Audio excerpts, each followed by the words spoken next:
Guys, a good afternoon, morning to you guys. It's still morning at the moment, but we're about to go live. My name is G-Max, George Smith. My voice might be a little bit out of sync with the camera at the moment, but it doesn't really matter. We're not going to be on this camera perspective for very long. The Mettlestate, Republic of Gamers, 6 hours of Spa, brought to you by Mettlestate, Republic of Gamers, Asus, and of course, RaceFace is about to go live. We're about to jump into quali, and we're going to get that underway shortly. So good to have you guys with us.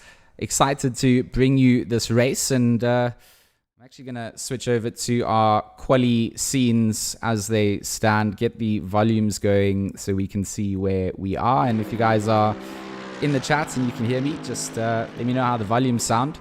At the moment, we'll be following along with Harry Spears, of course, from Fordzilla, one of our international competitors.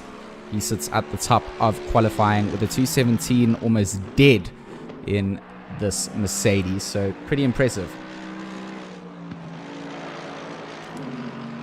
What is up, everybody? So it sounds like my voice was linked to the video okay, which is a good thing. So hopefully we are all good to go. I'm looking forward to this. We've got 6 hours here. So you guys in chat, we've got a long stint ahead of us. Of course, the 30 minutes of quali is already 15 minutes underway. So as you see things at the moment, it's kind of a midway in qualification. And I'll be able to just update you with where those things stand as we go. Just need to reorganize everything here to make sure that we've got all of our broadcast tools updating so that we can bring you guys the best of the best action. But as you can see it up at the top, Harry Spears for Fordzilla. And you've got the WRG X CDA team sitting in second place. Of course, Alaric Ensign joining Bruno Kadili and Jason Absmeyer. The Coach Dave Academy, White Rabbit Gaming combo team in the 720S in second. And then we've got the GeForce Simboys representing in that Audi in third, currently rounding out the top three. But a whole host of names. We'll run through them all. But for now, looking at the weather conditions, quite ominous in the background. The clouds looking like they want to rain down at any time. This is going to be an interesting race if it does open up. At the moment, the clouds just providing a bit of cover. 29 degrees on the track. Harry Spears still holding down pole position. Look who's up on their time at the moment. It would be Leslie Oliphant from Patterson Works. And he, of course, is going to be sharing the car with Kieran Patterson. His dad doing the commentary over on the AM stream that we are co-running on the RaceFace channel. So if you guys do feel like going and sharing some love, definitely pop between the streams, leave some likes on both. Tell Alan you say what's up. But for now, a lot of the guys just trying to battle out in the mid-pack. I think this is where the biggest changes of position can really occur.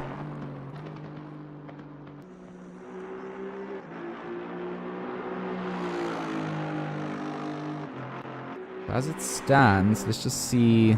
First to ninth is less than a second. So those times definitely could improve before the end of quali. I think the grip levels are also going to change up. Right now, track's still getting rubbered up. Very keen to see what Jordan Sherritt brings. Oh, there he is. He already entered onto this. So he's brought a 216.5 to the tables. Also out here in a McLaren. So the GTWR simulation team. These guys are incredibly quick. And Jordan currently at the wheel of the car. Is he doing this solo? I think he is doing the solo. Solo is 6 hours for Jordan, according to the timing sheet. So that is going to be a long stint. I mean, look at that pace though. I mean, you can see he's got the power. Does he have what it takes to see it to the very end? Spears has also entered into this solo. So the Fordzilla 199. So two incredibly quick alien drivers trying to take on Spa solo here. Mettlestate, Republic of Gamers, RaceFace. This is going to be a big event. You can see it now. drivers currently at the wheel of the car don't really indicate the differences for the the drivers here don't indicate the full driver listing. I know that in this pro split we've got about 40 cars, and then down in there's 35 or so cars, so 70 teams. So over 140 drivers that have entered up for this event. So very proud of our racing community for getting involved and showing the tournament organizers out there what is interesting to us as sim racers. We like to do these endurance events. For myself as a broadcaster, I love to be able to spend some time getting to know a race from start to finish, and we'll be pulling some drivers in for interviews. I'll be having a couple of drivers joining me, some names in the box that we don't always get to see, or hear, should I say. We get to see them a lot, but don't get to hear from them. Some team owners, hopefully a couple of the sponsors from previous leagues that we've done with RaceFace, Resource Complete and Black Rim Sims. They're going to be jumping on as well to give us a little bit of chat about what they've been doing in sim racing. So really going to be a cool platform for this race. 9 minutes to go of quali. Quali really the first rung of the ladder in a very long climb to the end of this race. 10,000 Rand prize pool up for grabs. I think 4,000 Rand up for grabs to the winning team of this split specifically. So it's going to be a fight down to the line, and of course some incentive there for the drivers to be doing well. And as we get ourselves towards the end of quali, I'd just like to thank Mettlestate and of course Asus, the Republic of Gamers, for sponsoring up this event, making the prize pools possible. We do have some adverts that we'll be playing throughout the duration of the stream, so plenty of cool gear to be showcased coming up in those adverts. It'll break from the racing, but for now, quali, 8 minutes on the clock coming down, and then we then start the long haul, that 6-hour endurance race. The first lap is so important there to make sure that you don't get caught up in any trouble. Arno Versace here for Rinaldi Racing. He is going to be finding himself in 6th place. He's partnered up here with JC Hrabler in the Aston Martin number 94. Nardo Grey with some accented colors. Definitely a fan. I don't hate it. I love the colors, and because we don't have the custom liveries, you do have to be a little bit creative with your paint jobs out here to get something that stands out, I suppose. 3/10 up on his time now. 2:17.4 on the previous lap for Versace. Comes out of the bus stop. Will go over the line quicker. How much quicker? Up into 3rd place. So we'll knock Alaric Enslin down to 4th. Arno Versace will slot in. Harry Spears still trying to chase down Jordan Sherritt. That 2:16.566. Not going to be topped just yet. And all our top 5 drivers still out and fighting out for position.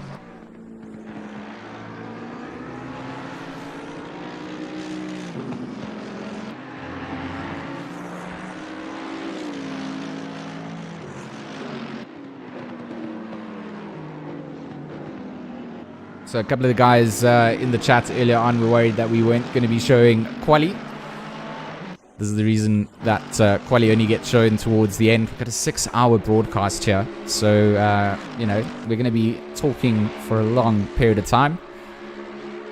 With a 30-minute quali, guys have a lot of time to dial in these setups, get used to the conditions, and it quickly changes up. So Jordan Sherritt is up 2/10 currently in this 634 McLaren.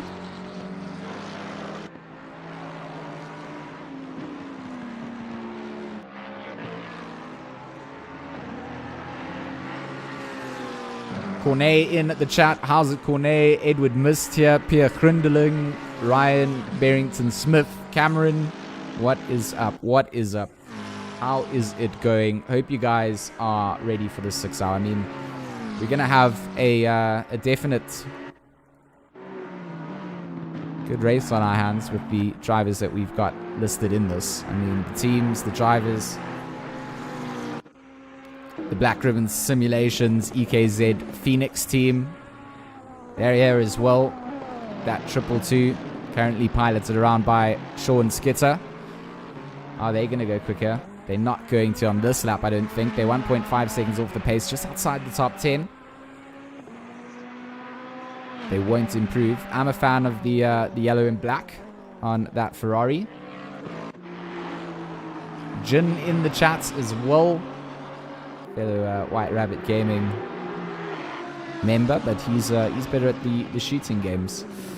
Ah, let's go, let's go. This is going to be so good. So 4 minutes to go before we start this monumental 6-hour at Spa. Mettlestate and Asus Republica Gamers getting involved, throwing some prize money out here. So it's not just for pride. Lots of our sim races are for the pride and honor, right? This time around, some cash moolah back on the cards. And whenever Mettlestate does get involved with RaceFace, we always manage to get a little bit of a prize pool going. So keen for that. Of course, RaceFace not just offering good old racing out here. They've got their Speed Lab sessions as well that you can go and sign up for. This man, Jordan Sherritt, one of the coaches behind that, alongside Bruno Kidili. So, RaceFace, a place for not just racing, but improving your racing as well. I want to see if Harry Spears gets closer. 2:16.2 is what Jordan Sherritt has thrown out on his last lap. I mean, that's absolutely disgusting. 6/10 quicker than Spears. And he's doing it in that McLaren. Not something that I would have expected. The Audi's normally quite dominant here. Two fastest guys running solo. Yes, no, 100%. That is what's going down. Spears and Sherritt, 6 hours on the solo grind. I wouldn't want to be in that seat. It must be incredibly difficult, especially if you're looking to win it. Of course, doing so, you're not going to have to share that prize money. So, you know, there's a big pot of gold at the end of the rainbow for them. Versace, he's looking quite quick as well as he makes his way out into the third sector. Milo is very excited about the racing as well. So if you do hear my puppy dog going throughout the 6 hour, she gets a little bit amped for some racing, as do I. 2 minutes on the clock. This is the final shootout. Look how many guys are still out trying to get that final lap in. If you are not out, you got to get out because there's a long pit lane at Spa. I feel like if you haven't left the pits here, you're not going to make it before the clock comes round. So if you do see pit indicators, hopefully they are the drivers that are just exiting the pits, not necessarily just sitting in them. Barkhazen was up 2/10 here for the Kinetic Simworks Prism 991 Ferrari. It looks like he's coming up to some traffic. Got the flashies on. He's going to ask that Lexus to just step aside. And a lot of traffic here is going to hold him up. He's going to lose that final 10. He's going to get another chance at doing a lap here. And this is the one that's going to have to count for the Kinetic team. Brandon Kruger.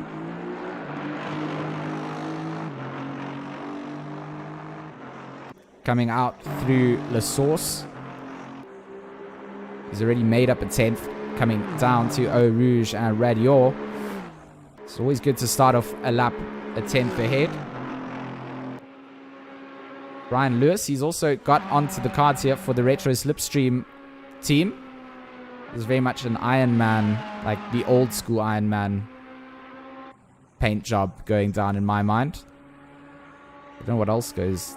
Or maybe the fire truck. I don't know. The number 117 of Brian Lewis is not going to better his lap time here. Minute on the clock. We'll get another lap to try and beat Versace. But for the moment, 4th place for the Retro boys. Starting up towards the front of the order. Always going to be good.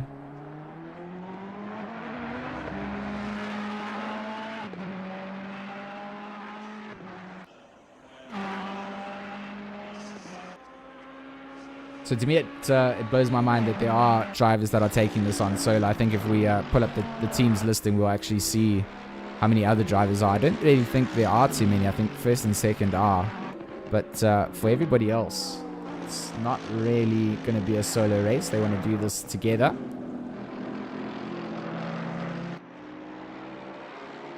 To me, it's part of the team-based enduros as well.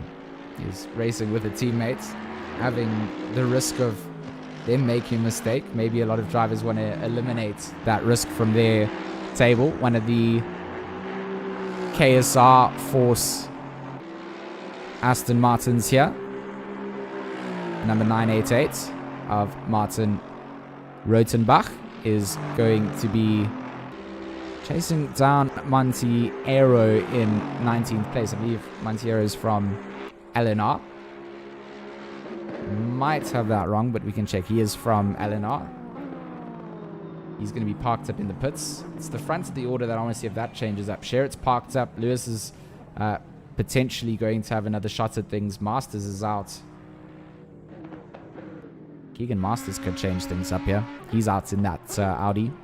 Final bits of quali ticking down. And then over to the racing. We will go 6 hours. Can't wait. Cannot wait to see who comes out of this victorious.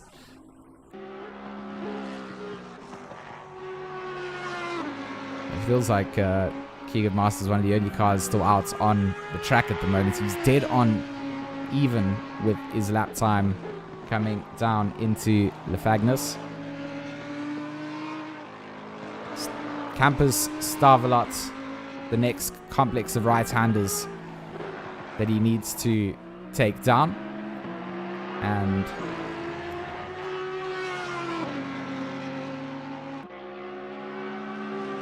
at this point in time, it's only him that he has to fight against. He's got a couple of cars in front of him as traffic, but coming down to Blanchemont, he doesn't quite get himself ahead of that previous lap delta.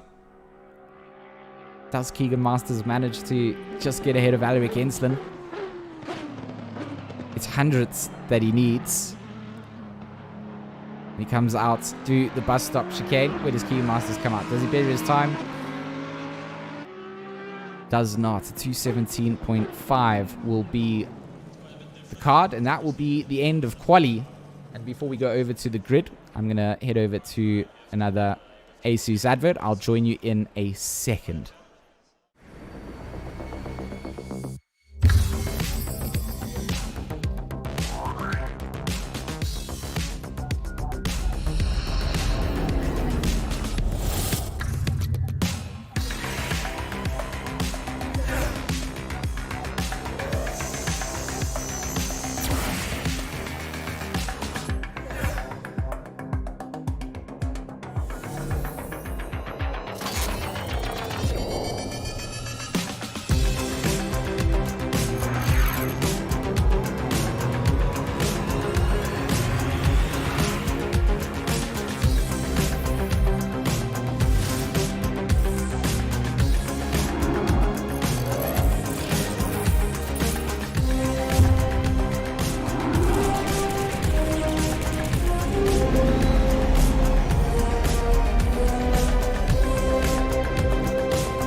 And we are back on that starting grid. How many cars do we have starting? 41, I believe, will start. There's one sitting in the pits at the moment, so 40 on the actual starting grid. What about the night qualifying? You worried about that? No. Helicam footage doesn't quite do it justice looking from the front end. Let's see if we get to see more cars further back. Really is going to be a good race here. Cannot wait to see how this starts out. And of course, lap 1 is going to be so important for these guys to make sure that they get round without getting involved in too much incident. Lap 1 to 10 potentially where they're going to be quite heavily bunched up as well. And those are all the times that you have to manage it as drivers. Make sure that you're not putting yourself in the wrong place. not looking to make or break your race in that opening start of the race. I mean, lap stops, driver swaps, internet connectivity issues in sim racing, those can all play a factor in how a race can end up. But I hear the sound of roaring GT3 cars up towards the front, and that means that Jordan Sherritt will be leading us away on the front row alongside Ari Spears. Arno Versace will take to the second row there alongside Johannes Grayling. Jason Absmeyer and Daniel Rowe will line up in 5th and 6th place on the third row of the grid. Kieran Patterson and Brett Krocamp will line up in the 4th row. And rounding out the top 10, Mark van Rensburg and Brandon Kruger. Just outside that top 10, Jaden Gambon, Christian Deploy, Johan Krobler, Bernard King, Ryan Ottens, Matt Densham, Dierwold Nell, Dean Pratt, Martin Rotenbacht, Corne Brietz, Corne Strauss, Jason Isherwood, Noah Hendricks, Lionel Plew, Mohammed Tariq Adam, Mark Ansel, Ruin van der Voort, Barry Mayer, Sean Buck, Aldo Bellingham, Jean-Andre Britt, Steven Delport, Joe Gaber, Heinrich de Wet, Gerrit Janssen van Vuren, Anthony Wilson, Dylan Hall, William Wentworth, Peter Krayling, Junior McCall all start out in these cars. They're of course going to be handing the cars over to their other drivers, but a very minimum of 40 drivers in the race. Most of these drivers are 2 or 3 man teams, so over 80 drivers going to be participating in the next 6 hours here. So looking forward to the racing that we're going to get down. Hopefully it's nice and clean and tidy. Our pro splits in the RaceFace season have tidied up immensely, having just rounded out season 4 of the GT3 series. Hopefully we get the same tasteful driving coming out for the 6 hour today. The slowest they're going to take Puan, that's for sure, for this formation lap. You see the cars just ghosting through each other. That's purely because they're trying to give themselves the advantage on this formation lap, which really doesn't give you much to warm up with. So you're permanently trying to just push the limits of what the sim is giving you in terms of where you need to be in your format before you go into double formation. And the pace that you get in this doesn't give those tires or brakes time to warm up. So yeah, Rouge Radio always going to be interesting on a race start. That Coach Dave Academy WRG number 666, the other 720S on the grid. Jason at the helm. Hopefully they're going to have a good race as well. I am the team principal for White Rabbit Gaming, so for me, hoping that my team has a good race as well, along with everybody else that's here. I feel like as a broadcaster that's done a lot with the sim guys throughout the seasons, I'm pretty close to a lot of them. I'm hoping they all have phenomenal races out, and it's been good to see the teams growing. Good to have Mr. Wilkin here as well, representing Sarko. Not sure who he's driving with. I'll double check as we go. Gonna learn the cars together. Everybody in a new livery, pretty much, from what I've been used to through the season. Always love to see what the guys have. Look at this thing, the Grumpy Monkey number 21. That Mercedes looks quite dashing. I think I'm always a bit biased to the black and Lumo green colorings that come down, but that works quite nicely on that. Out through Blanchimore, our front pack has made their way as they proceed down to the bus stop. You still see a bunch of cars peeling up behind as we start to form up in double formation. Now 2 by 2 we go through bus stop, and we'll start to prepare ourselves. They don't start here on the grid positions that you see. They go out around La Source, down the hill, and they start down the pit straight. So for them, it's quite a long time on these limiters, so to speak. Can't exceed 70 k's an hour. Cannot jump the start. You can just see how much space there is actually prepared up here at Spa. So many cars can enter into this.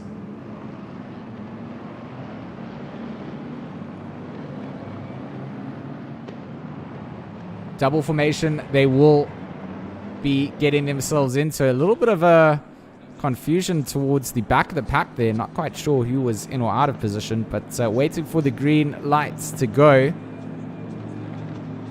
Jordan Sherritt will start this race out. Harry Spears will tuck in from behind immediately. Does not want to start alongside. Wants to get the attack from the get-go, and it's a good start from Spears. He's all over the back end of Jordan Sherritt at the moment. They are going to try and drag it out down through Kemmel. In the mid-pack, it looked like a pretty clean start. I see a lot of cars having got onto the Kemmel straight, which is a good sign for all of us.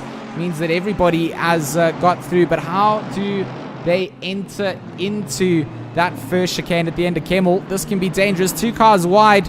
We see a couple of cars trying to fight for position. Alexis running a little bit wide in the background as well. Kirstein here all over or being pressured by that NSX behind. I believe that's Antal that's trying to slot in. But a very clean start coming out. Exactly what we needed here for the Spa 6 hour.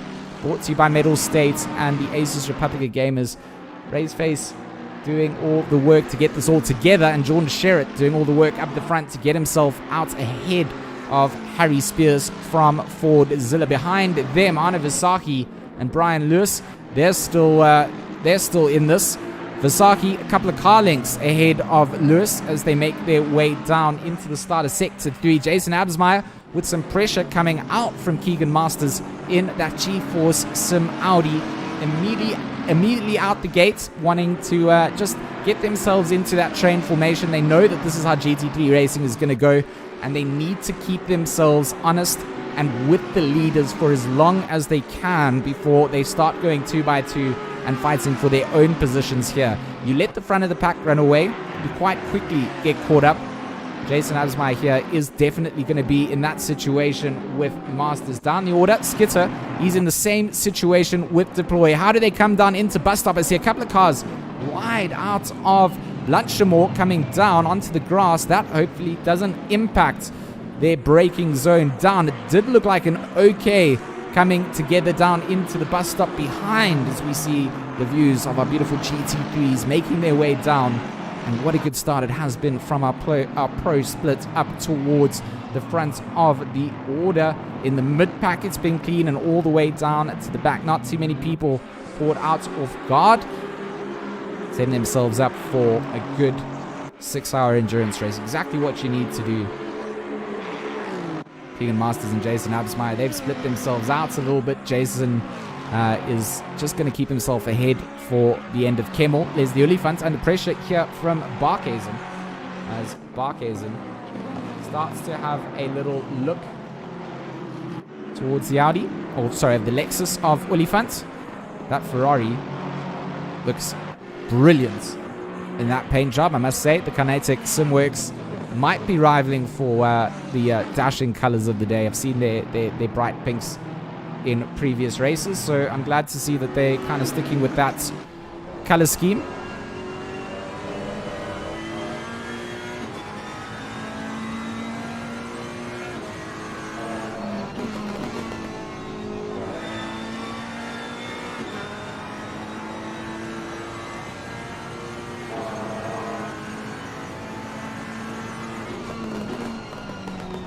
Just getting some onboards here from the 991. See how much pressure he is putting onto Olifant. Olifant is going to have to be defensive on this. It's going to cost him trying to catch up to Kruger in front. And you can start to see that there is a little gap forming out between them. Kruger also in a Kinetic Simworks car. So teamwork makes the dream work, I suppose. He's going to be let loose. He's going to be chasing down the likes of Bartel in that 2020 AMG Evo. I love the front end of that, the massive air intake. Certainly appeals to me. But a nice little train forming up between the three here. Masters leads this out. And if Bartel gets onto the back of Masters, that will work for Jason Absmeyer too. So up towards the very front, is Arno Visaki able to hold on to Harry Spears? That will be the question. And right now, the answer is no. He's starting to slip away, as is Jordan Sherritt. So these two front drivers, let's just remind you, Harry Spears and Jordan Sherritt. Jordan representing GTWR and Harry Spears for Fordzilla, driving this solo. So he'll be doing this for 6 hours. That is a long time to have to try and focus up at the front. So it'll be interesting to see if they manage to get this done. Iwasaki will be switching out for the Rinaldi number 94. I feel like they named themselves that just to get me to pronounce it like that at least once. JC Krobler will take to the wheel.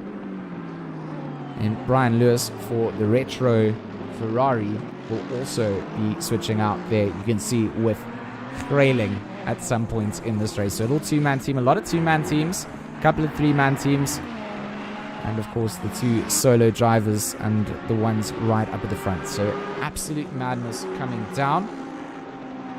What a good start to the race we have had.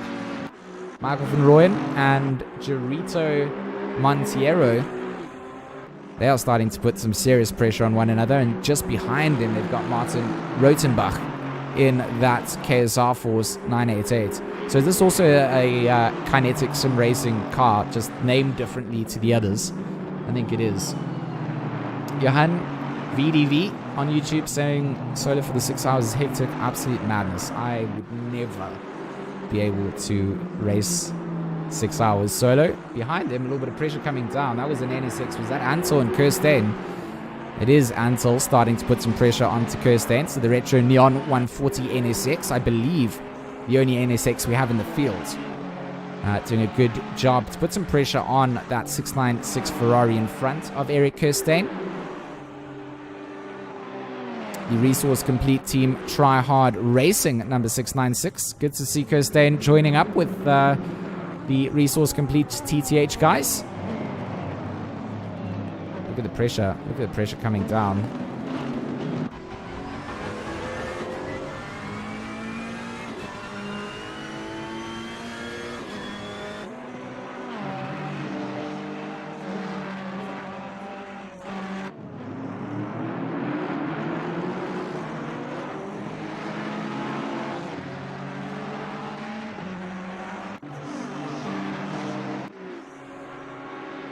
So it will be Keegan Masters to start to feel some of that pressure from Kruger. Look at Kruger behind here. Kruger having got past Bartel. And now starting to have a look onto Masters. We've seen what Kruger can do. Started to really get some pace and consistency towards the end of the season. And at this point in time, trying to make up some early positions. That crazy tornado start to the race phase is done, and it's all about just getting yourself into the most advantageous position that you can. And for Brandon Kruger, it feels like not getting held up by traffic. He is a quick driver, so for him, he wants to get past Masters, doesn't want to get held up. And for Masters, I think, you know, he's just he's happy to just settle in, go defensive if he needs to. He isn't quite putting the same pressure onto Absmeyer that he's getting from Kruger at this point. So he is going to have to go defensive. And you've got Bartel just behind them. Olifant, he's also started to show his nose towards the front of the, or into the top 10. He's in 9th at the moment. Charles Wilkin in 11th. So the Lexus drivers getting themselves up towards the front. There's only a lone 2, so they're in the top 10. Have a look down the order a little bit more. Kirsten and Ansel, they're still putting continuous pressure on one another. Bellingham, look at him, he's got Null. That's Devolt Null in that Bentley behind, coming out towards Blanchimore now. Does he have a look into the bus stop? That's the question. On the inside, he's not even going to have to look tight. They're going to go side by side into Blanchimore. Inside line for the Bentley. A big sideways of that Mercedes in the background. Which Mercedes was that? That's Junior McCall. I think that's Junior McCall putting that into the wall. Let me just confirm it is Junior McCall from the ATK Academy. That's a big hit to the wall. He's rejoined the circuit. He's going very slow compared to the cars behind him. And the 321 Mercedes is probably going to have to go into the pits to repair this thing now. He's not. He's going to stay out. He's going to see what damage was done. But what a move coming out from Null in that Bentley. Monumental bravery to stick it alongside. And he has still got Bellingham putting pressure on. Bellingham not letting go. That number 50 Audi has Goslet tucked in with this as well. That M6 of Goslet, Alan Goslet. Oh, look at this. Perfect place. They're going to go slot themselves in 3 by 3. Alan Goslet's going to have such a good run here in this M6. We know it's got some top end too. It's going to be in the slip of the Audi. Does Bellingham lose out another position? And just behind them to Blanche, Isherwood, Hall, all able to potentially get into the benefits of the battle that these guys are going to go through. And it's wide from the NSX of, well, we know that was Antel that has gone wide. So the number 18 is going to go very wide at the chicane. He's going to lose a lot of positions out there. 27th for Antel. So, oh, it's been a big one. Dino in the chat asking what's happened to Skitter. He has dropped down to 30th place. Correct. 11th to 31st. So he's made up a position then to 30th. They're not going well for EKZ at the moment. It's a long race. Lots to still happen.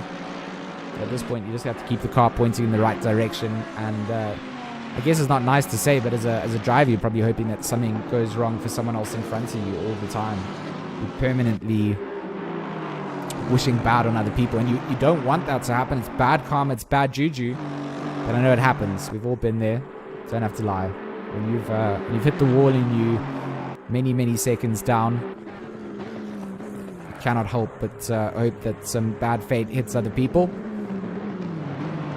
Michael van Rooyen, he does have Ratenbach on his back end, and then of course Jorito Montiero from LNR in that orange Aston Martin.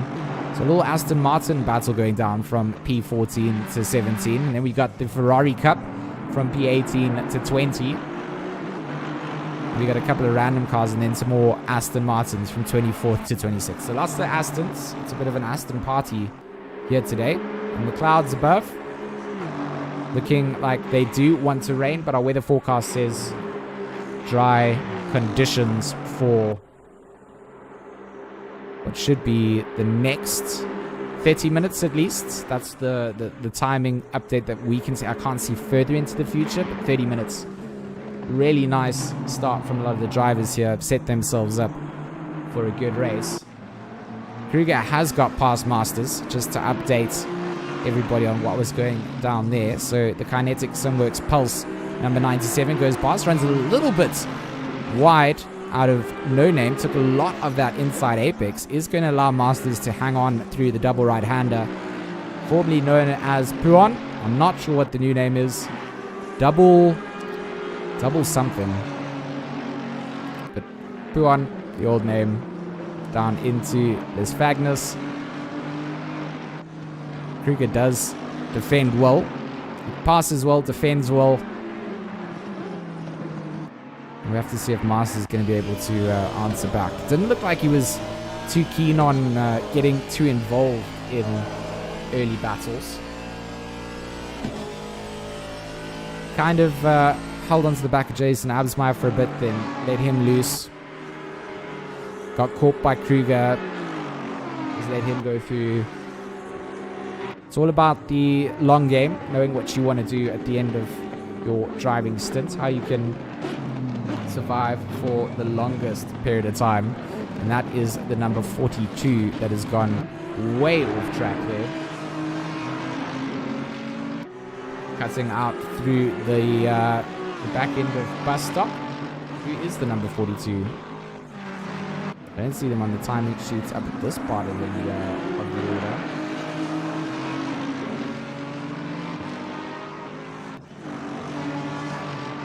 Oh, it is Chris Heinecker. The Sim Syndicate number 42. Oh, that is a lot of damage. That has gone very wrong for them. That is going to cost them big time.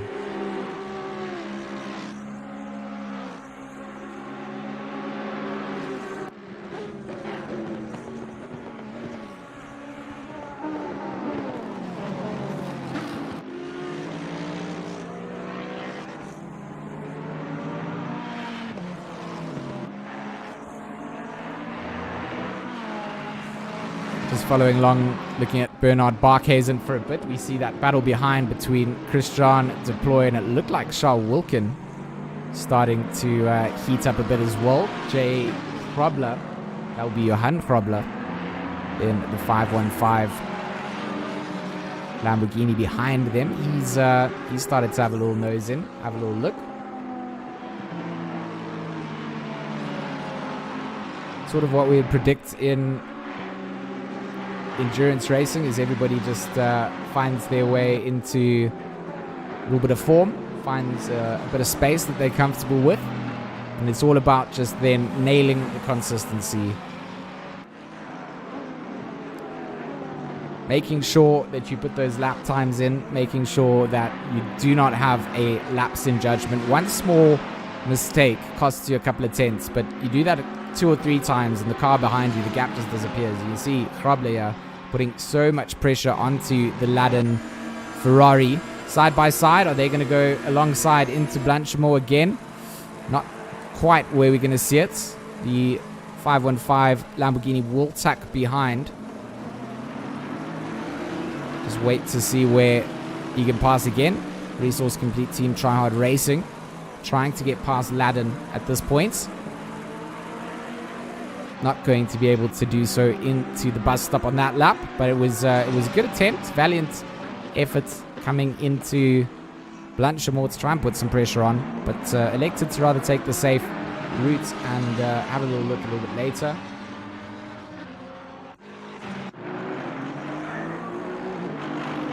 Gerito Monteiro is currently finding himself in a nice little pocket of fresh air. You can see on the track map he's just down the road of Van Rooyen and Ratenbacht, but he's then got Adam 5 seconds behind the road from him, so he needs to make sure now that he doesn't slip into the trap of losing time and letting the cars behind him catch. He wants to try and catch up to that 988 in front of him, but it's a very good place to be at this stage of the race, not having to race anybody, having your own race. So hoping for a good performance out for the LNR teams. I know that they've been putting a lot of effort into their sim racing side, as have a lot of teams, I suppose, but the LNR guys deserve a good result. They've got a massive PlayStation following, and to see them in getting involved in the PC world, that means the world to us PC sim racers. The more that we can get, the bigger the field, the bigger the grids, the more competitive it can be. That means that we can start to identify who the specialties are in our little scene. Snow Villain in the chat. He shouting out a what's up. Thanks for the hellos, Steve. I appreciate it. If you guys haven't already smashed one of those like buttons, please don't feel shy. Share it, love it, like it, put it all over the internet. We're going to be here for 6 hours, so plenty of racing on the cards. You see Masters coming up to some back markers here. Just going to be giving the old flash of the lights to say, please don't take the racing line into bus stop. I want to make the pass. You can see the communication was well understood there. Masters will get out. Great start to the race. Bernard King in the chat. Good start to the race for them.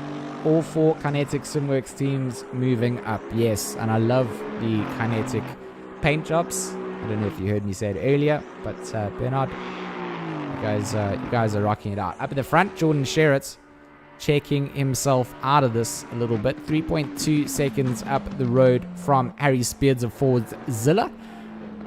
And Arno Visaki sitting in 3rd place for the Rinaldi Racing team. So DTWR, Fordzilla, and then Rinaldi, your 1st, 2nd, and 3rd position sitters. And then we've got Retro outside in the just outside in 4th place. Retro Slipstream, the White Rabbit Gaming Cross Coach Dave Academy number 666 sitting in 5th. Brandon Kruger piloting one of those Kinetic Simworks Aston Martins. He sits in 6th. Masters for G4 Sim in 7th. Bartel for the, what was it, Grumpy Monkeys? Yes, the Grumpy Monkey Mercedes. Number 21, they sit in 8th.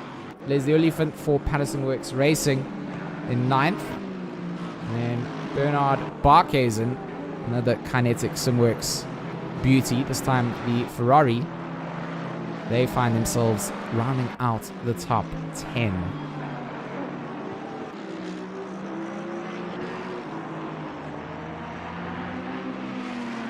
Stephen asking, is Bellingham doing the solo? I don't know if Bellingham is doing the solo. We can have a double check for you. He is not. He's partnered up, and he's driving alongside. I think it might even be Cameron that's partnered up with him. 2 solo drivers at the moment that are entered into this, Jordan Sheridan and Harry Spears. They are currently in 1st and 2nd. So if they want to win this, they've got 6 hours solo to do exactly what they're doing. And if they are setting themselves up for it, they're doing a good job of showing us who's boss up the front. Lewis getting caught here by Jason Absmeyer a little bit. Last lap from Lewis at 2:19.4, 2:19.1 coming out from Absmeyer. McLaren doesn't quite have the advantage in terms of top end. And Lewis is such a talented driver. It will be a good little battle between the Retro Slipstream team and the WRG XCD8 team. Oh, a little bit wide goes the 117. A little bit of oversteer shows up from the McLaren. And they're definitely starting to catch each other. And behind him, Kruger also. You can just see his nose in the camera shot. He's going to benefit if the two of them decide to go heavily defensive. But a nice little on-track battle forming up. A couple of them really. Barkhazen looks like he's got Wilkin with him. Van Rooyen and Rotenbacht. Adam and Null. Or should I say Null and Kirstein? Right now.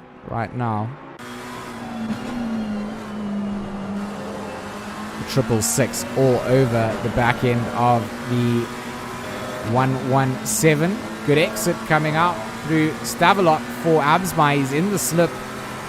He's going to have a good run coming down into Blanchimore. There's not a lot of space to have a look here. He's going to just keep it pinned, try and see if he can maybe look towards the braking zone. Going to be too far to have a look-see here. Is he? Going to go on the inside line. Going to get the car stopped. Does turn it around. Oh, struggles with it a little bit. Does manage to get it slowed down. But that inside line immediately defended by Lewis. Does force Absmeyer to go a little bit wide. That cost both of them time to Kruger behind. And on the inside into La Source goes the McLaren. Goes around the outside then. And that's it done from Jason Absmeyer. Gets past Lewis. And Lewis going to have to tuck in.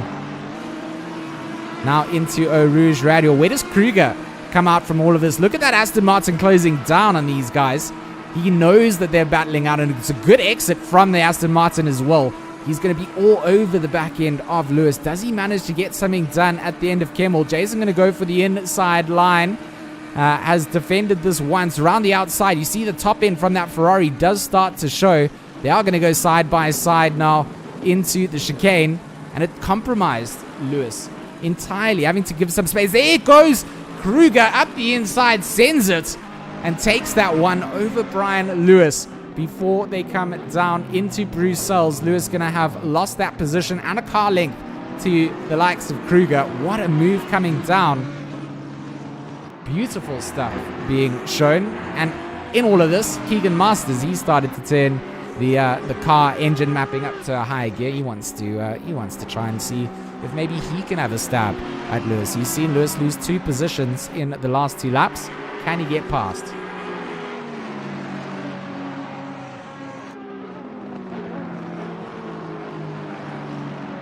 What a great bit of driving from all of the drivers there, all giving each other Plenty of track space to make sure that that didn't result in a collision. Lewis is doing a good job to not let Kruger out of his sights, and he needs to do this. He knows he needs to hang on to that slip if he wants to stay away from Masters. That Jaws music starts to turn itself up, and Lewis just got to get his head back in the right space. He knows that he's lost a couple of positions, but it's not the end of the race. He can make those back up. And if Kruger shows the same pace that he's at, I mean, Kruger could be all over the back end of Absmeyer in the next couple of laps as well. And that's going to open back up the opportunities for Lewis if he stays with them.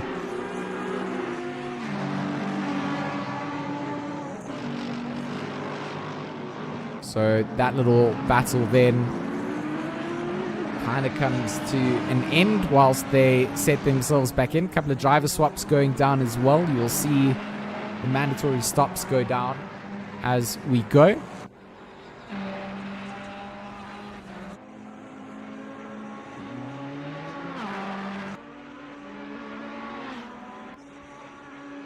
Having a glance down the timing sheet myself, trying to see what else we have. It looks like Johan Grobler. Is he just passing some, or getting passed by some traffic there as well? No, he's just passing some traffic. So a lot of cars getting themselves up. You know what? Alaric has actually got that 100% right. I couldn't figure out what that paint job was. I called it like the old Iron Man, but it definitely feels like a bit of a Ronald McDonald paint job going down on the retro slipstream side of things. Maybe they're not telling us about their new sponsorship deals that they're lining up. You guys got sponsored by McDonald's. I might have to make a switch, I'm not gonna lie. No one heard me say it. Just kidding. Just kidding. Just kidding.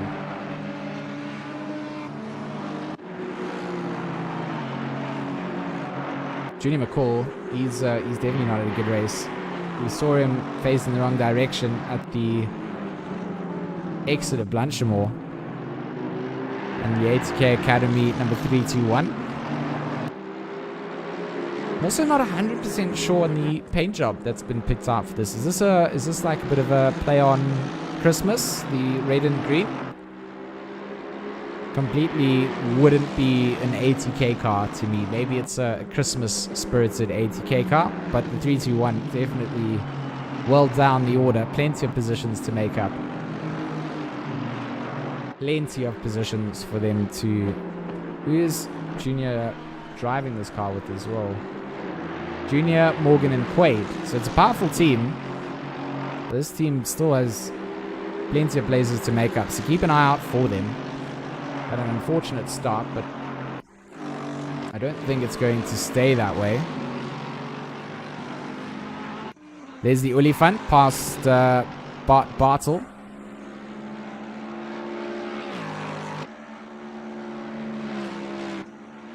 Well, Bartel's catching back up to Olifant. Olifant was in 9th at a stage, so I'm not quite sure where the two of them were in terms of their position just before this.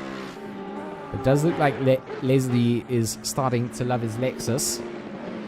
I think that was one of the first cars that I remember seeing Leslie in when I started doing my sim racing side in ACC. So it seems like he's gone back to first lap. Oh, a little bit of snapback oversteer. Almost ends that beautiful Lexus talk that I was talking about. But master like Leslie Olifant, he's not going to let that get the better of him.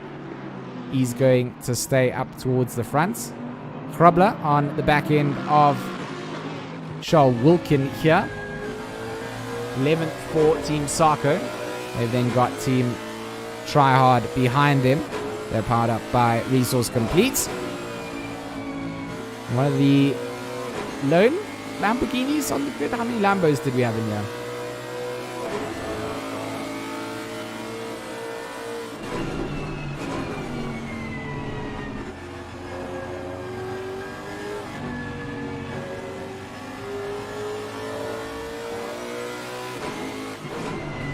Krayling giving us some inside info with wink faces even, like it was something that I should have known. An old school Ferrari livery going down. So it's not a Ronald McDonald livery, it's just an old school Ferrari livery. I think I made it sound a little bit more fun.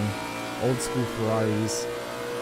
I'm not even a Ferrari fan. There's no Porsches here, so I don't even have like Bay to go back to when I get sad and look at other cars. But there it is. There's the old school Ferrari livery. That's why they got it, you know, retro. They're the retro sim racing guys. They run retro liveries. We got it.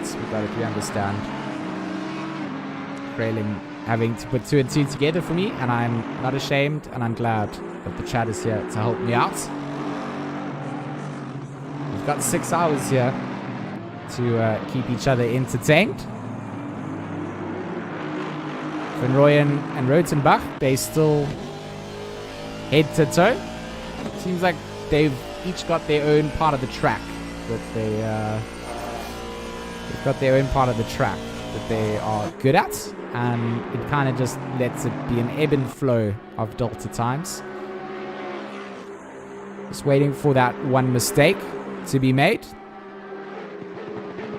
But the Kai K Racing number 786 doing a good job here.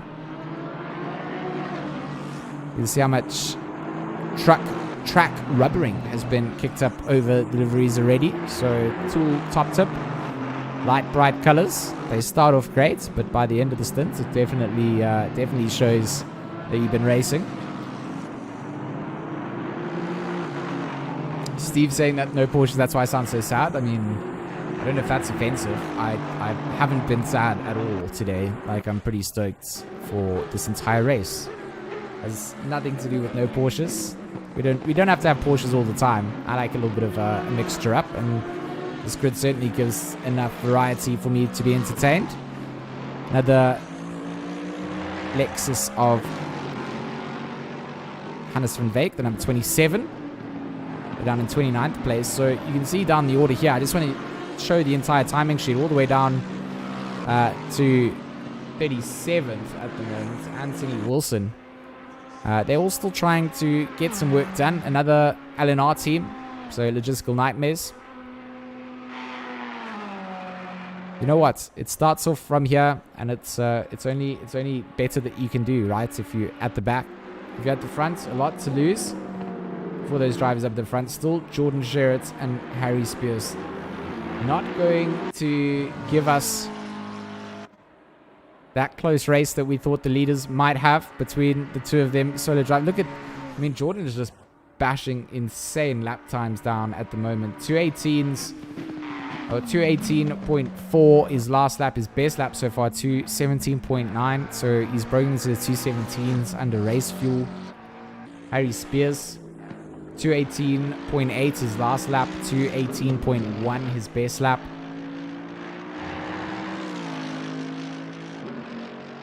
And then Vasaki is 4 seconds away from Spears. He's still lapping in the 219s, or his last lap was a 219. A 218.5 is best.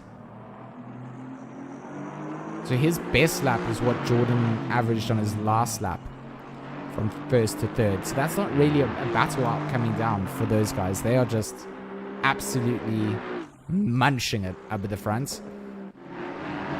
Jason, he's still got Brandon Kruger behind him, but then it's Lewis and Masters who have not let go of that. So even though Jason has got past, the three of them haven't really got into too much of a scrap, and they've also just held themselves less than half a second behind this number 666 McLaren.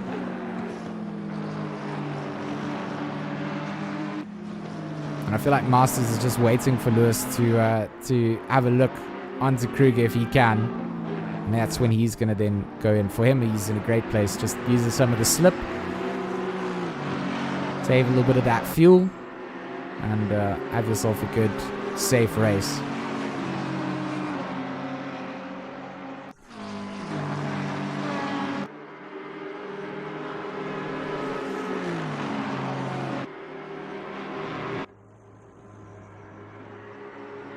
Oh, look at Kruger. Kruger is going to have to go defensive here because he's got Lewis all over the back end. Into the bus stop. He has gone for that inside line. Is that going to open up the potential for Masters behind? Not quite just yet. You can see Masters waiting. Lewis has to go into one of those alternate lines, and then that opens things up. Oh, onto the brakes. Late onto the brakes as well. Masters is going to be able to close down onto Lewis. We've seen that Ferrari top end earlier on down Kemmel. Very capable beast. Needs to have a good exit out through the top of Radior, and does. All three of them, in fact, have a great exit out. Where does this Ferrari find himself? Tucked in to the slip. Are they going to go defensive? He is going to go defensive onto the brakes. Oh, Lewis being forced to go all over the track for this. Masters is going to be smiling. He sees this. He knows that Lewis is costing himself time. Kruger is going to then be given a bit of leeway when Masters tries to have a look.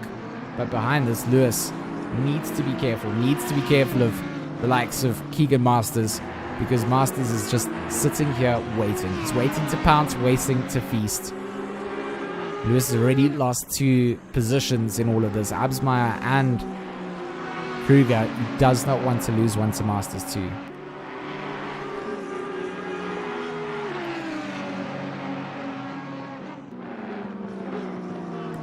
Snow asking about the Ferrari. It's the new Ferrari GT3 Evo. They are pretty decent, as is the Evo Merc. So you see that getting picked up a lot. Bartel is still driving around with hazard lights on. So, I mean, I would be already tilted. I don't think he knows that he's driving with hazard lights on. But be a little bit confusing if you come across a car like that. Not quite sure why he's got his hazards on.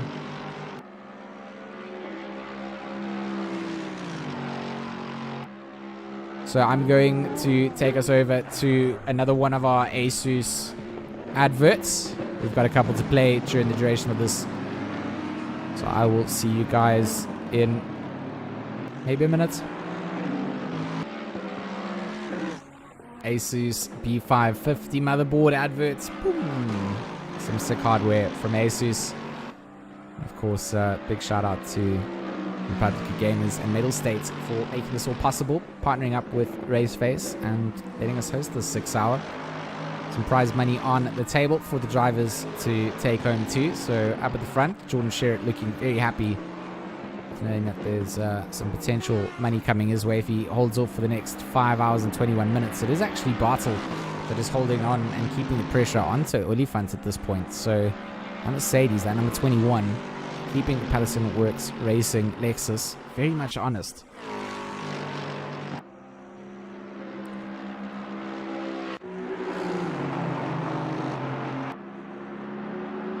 Michael Van Rooyen just again 3/10 ahead of Rotenbach at this time, the 786. He's just doing a great job staying defensive, not letting them do. It's like they've got identical setups and they just cannot get past one another. They've stayed less than 0.4 a second between one another for a while. What a great race these guys have been having so far. Jason in the chat, what's up? What's up? Asking where Enslin is. Enslin driving with Jason Absmeyer and Bruno Cadili in the 666. White Rabbit Gaming Cross Coach Dave Academy car. They're in 4th place. The battle for 13th. Kruger, Lewis, and Masters. Oh, look at them. All over one another again. No social distancing. Up at the top of Lecombs. And now down to the braking zone of Brussels. Oh, Masters tries the cutback. Masters gets the cutback. He's forced Brian Lewis to go wide. And that is a brilliant bit of overtaking coming out from Masters. He planned that. He waited for it. And he waited for the mistake. The G4 Sim Racing number 43 Audi slots ahead then of the retro Ferrari. Now Masters, he's going to have a shot at Kruger. Kruger passing him earlier on, but feels like Keegan has found an extra gear for sure. Maybe a little bit more on the aggressive side, looking to pick himself up an extra position if he can. Knows that these three here are probably his best shot at changing something up before they go into the pit stops. Definitely looks like he's fighting with the new Flame. In 6th place at the moment. Olifant and Bartel. A little bit of social distancing for them. Bartel falling off the pace of the Lexus on the last lap. Almost 0.08 of a second going to be the difference in their last lap times. These two are not going to get anything done up to the end of the chase. To Blanche and Junior McCall. Is this Junior McCall? It is Junior McCall. Junior McCall going to try and send one on the inside there. I think that was Campus. Yes, it was. Stavelot is where they're going through now. Well, they make their run down to Blanchamore. So Stephen to Blanche does stay ahead of Junior, but Junior looking like he's certainly trying to have a look on that inside line. So the kinetic sim works. Number 992 needing to hold off against the ATK Academy.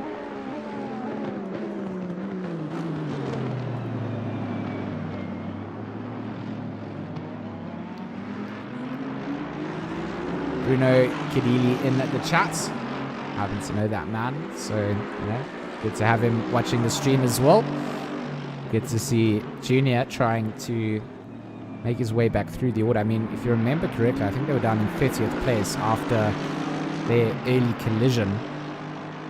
They are in a place where they're behind drivers that they shouldn't be behind in terms of pace. They've got to try and make their way safely through the field. And of course, Morgan and Quade Claessen's going to be jumping into that car with Junior. And they're going to be wanting him to just get it back to a position that they can continue to fight back with. 5 hours 16 on the clock. Plenty to change up, plenty to happen. Up the front, we still will see a change in position between Jordan Sherritt and Harry Spears. It's these mid-pack battles that we currently find ourselves on.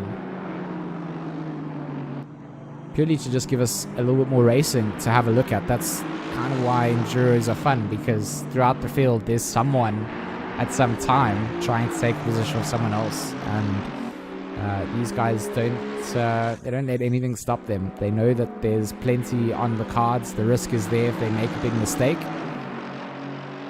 They also know that just sitting behind a car is not going to work out for them.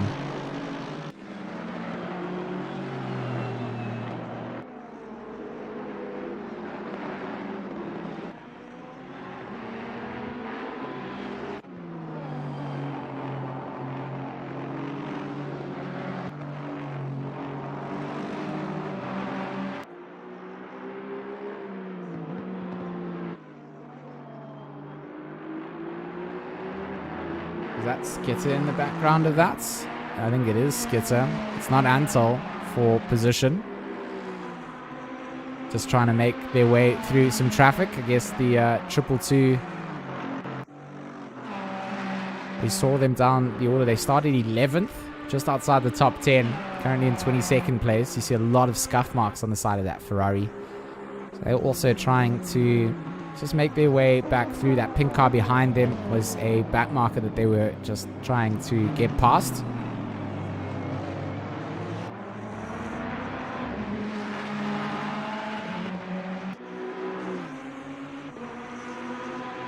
Certainly a difficult place to always be stuck in. Van Rooyen and Rotenbach onto the back end of Charles Wilkin potentially here as well. Wilkin in sight of Van Rooyen. And from Van Rooyen's back, spoiler, he still sees Martin.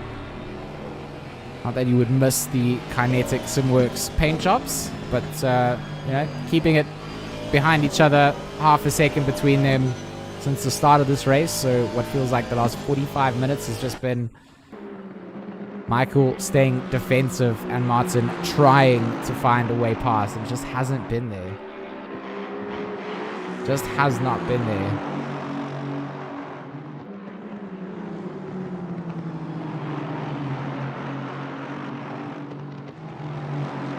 Oh, I mean, if we're gonna jump into Martin's dash or into his cockpit cam, probably get a little bit of a better understanding of just how close they are getting to each other. I mean, you can't even see the tailpipe exhausts of that Aston in front.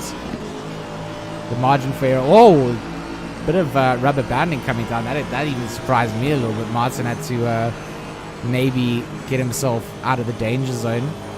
Maybe that's the reason that Martin's finding himself just tucked in behind a little bit. He's struggling with some of that rubber banding, so he's not quite sure of how close he can put that car. Oh, that was easily a moment of chaos avoided.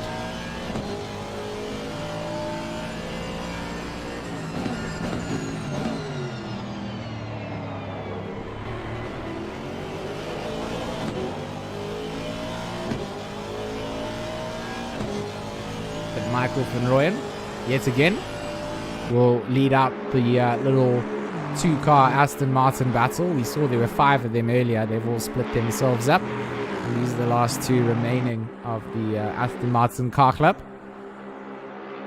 I'll say remaining, like there's been cars that have fallen out of the running. But just look at this up the front. Harry Spears, he just cannot answer back to Jordan Sherritt at all. 10 seconds up the road now, Jordan has gone.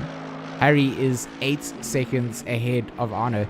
I mean, that then becomes a question, is do they both kind of lose concentration because they now have no one to race against anymore? Or do they just continue this like it's a hot lap simulator and they bang out laps like they're just doing hot laps? I mean, it's a difficult situation to be in. I mean, to just sit and be able to pull out the consistency that they have.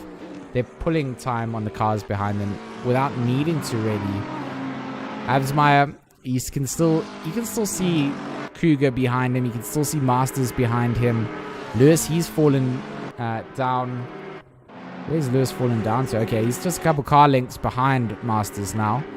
They're all still within shooting range of each other. 4th, 5th, 6th, 7th, all danger sort of zones. Bartel and Olifant, they're pretty close to one another too. Goslet, he's catching up to, it looks like Adam, and that's Mohammed Tariq Adam in the Zinger Wings number 569 Ferrari. Quite like that team name. I like some Zinger Wings as well, but that has nothing to do with it. Delivery. Oh, Adam Goslet. Look at the pressure he's putting on. It's very wide for the Ferrari of Adam. Now down into the braking zone. Where does that M6 go? To Blanche? Is that to Blanche right behind him as well? I don't think it is. That's one of the other Aston Martins behind him. Is it to Blanche?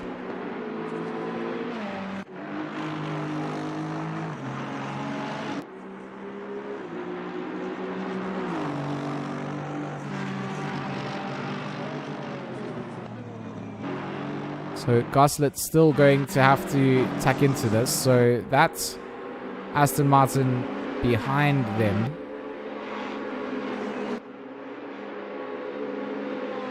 So we see this top end of this M6 coming down the Kemmel Straight. That Aston behind them is very damaged. I mean, you can see the front end of the bonnet peeking up. And that's going to certainly mean that they're going to need to go into the pits. Doesn't look like they are. They're still racing against these cars for position. That's dangerous every time you want to be out on the circuit in a damaged car. Still trying to race for position, I suppose.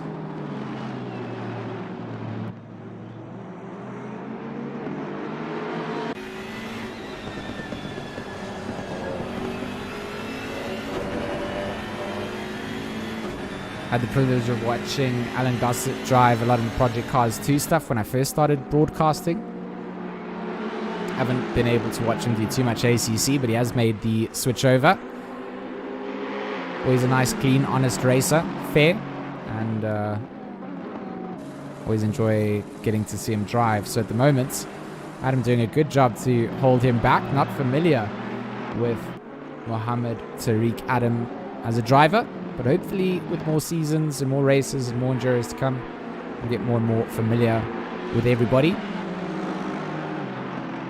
And if it is your first enduro joining us for the Mettlestate Asus Republic of Gamers 6 hour, thank you very much for coming through, signing up if you guys are watching the stream. Massive shout out to you guys there. If you haven't liked, shared, and told your mom that there's some cool fakey racing going on, you should definitely do so. Goslick gonna have a look into the bus stop. He's gonna force himself around the outside, set him up for the inside, but he can't. Adam gonna park himself, and Adam gonna go into the pits immediately. He's over this fight with Goslick. Goslick gets that.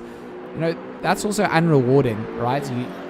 You feel like you're gonna be taken.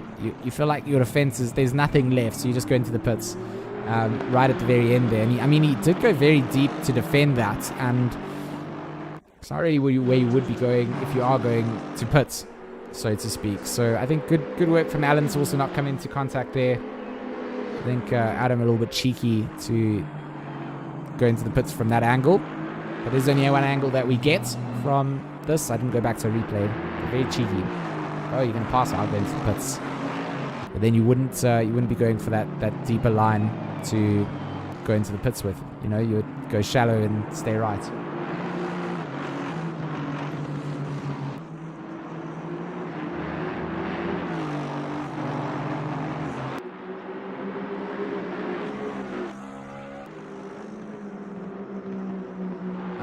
Jason Isherwood asking if there's no comment on the number 134 livery yet. I mean, there's still 5 hours and 7 minutes on the clock. I don't think we can discount my comments until we've got to the last minutes. So to be honest, you'll have to wait to see what I feel. Backmark traffic just going to make way for that battle between two Aston Martins. It just keeps going between these guys. Absmeyer, Kruger, and Lewis. They're not really still fighting it out like they were for that first hour. I think it's cost them a lot of time up towards the front of the field. Maybe they just getting themselves settled as well.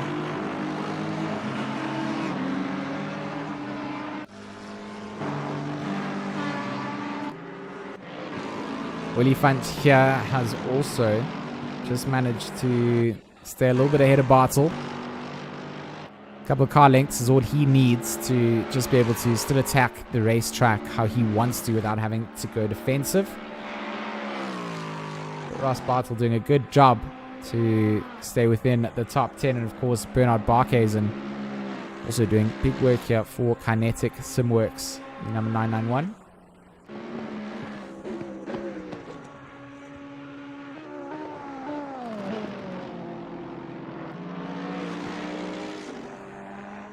The chat wants us to go over to the 134. I mean, the 134.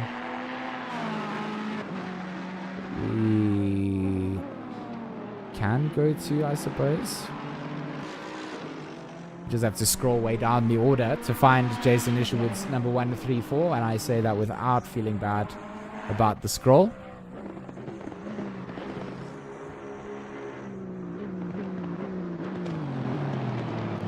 It's disgusting.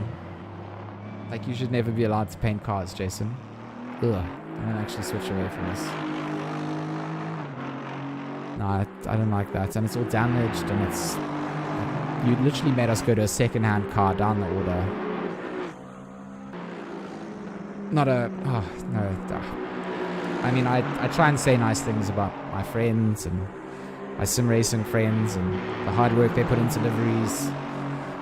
Then Jason Isherwood from Retro delivers a livery like that, and we just have to call it how we have to call it.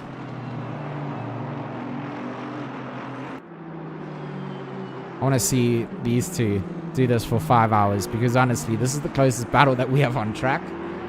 consistently on track. Van Rooyen just seems to... Oh, it's very wide. This is... Ooh, talking point. Talking point. Drive-throughs. So if they exceed these track limits too much, the drive-through penalties are going to be the plague of their existence. And they're going to hate themselves for getting that. So they need to be careful not to run too wide or gain the advantage in doing so. Has Martin in that kinetics Aston Martin grown a little bit too accustomed to following? But I'm starting to think here. Kruger on the back end of Lewis. Masters down to 7th.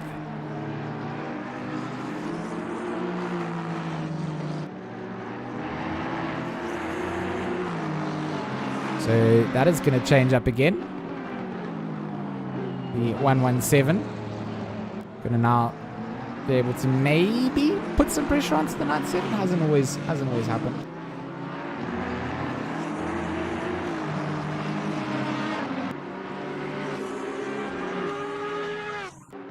The chat's completely arguing about liveries now. I mean, it is what it is. I just know that there's better... I mean, if we're going to talk about liveries that I do really like, as a sim racing team, I really like what the Kinetic guys are doing. The pinks and the purples. I mean, it stands out there. I guess not everyone's flavor of the day. That G-Force sim, the bubblegum with the pink, blue, a little bit of metallic blue on that Audi. See all the brake calipers and... Or not the brake calipers, should I say, the canards. All with the little pink on them. I think those will work for me. These will work for me. But these two drivers are, again, just getting into the preparation for some overtakes, perhaps. Lewis, maybe he takes it back from Brandon Kruger. Masters, he's already done this before. No, there we go. Good call from Brandon Kruger. He's going to peel off into the pits. He's going to leave Masters and Lewis to stay together. And does Masters have a look down into La Source? He's going to get himself alongside. Inside line is going to be there. Masters will. And I can only think inside that Lewis is going to be going into the pits on the next lap. He didn't defend that inside line at all. And maybe for him, he knows he's going to be going into the pits, so there's no point in putting themselves at risk. Let's see.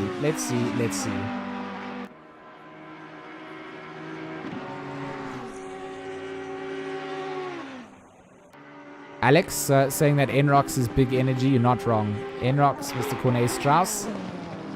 We need to see what that man can do in the Sim Racing World 2021. Looking forward to seeing how he performs for sure. Can we show car number 9, D? Now, of course we can. Of course we can. Let's go and have a look at Deervolt. No, he's actually in the pits, so I mean, Mike, I'm sorry, but you're not going to get the best viewpoint of Deervolt at the moment. He will be exiting the pits. It's a very long pit lane as well, so I mean, we can give you a helicam view of the exit of the pits too, just for a little bit. There's Deervolt. Let's see if Lewis is going to go into the pits here. This is what I wanted to see. You let Masters by so easily. Out through the Fagnus and towards Campus. So Sector 3. And then we see Brian Lewis has done a good job at the moment. He's lost a couple of positions, had to be defensive. Had to then try and get them back. But we'll see if he goes into the pits. We are rounding out our first hour. We're going to go into a 5-minute immersion break following along with one of our drivers. Time for me to go and grab a drink in between this. We are doing a solo 6 hours of comms. I've got Carl joining me at 3 for an hour, so that'll be nice as well. And whoever wants to jump in, Jason, I know you want to come and have a chat in the commentary box. I know that Bruno Kibili will come and join me from WRG. I know Jason will join from WRG.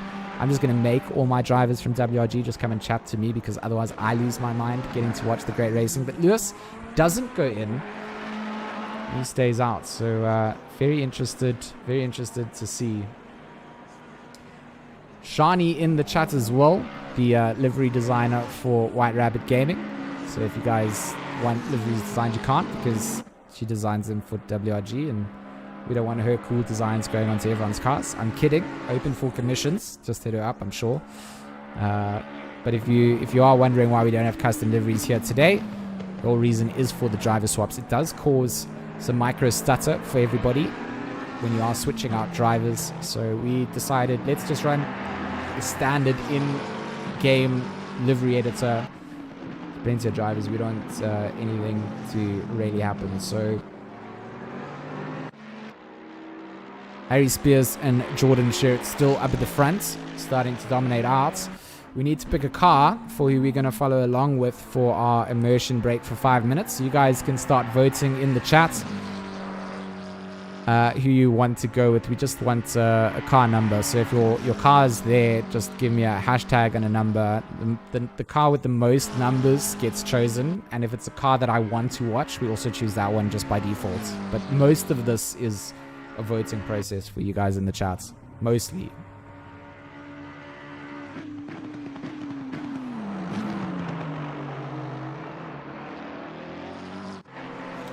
That looks like Jordan going to go into the pits to serve his first pit stop. Our race leader will go in. What does Harry Spears do? Does he stay out a little bit longer? Or does he also go in for his... He's also going to do exactly the same thing. So race leaders will go in. Jason Absmeyer might take over the lead of the race temporarily if he isn't going in to serve that mandatory stop. He is going to stay out just a little bit longer. Lewis into the pits for Retro.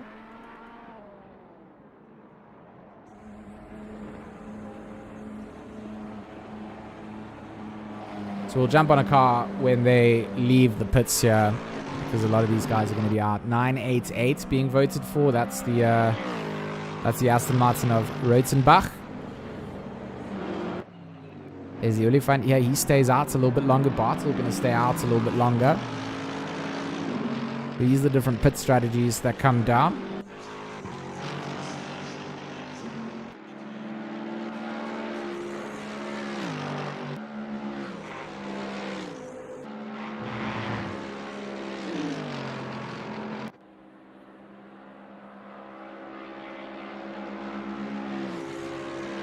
I think what we'll do is we'll wait for Jordan Sherritt to exit the pits.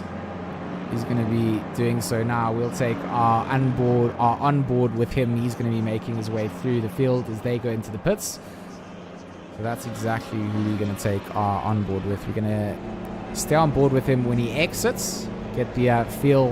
Look how steep this hill is down towards Eau Rouge. You see all the cars making their way up towards the top of Radior from here.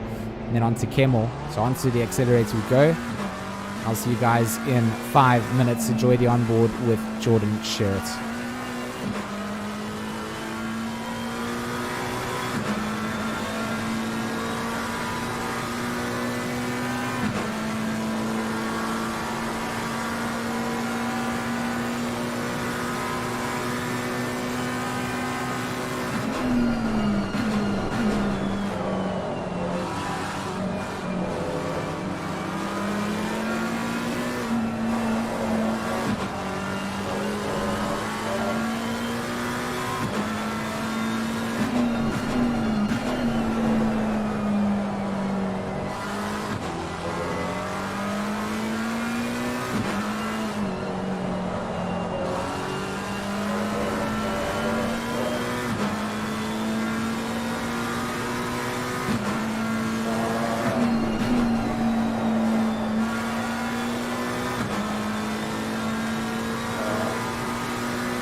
we are back with our race after our little immersion break there with Jordan Sherritt.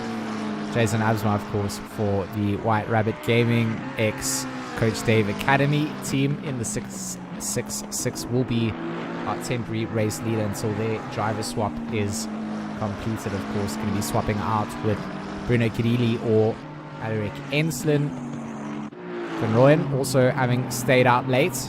Gonna be trying to just push the boundaries a little bit, try and make some space out towards Rotenbach. He knew that that car behind him was costing him in his progress forward, had to stay defensive, so he's elected to not go into the pits at the same time, try and give themselves a bit of a difference when they do hand the steering wheel over to the drivers.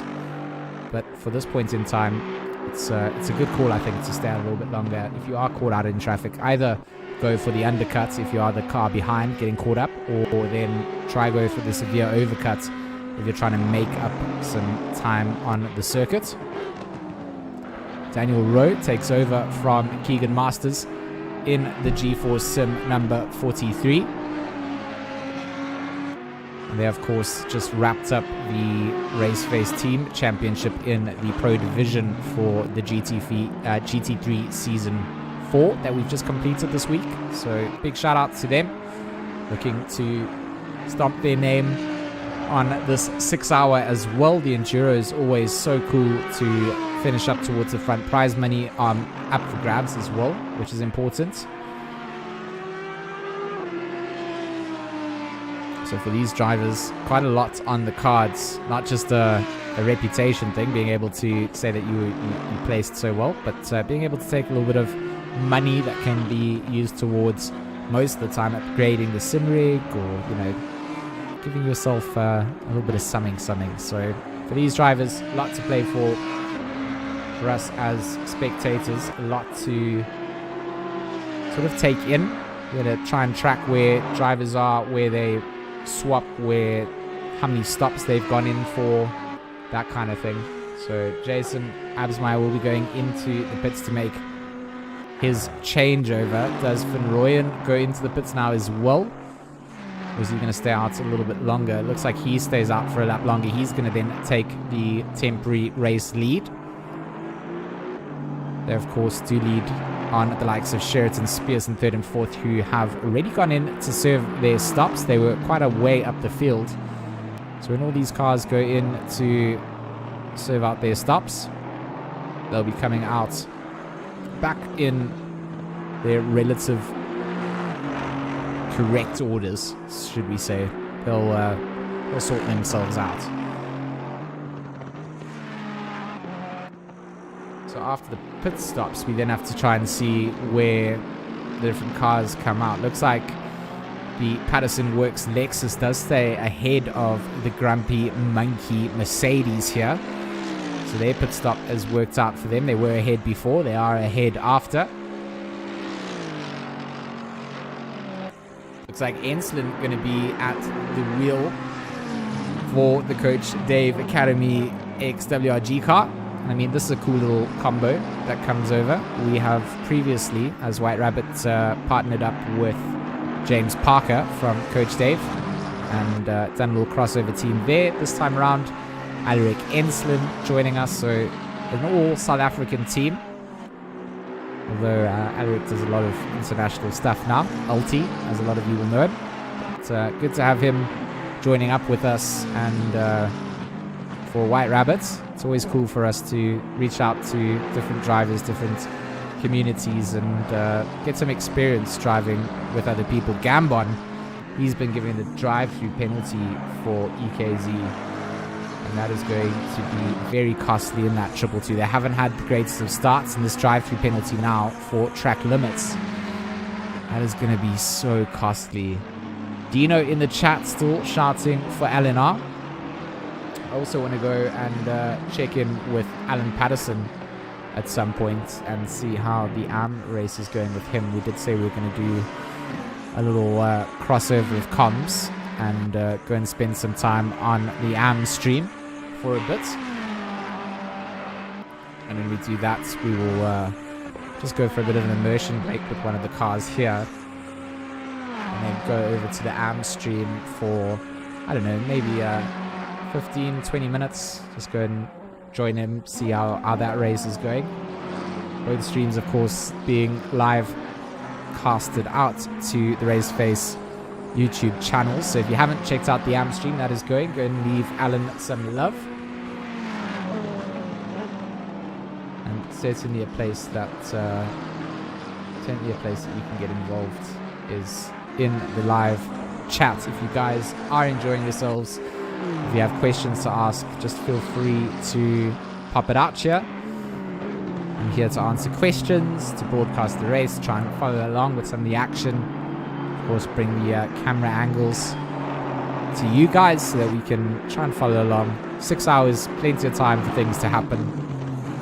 In the mid-phase of the race, things become very, very interesting indeed. So we're going to be looking for some drivers that want to come over for some interviews too. So if you are out and available for a little chat, we've got Eddie Francis in the live chat too, one of the main men behind Monday Night Racing. He's actually one of the people that I wanted to chat to in the live stream at some point. So when Eddie is ready, you can join into our broadcast at some point. So that's definitely a shout out and saying that we are looking to do some interviews with some people. If you are doing sim racing, you're involved, you have a team, you're a driver, you're driving in this, feel free to hop into the interview room in the RaceFace Discord. I'll have a little chat with you. You can broadcast the race with me for a bit, and we'll have a little discussion.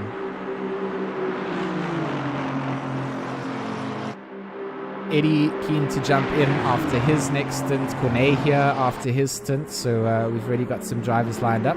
That's perfect. Absolutely perfect. Some drivers lined up. I'm very keen to have a little chit chat as we try and find some on-track battles now. Laps are going to obviously have been served between guys who haven't gone into the pits. They're going to put themselves into different positions on the circuit. And this means that what was brewing up before is not necessarily brewing up now. Trying to see Alan Gosling at the moment. He's actually come out ahead of Shell Wilkins. So I don't believe that these two were past each other just yet. So I think that this has actually worked out for Gosling.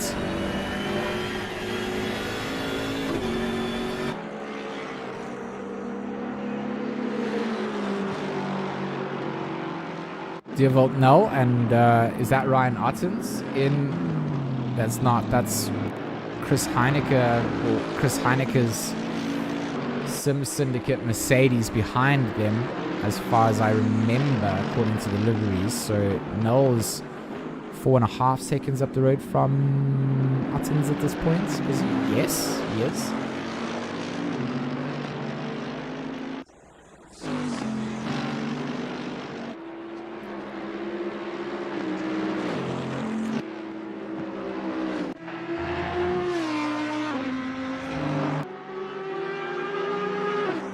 So according to our weather forecasts, we still have just some lacquered grey clouds above. No rain coming down. Track temperature, 26 degrees. 3 degrees hotter than the ambient 23. And 0 kilometers an hour of wind. So pretty still day. 5 o'clock on the clock. So we obviously started during the daytime. And we should go into the evening, finishing up around about 10 o'clock, just after 10. Hopefully we get a sunset, a little bit of darkness, a little bit of a mixture between... Why is Jordan Sherritt going back into the pits, I wonder? Okay, this is a big change of events. So Jordan Sherritt into the pit box here. Where does Harry Spears... I mean, Harry Spears is going to take over the lead of this race because Sherritt's in the pit box. Vasaki's going to pass this as well. Why is Jordan in the pits? He's stopped there for a long time. Race leader, ooh, not looking good for him. Things have changed up already. Ooh. Don't know what has gone down there, but Vasaki going to get through. Ensign going to come through.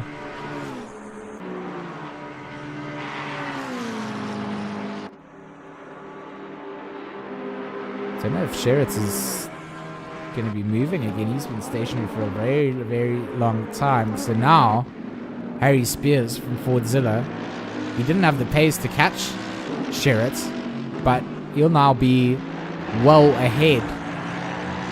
Can Vasaki catch up to Harry Spears to maybe rival up at the front? But, I mean, either way, it's going to give us a battle for second and third on the podium. Ensign 1.7 seconds behind Vasaki right now. We've got to keep our eyes on Harry Spears. Does he continue what he's been doing? You know, he's got the pace. Vasaki and Ensign.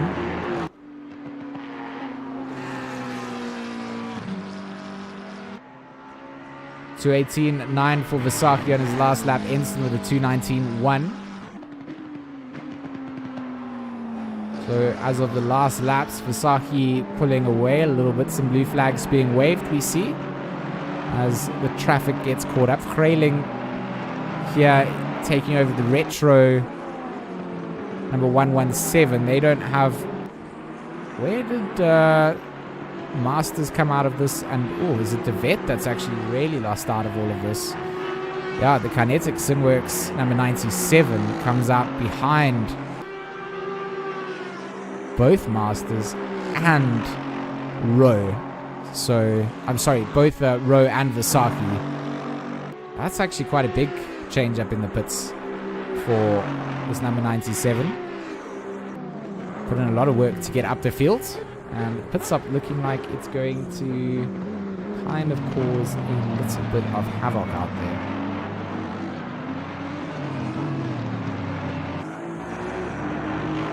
I mean, Sherritt looks like he's retired here. I mean, I think this is over for Jordan Sherritt. He's not moving at all. He is he's dropped down the order. It's been handed over to Spears. And these Fordzilla drivers from Europe are just nutty. I mean, we've seen Dulking do Dulking things. I mean, Spears in the one round that he entered in with the RaceFace GT3 series before the SimGrid stuff kind of conflicted with it. I mean, he was also, again, just setting disgusting lap times. Didn't quite have the internet connectivity. I think he was playing on an LTE connection at the time, which doesn't always work out from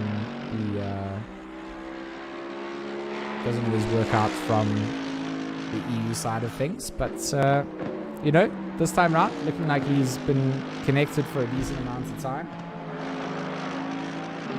He really does have the pace, so I want to see. So, oh, what has happened to Vasaki? Vasaki made a big mistake then. So Vasaki going to be down in 4th place now, Krayling through and Ensign through. The 666 taking over 2nd, the 117 into 3rd. I mean, strangely, it doesn't look too damaged up at all.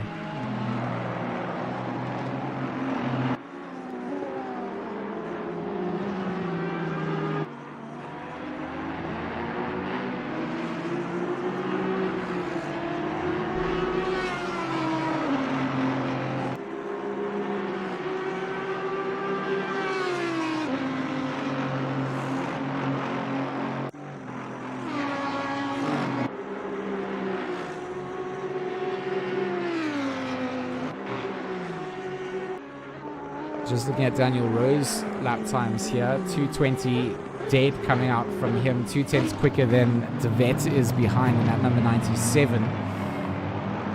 And Arno Vasaki's last lap at 2:28.8, so big mistake did come out from him. He goes and sets at 2:19 now, so that's where Vasaki's mistake was made. That's what's given that position change through. For a lot of these drivers, then it's this mid part of the race where you can really make a small mistake like this, and that can you know, impact where you had made a lot up at the start. But then knowing that there's still 4 hours and 36 minutes left of the race, there's so much for it to, you know, swing back the other way. You just got to keep the car on the racing circuit. You got to, you know, put the small mistakes behind you. You can't let it affect you. And you then got to just put your head down. I know that Visaki has killer race pace. I know for him, his team will just be saying, you know, at the same time, make sure that you just get back to your rhythm. Don't worry about where you are on circuit. No running wide, and that's why you have someone behind you. I think that's the purpose of team-based racing. When you're just trying to do this alone and you make a mistake, you're caught up in your own head. It's very difficult to do. So Jordan Sherritt, having gone into the pits, doesn't seem to be out of the race entirely. He is back out on the circuit, but he is down in 23rd place. So we have no idea what actually happened to him. We just know that he went into the pit box out of the ordinary, and to be honest, he spent a lot of time sitting there. So hopefully he's managed to get back, get sort of sorted out with whatever was going down. His car didn't look damaged when he went in there either. So maybe something hardware related. Absolutely no idea.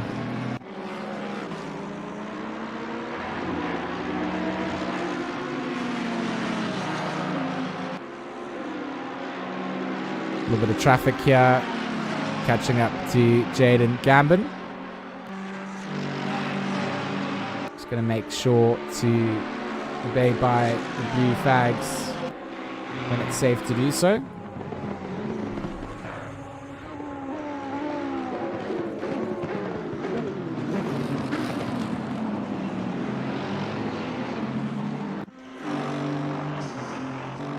Kieran Patterson doing good work in his Lexus. Yeah, he's taken over from Leslie Oliphant, number 101 Patterson Works racing team, trying to find themselves some good luck in this race compared to what happened to them in the GT3 season. It just wasn't there for them here in season 4. Lots of bad luck, lots of bad races, just didn't give them the season that they needed. But Leslie and Kieran, really powerful team together. I'm hoping that they have a good rest of the endurance. Currently sitting in 7th place. It's a very good place to be sitting.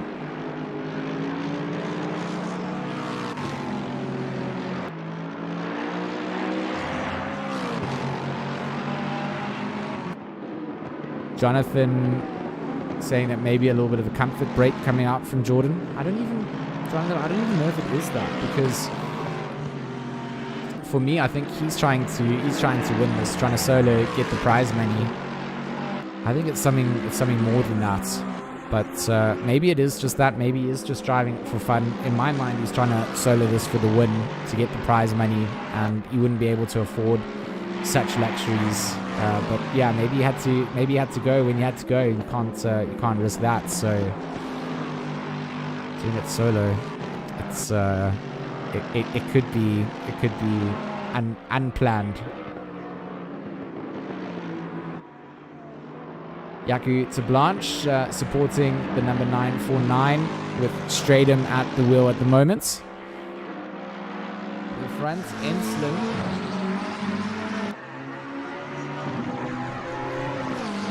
Is this Mr. Sherritt there? Indeed it is. So Sherritt is going to come past Enslim to unlap himself. The two McLarens. This will be good to watch for a little bit, for sure.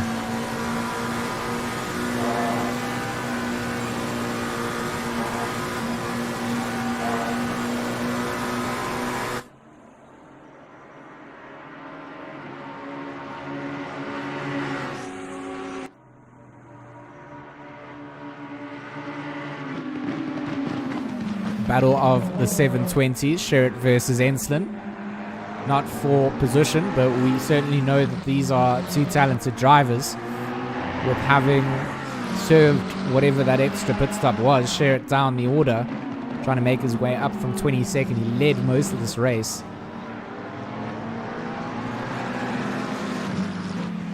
can see that the pace from Sherrod is there. I mean, he gets past Ensslin and then starts to make a couple of car lengths gap.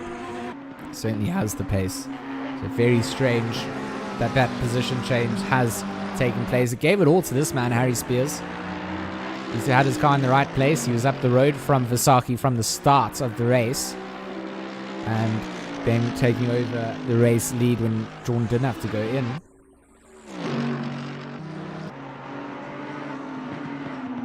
I just don't know that many drivers have the pace to take it to Spears. I think Sherrod, yes. I think maybe some of the likes of RS's, maybe Bash, some of the really quick guys out there have these alien times that they pull out.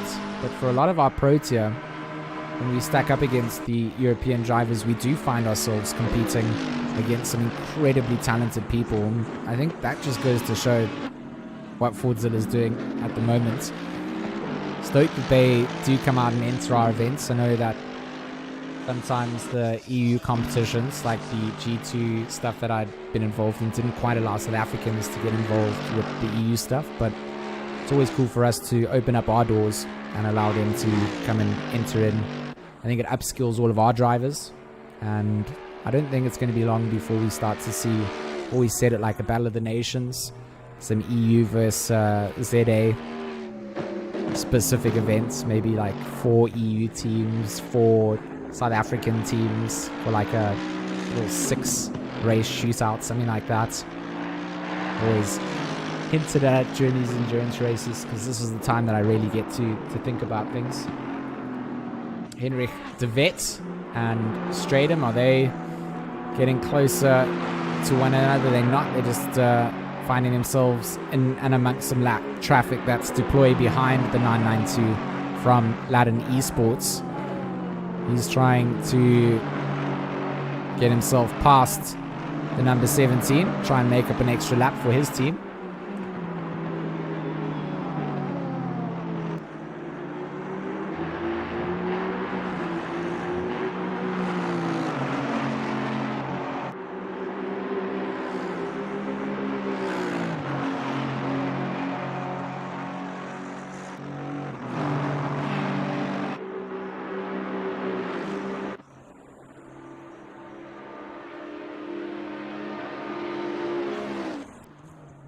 Just a lot of cars and drivers finding themselves in and amongst some lap traffic,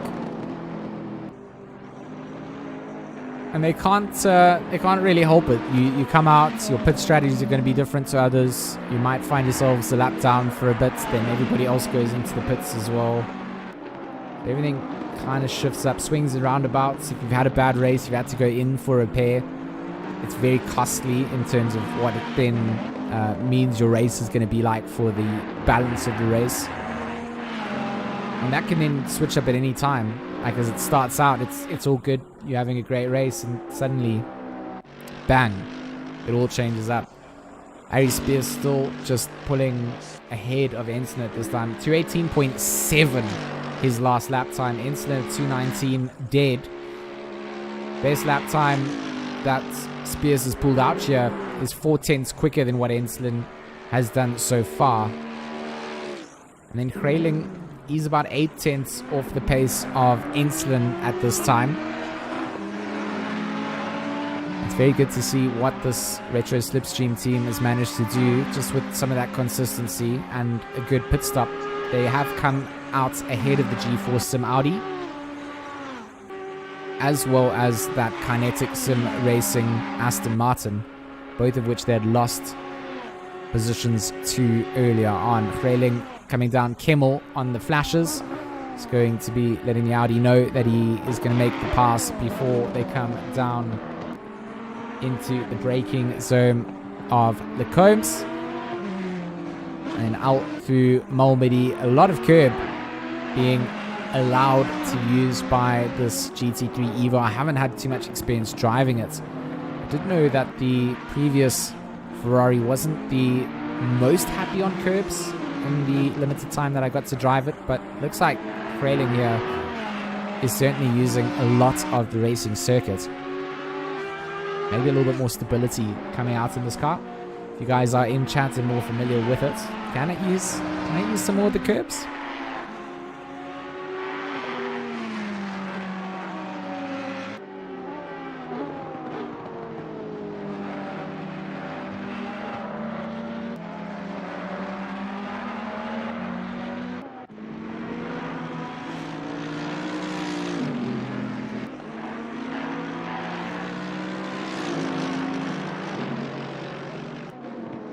Brett Crowcamp going to be at the wheel of the number 21 Mercedes GT3 Evo. The Grumpy Monkey color scheme. I was a fan of it before, still a fan of it now. They're not quite where they were before. And of course, before putting some big pressure onto the Patterson Works Racing Lexus, who at the moment sits up in 7th place. So call it what you want to call it, pit stops or not. Big changes coming out, and they continue to still drive around with their hazard lights on. I'm not even sure if that is a strategy, it's being done on purpose, but from the start of this race, it feels like they've just been on the hazards. Lou Hendricks in the chat saying that the Evo just has some body and aero changes mainly. Okay, so maybe just me needing to update my knowledge on the Ferrari a little bit before when I did drive it, which was a couple of updates ago. Just didn't really seem to like the curbs too much. But again, could be my terrible driving style as well that leads to that.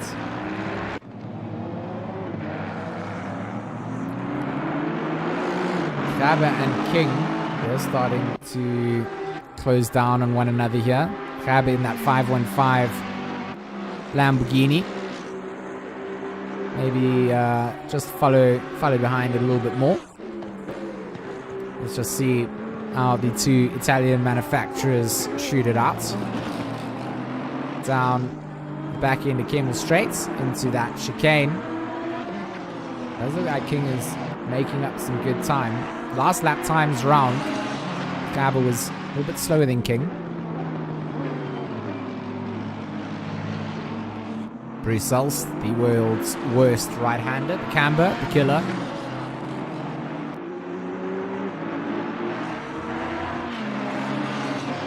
Definitely pretty even Stevens between them, but that extra bit of slipstream for the Lamborghini will work in the favor of Gabba. Goes very wide into Buon, or what is to be known as Buon, I suppose. Don't know the new name. Don't know how to say it. Spa's always been a battle of the names for me, and not even sure what the track update to that double right-hander is. Kirstein saying a little bit more curbing can be used. Thanks for that, bud. It does look like there's a lot of curb being used out by the Ferraris, so it is interesting to see. Patterson, 13.6 seconds up the road of this battle between them. That green Aston Martin in front being a back marker that will move out of the way. Flashy lights come down. King saying, I want to pass you before bus stop. Both of them going to get past before the braking zone. And back marker not going to get involved in costing them position. We certainly just want to check along with this for now, because it does look like King starting to lose some pace out there. 221.2 coming out from this number 991 Ferrari, and that Lamborghini behind a 220.8 comes down.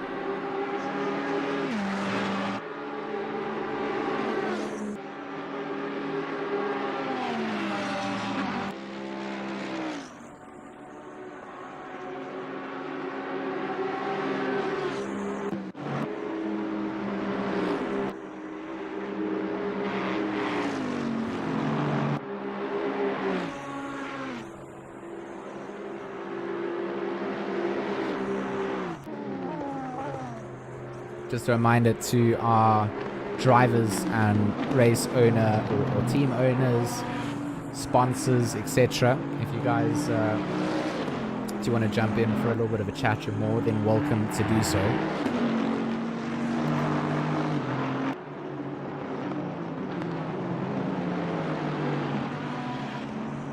Steve Snow asking, is there a way to see who the quickest car is on the track currently? No, there isn't a way for us to see that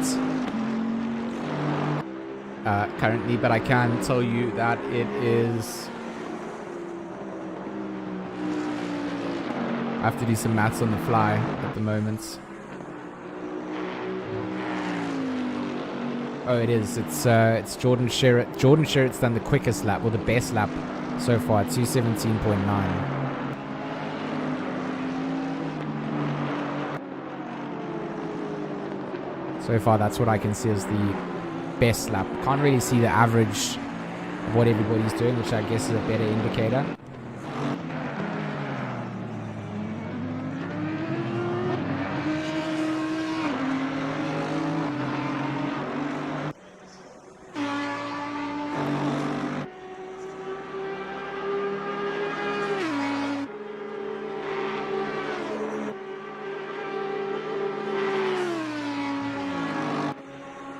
Yeah, no, that's all I can give you, Steve, is this best lap of Sherritt's at the moment, the number 634.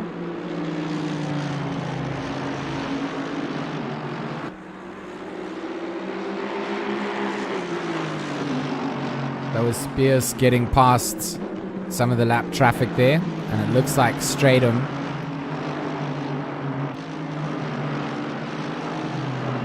from Logistical Nightmare Lightning. They are on the back end here of that number 992, looking to see if they can make their way through.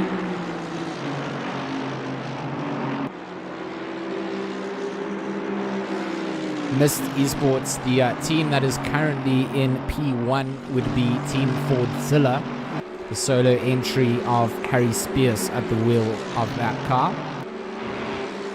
Second place currently held down by White Rabbit Gaming cross Coach Dave Academy. And then third place to Retro Esports.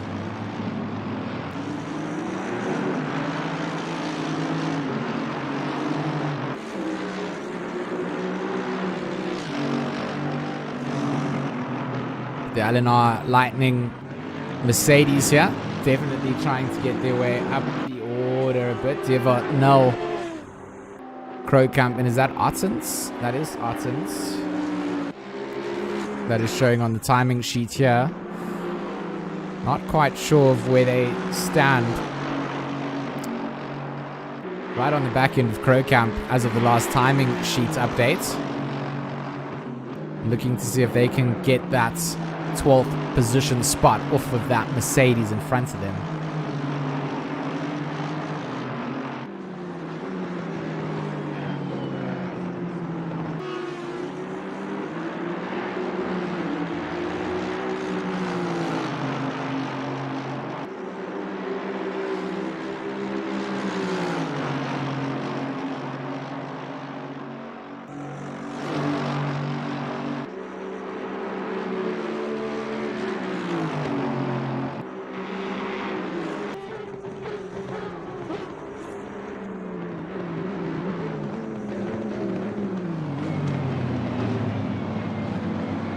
Work done. Crowcamp through. Ottens through past Crowcamp. Crowcamp still with the flashes going. Maybe it just means that every car that's going to put some pressure on, he's just going to leave behind. Arno Vasaki in that number 94 behind Daniel Rowe now. This is going to be interesting to see what transpires there. Not sure if Vasaki is being plagued with a couple of mistakes out there.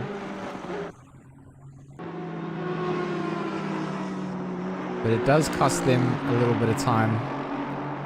Of the retro type slipstreams out there, this one, or retro liveries, this one works the best for me. I don't even know if Arno and JC are driving for retro anymore with this Noldi name, but that's how I kind of remember them as drivers, so it's difficult to always pick them up and remember that they They're driving out for Rinaldi for the purpose of this 6 hour. Very confusing. Retro slipstream though, the 117. That retro Ferrari. Oh, Jason Gray. That looks like the NSX has picked up a drive-through penalty.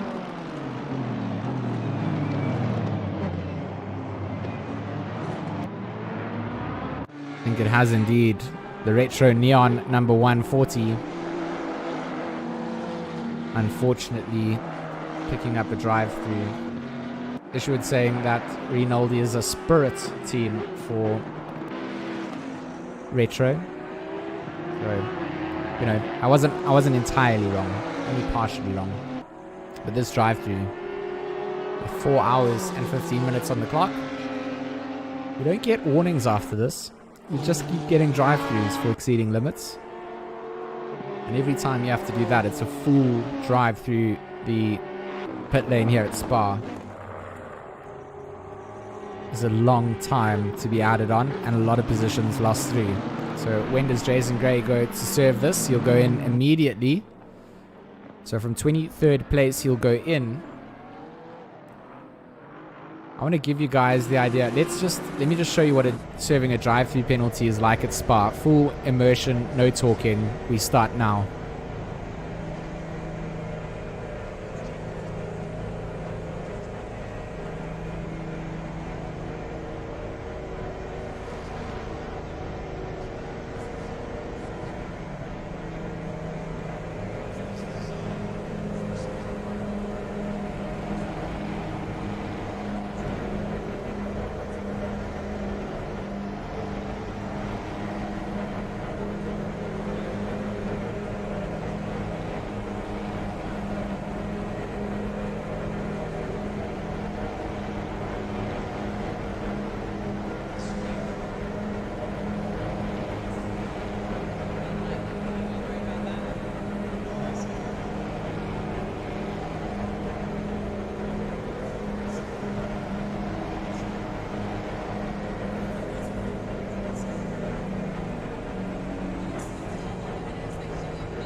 That, ladies and gentlemen, is what it's like to serve a drive-through at Spa. You see how much, it didn't cost him too many positions. 25th place is where he's going to come out here. But for him, it was a long time. Down Kemmel Straight also doesn't have the speed that you exit through Erosion Road. Oh, he's caused a collision through, and he has gone side by side. So Jason Gray coming out there does cause himself a little bit of chaos. Let's even get a 30-second. My dog also agreeing that Jason Gray caused some chaos. Let's see the Headicam point of view here.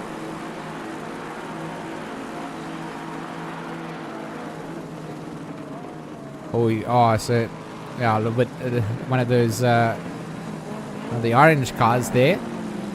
Causing major chaos. Also coming into contact, I think that's with the Ladin Ferrari in the background. So major chaos coming down. Wasn't really Gray's fault coming down. Drive through for De Vet as well. Heinrich De Vet in at that 992. It's a drive through penalty, and we'll have to go and serve that out. So a lot of drivers getting issued with it. He's got Jordan Sherritt behind him, putting some pressure on. Sherritt will want to quickly dispatch of this. We'll know that he's going to go serve that drive-through penalty as well.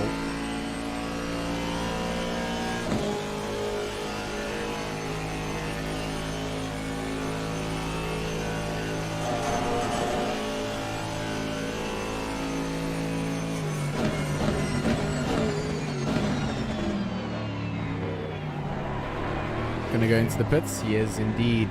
Sherritt will go through. Jordan Sherritt trying to make as many positions up as he can after he had to go into the pit stops, or in for a pit stop, without us really understanding why. Gray has gone into, I think maybe in the repair that car damage. I think at the end of Kemmel Straight, that collision has affected his rear aero, so he's had to go back into the pits. So from 23rd, after the drive-through, then he's just going to drop down even more and more. He's in 25th at the moment. Oh. Definitely not what Jason Gray would have wanted to go down. Across the timing sheets, there are not too many places up for grabs. Sherritt's onto the back end of Stratum. Probably going to be quite good to watch Stratum going through the order.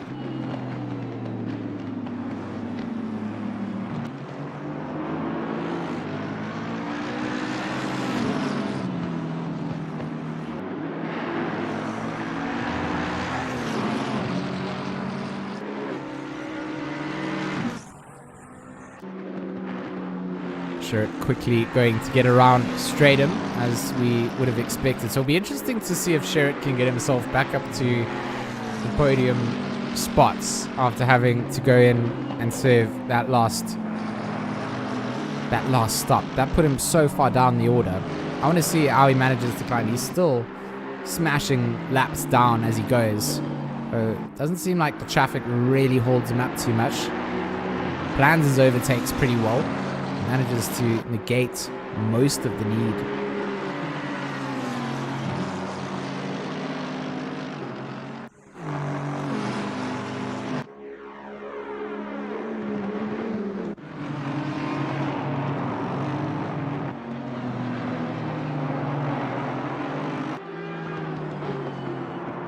Daniel Rose still sitting comfortably there in 4th. Vasaki now in between DeVette and Rowe. We saw that on-track battle quite early on in the starting phases of the race. As we come down now to almost getting into that 4-hour remaining mark. 2 hours of enduro racing served out. 4 hours to go.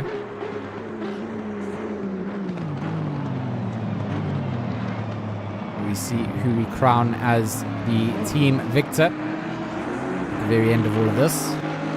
But until then, plenty of things still to happen. We see drive-through penalties getting issued out.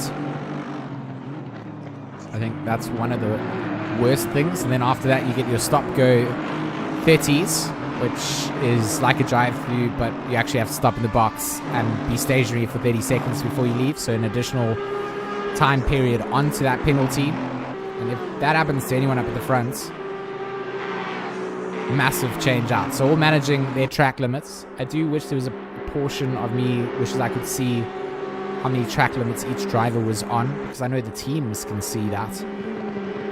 I do wish the broadcasting tool would also let us know.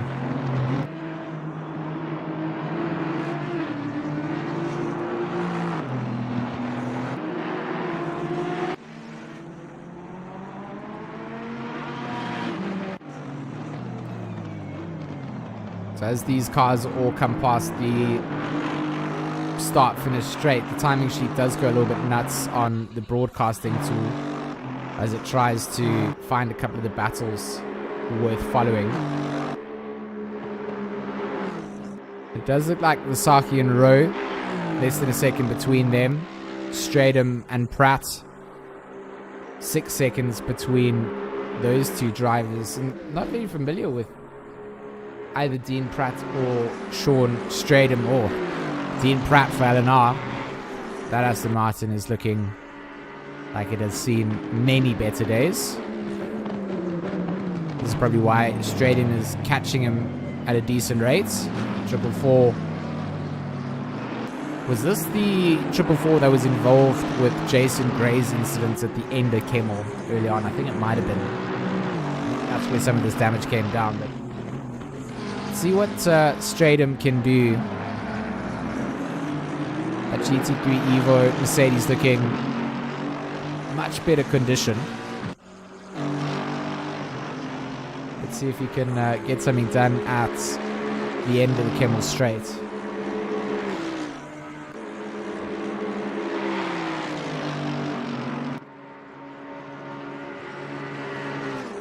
Won't even be able to. Didn't have the exit through ROG or radio to be able to do that. The Blanche going to go into the pits on the timing sheet that we see.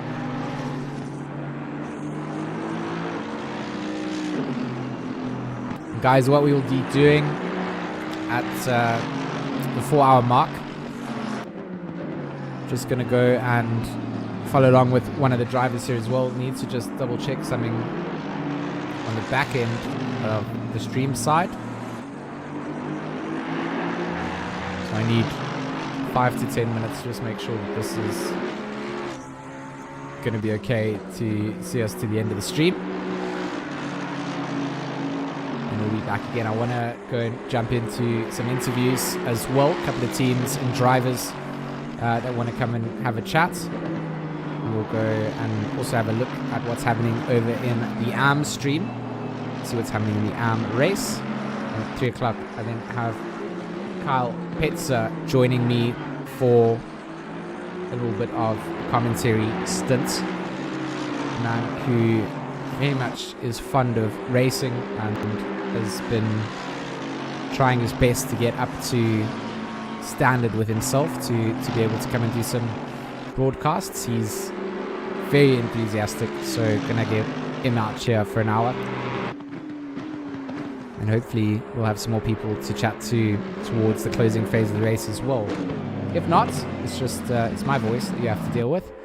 My name is George Smith. I am a broadcaster and commentator for RaceFace, as well as Racing Club International. Of course, this is the 6-hour of Spa, brought to you by Mettlestate and Asus Republic of Gamers.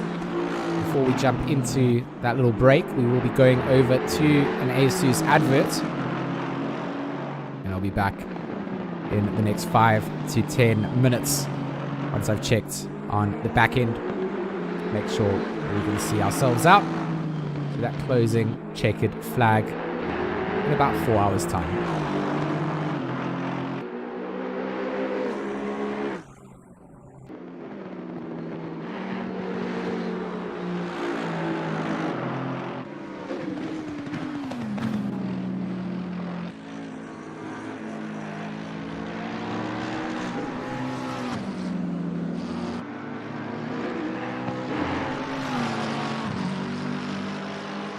Insolent having a great stint out here for the WRGX CDA McLaren, having taken over the wheels from Jason.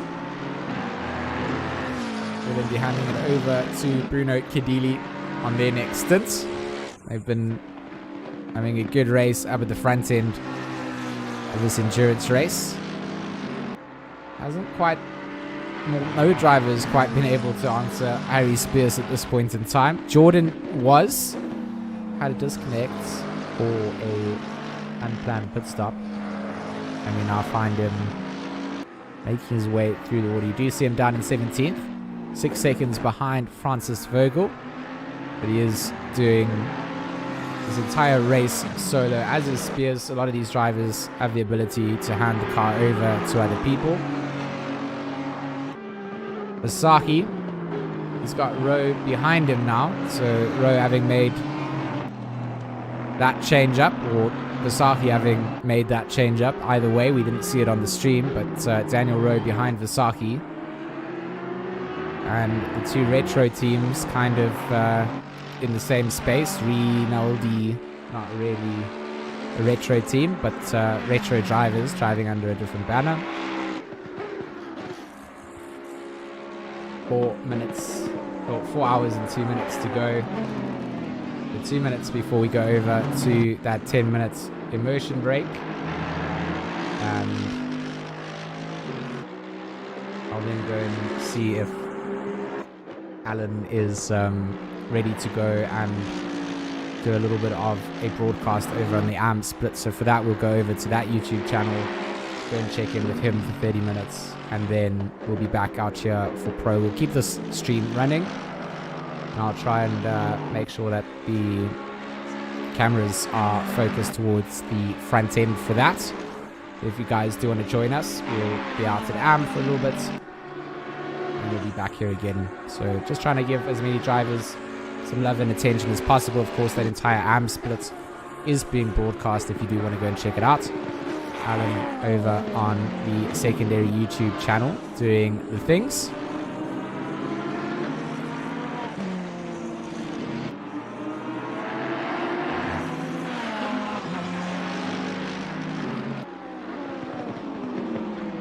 Massive race coming down for a lot of these drivers here. I mean, for me, closing out the year with a solo 6-hour broadcast and commentary is something that I'm stoked to do.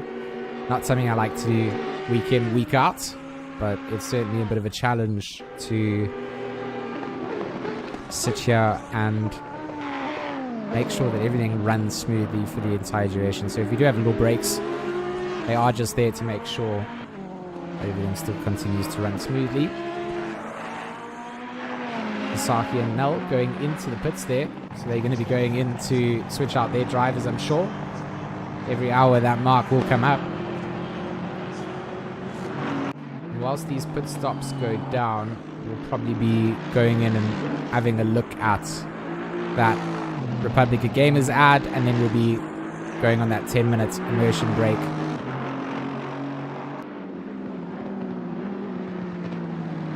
Probably the best time for us to do so, and then we'll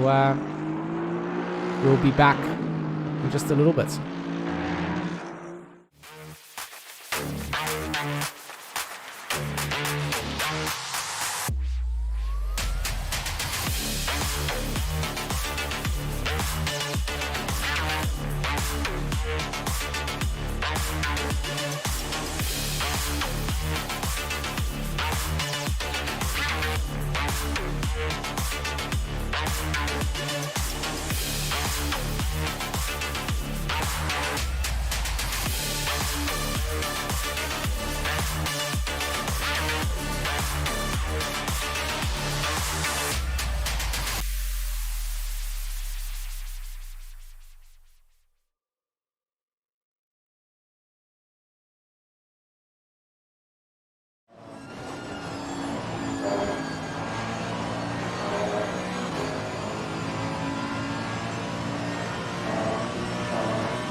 Back on board here with Harry Spears. We'll be enjoying this immersion break. I'll see you guys in the next 10 minutes. We'll stay on board with our race leader from Ford Zilla. We still have 40 or 38 cars in this pro split. I'll be back with you guys shortly.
commentary is back.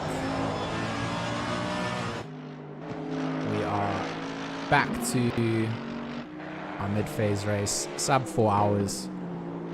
We've got a whole bunch of pit stops about to be served out here in the Pro Split. A whole bunch of driver swaps going to take place.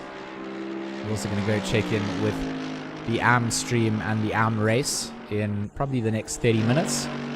So we'll be taking an adventure out that side of things, going and just checking in, seeing what the race broadcast looks like on that side. So all of this traffic here, if you guys want to come and join us over on the AM stream for, 15 minutes or so, we're just going to go and see how the AM tier is doing. And I'll be back here to continue with the Pro tier race. This stream will, of course, continue going.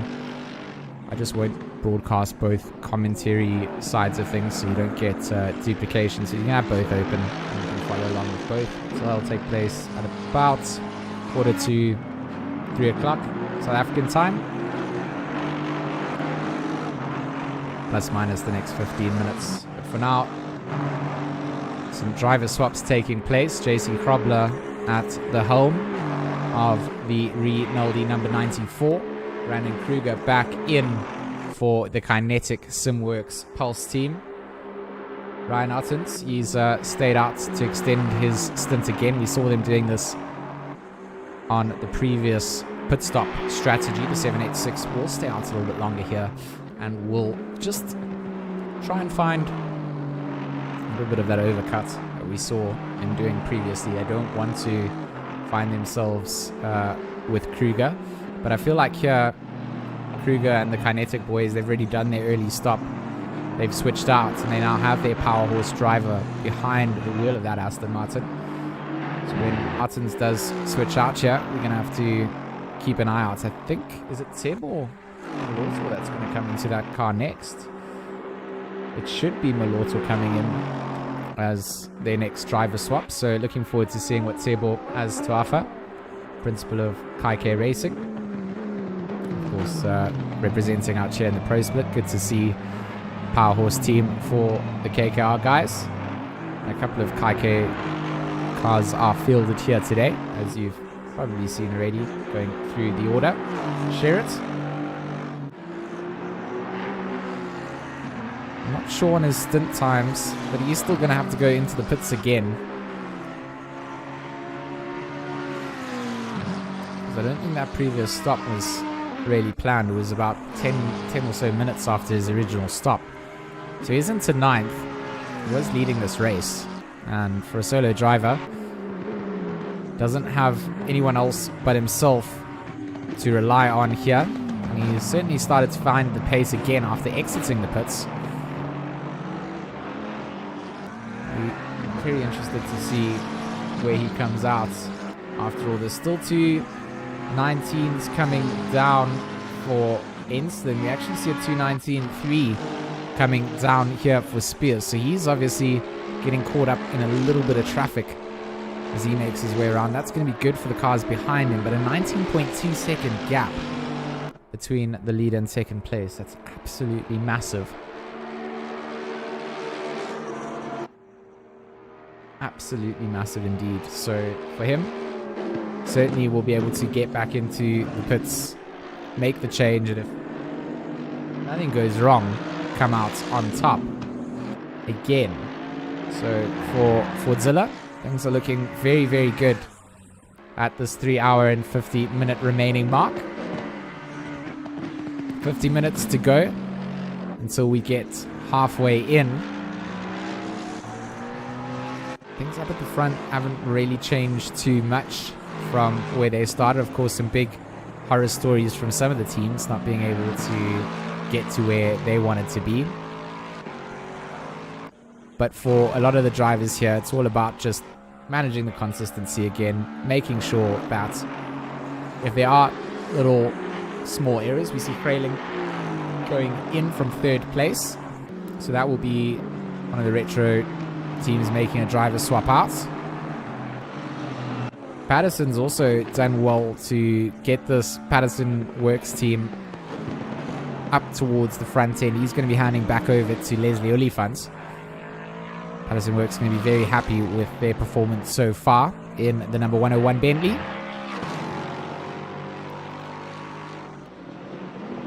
Insulin will be handing over the 666 to Bruno Kadili.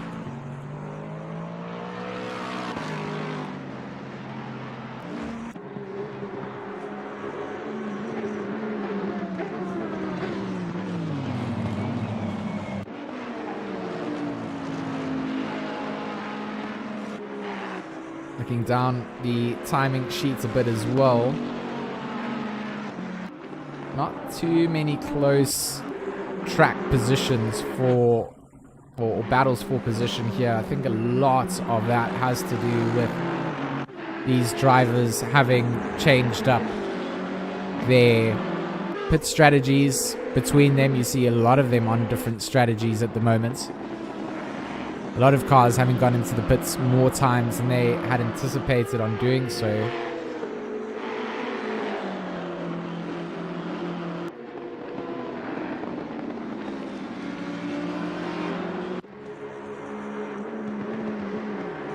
So JC Krobler and Jordan Sherritt going to be getting close to one another very shortly as well. Don't quite see Sherritt in the rear view yet. You see the Ladin Ferrari. Oh no, that's a Lamborghini behind them. My apologies.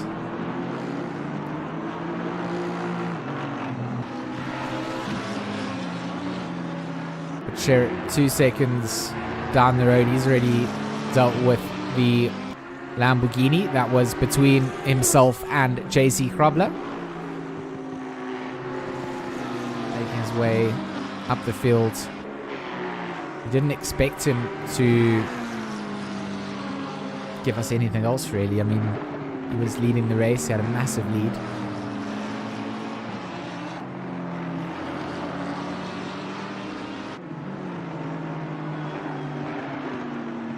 Bernard King, game crash during a driver swap. No.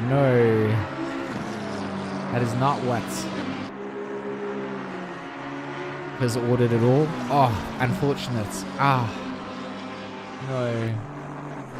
That is part of this, right? That's part of what we do. It's almost like a simulated engine failure or brake failure, or maybe not being able to replace headlights as it's going dark, not being allowed to race.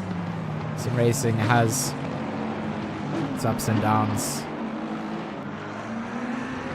I just want to see Sherritt's pace as he finishes out this lap here.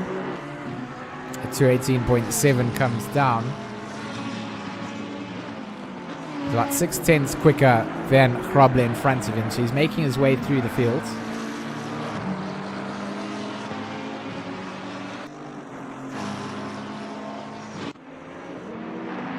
Of course we can show you the drivers further down the field.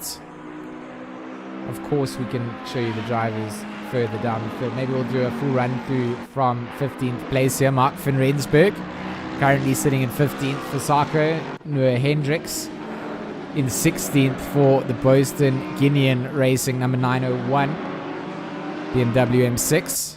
Eric Kirstein in the 696 Ferrari Team Resource Complete Try Hard Racing, doing a good job staying up there. Jarito Montiero for LNR Logistical Nightmare Racing, that 444 in the traditional LNR colors, orange and black. We've got Jean-Andre Britz for CNM Racing, the number 345. That was who was between JC Krobler and Jordan Sherritt in the previous couple of corners. Sean Skitter for Black Ribbon Sims EKZ Phoenix. That 222 just has not had too much luck in this race, that's for sure. Lionel Clue in the number 27 Lexus. Not 100% sure of their team name, but that Lexus looking quite heavily damaged. In 22nd place then, Neil Berger for BWR Pink Panthers, the number 76. In 23rd place, Stephen Tablanche for Kinetic Sim Works Energy. 24th place, Ayrton, whose surname I always butcher on the stream, so we're just going to go with Ayrton in the Zinger Wings. 5, 6, 9. Robin van der Merwe in 25th for Vim Vim in the number 92. Mark Antel in 26th place for Retro Neon. Looks like Corne Strauss, our man Strauss in the house. The 999 BRZ EKZ BRS Yeet team. I mean, if you know Corne, you know that it's the Yeet team. In 27th place, Jason Isherwood.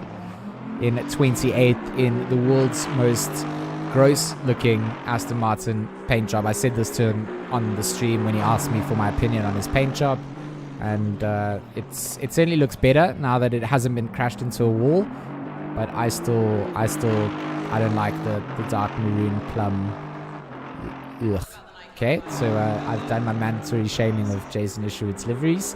29th for William Wentworth in the Kaike Racing number 555. We did say there were some more Kaike teams here, and there they are, currently sitting in 29th place. Barkhazen, that would be Bernard Barkhazen for Kinetic Simworks Prison. They're in 30th. 31st, Sean Buck in that number 110 M6. Christian Fenter for Ladin Sim Racing. He's taken over at the helm. The number 23 finds himself in 32nd. Look at that, 3-2-2-3. Games with numbers with GMAX. 33rd, should I say. Diane de Villiers. So test him out for Kant a little bit as well. The number 39, SRA Lexus. Craig Hunter in the number 7-3 Aston Martin V8. They find themselves in 34th. Cameron de Bastos. I mean, I know he's from RCI, and I know that I messed up his surname entirely, but I couldn't not introduce him the wrong way around. But in 35th place at the moment in that number 50 Audi. Matt Densham for Sim Syndicate. Number 36. They haven't had the greatest race coming out. I know that Chris Heineke did have an early incident out through Blanchimore, probably the first 10 minutes of the race. They're down in 36th place, at number 42. Anthony Wilson for Logistical Nightmares. That's their Ferrari entry, the 111 in 37th. Terence Ferreira, one of the other Kaike Racing Aston Martins, the number 13. Unlucky for some, unlucky for a lot. 38th place for them, not where they wanted to find themselves, I'm sure, towards the down towards the tail end of the order. And then a bunch of retirees coming down. Looks like Morgan McCall, that number 321 80k car. Have they retired out of this? I'm not quite sure.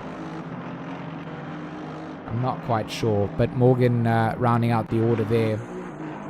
And then the 777, the 77, the 692, and the 124 are all the cars that have showed as retirements out here. So that gives us a full run through of the teams and orders up from 15.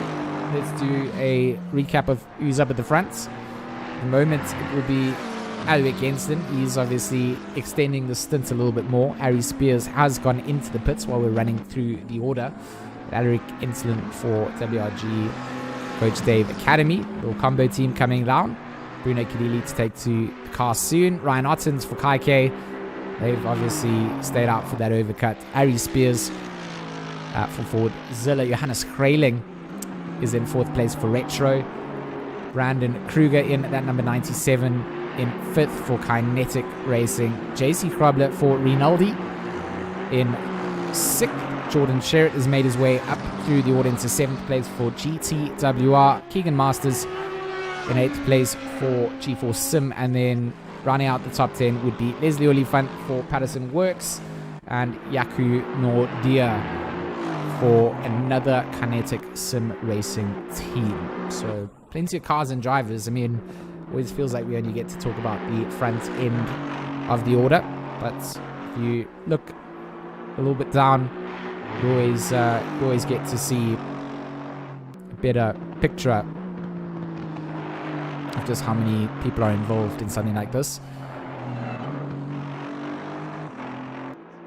Making sure that you don't have any driver swap errors. You don't have those kind of things. It's something that you have to try and you have to manage permanently.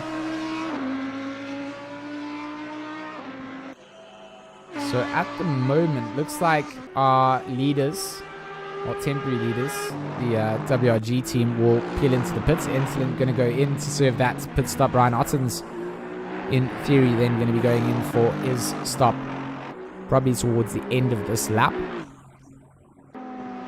if not staying out for an extra one. Harry Spears, after coming out of his stop, definitely dropping down on his race pace. You've got to remember, this man driving this entire race solo, 6 hours behind the wheel, has been leading out since Jordan's strange entry into the pits and in that race lead, and he's been absolutely smashing the times coming down. He's certainly struggling a little bit based on the time here. The front end of that Mercedes also looking like maybe a little bit of damage done out, because on the nose side of things, certainly see some bigger spacing than it was designed out of the factory. The front end, the bonnet's entirely vibrating as well. So I think maybe a bit of damage coming down would kind of match up with the fact that he's dropped down in lap times as well.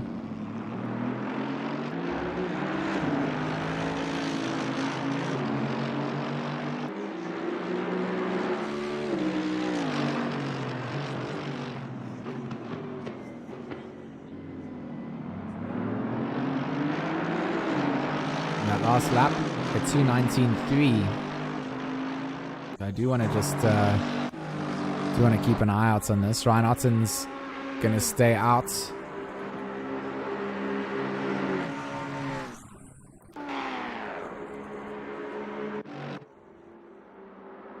So wait, has the 666 here jumped Spears in the pit stop? I think they have. Jason Absmeyer here coming out.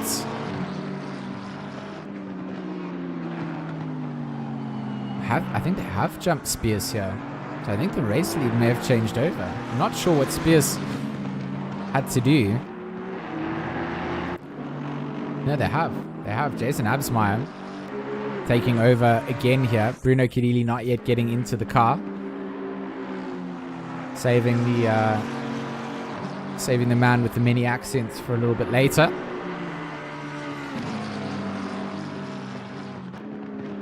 Oh, I think this has been jumped. So big stint coming out from Alaric Enslin there, and that has certainly put that 666 up towards the front. Otten's going to be peeling into the pits to serve their mandatory stop. Absmeyer almost catching them before that's even going to happen. Oh, Alaric Enslin actually joining up into the chat as well. So great stint coming out there as the LT. See that Spears has been jumped. He's also not quite getting the lap times that he needs in there, so it'll be interesting to see what takes course over the next. I think there was a massive gap to try and see what could happen there. Ottens is gonna stay out here.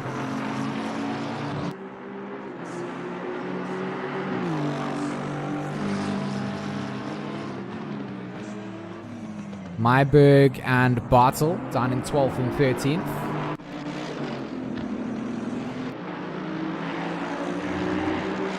Less than a second between the two of them. So that's a battle for 12th place that Bartel has at the moment.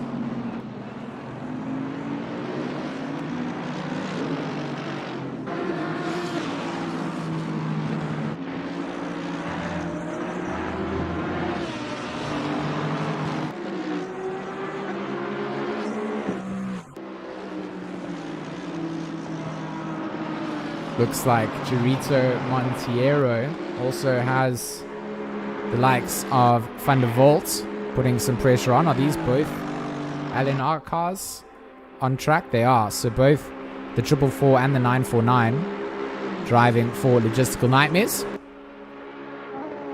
And within the top 20. Very good performance from the two orange machines at the moment.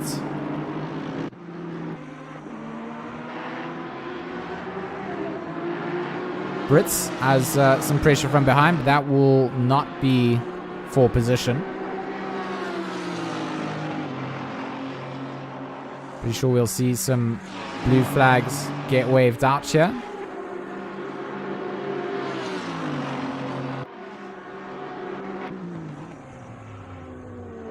That is to Blanche behind in the 992 Aston Martin, Jean-Andre Brits for C&M Racing.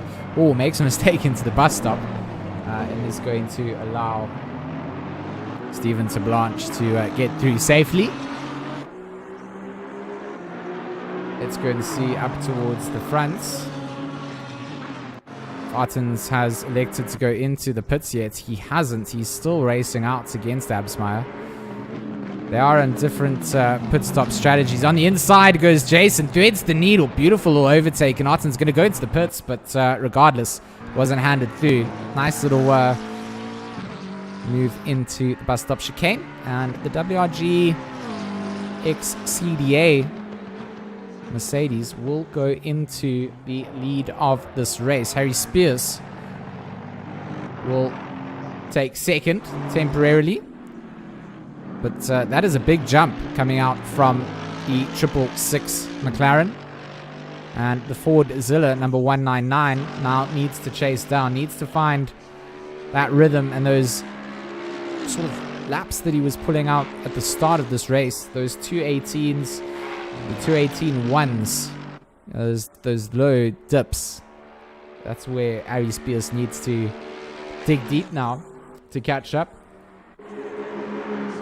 Kruger also going to come out nicely in third place. So this has worked out for the Kinetic Simrace Pulse team. We saw them doing big work during the stint that Kruger had out there. The mid part's a little bit of some shakiness, some lost positions, but right now the number 97 going to come out ahead of the likes of JC Grobler. Should be a good little battle between the Rinaldi team and the Kinetic boys. JC and Arno Visaki doing a good job in the number 94 to get themselves up towards the front end. Top 5. Drive-throughs are still very much something that I think a lot of these drivers have to focus on. I say that, look at that. Van der Volt immediately handed one. So Ruan will have to be going into the pit lane a shame. So about that very, very boring solo drive down the pit stretch.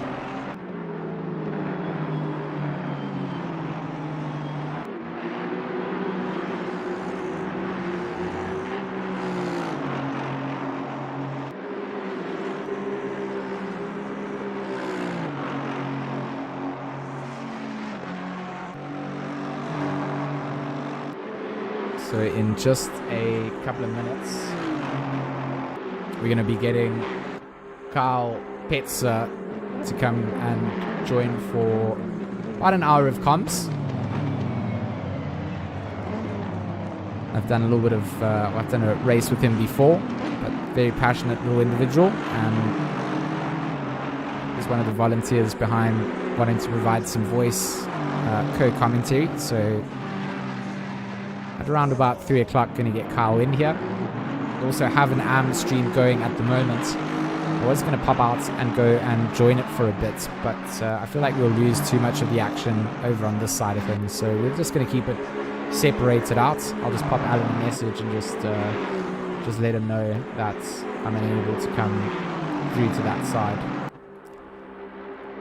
But if you guys haven't already, please go and leave a little cheeky like, a little message of encouragement for our fellow broadcaster. Alan Patterson.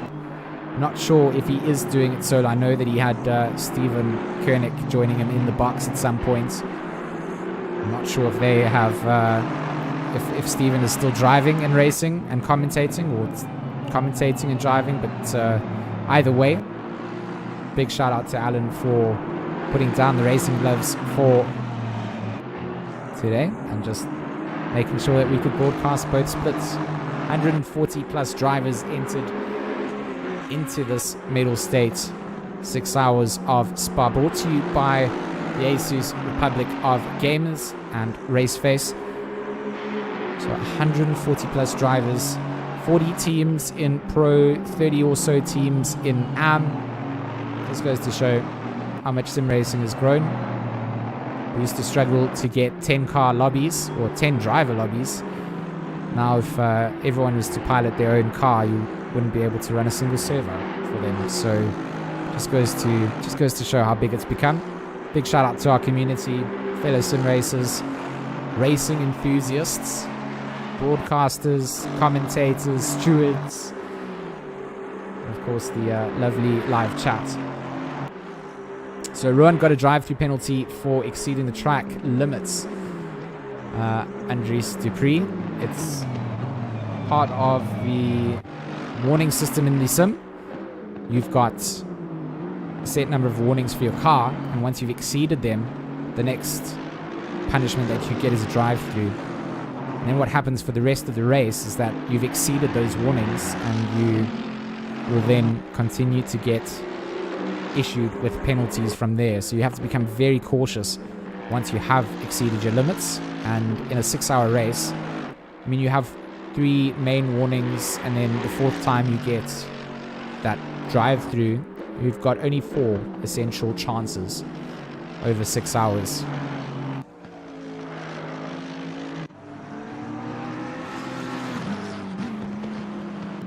So we just keep our eye out on the timing sheets at the moment. Currently, Jason 2/10 quicker than Spears as of their last lap times. 8.4 seconds between the leader and second place. And then Kruger 17 seconds down the road. He's got 2.7 seconds to JC Krobler. And that's the battle for 3rd and 4th. Then 5th is 1.9 seconds behind 4th. So 2 little specific packs up in the top 5, all fighting it out for position.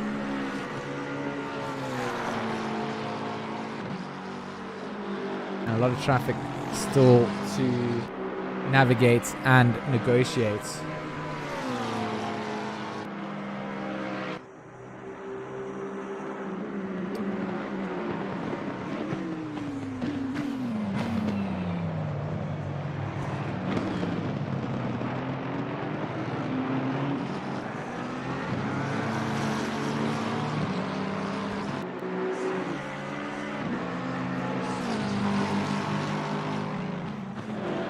Just want to pull up Alan's stream chat and just let him know.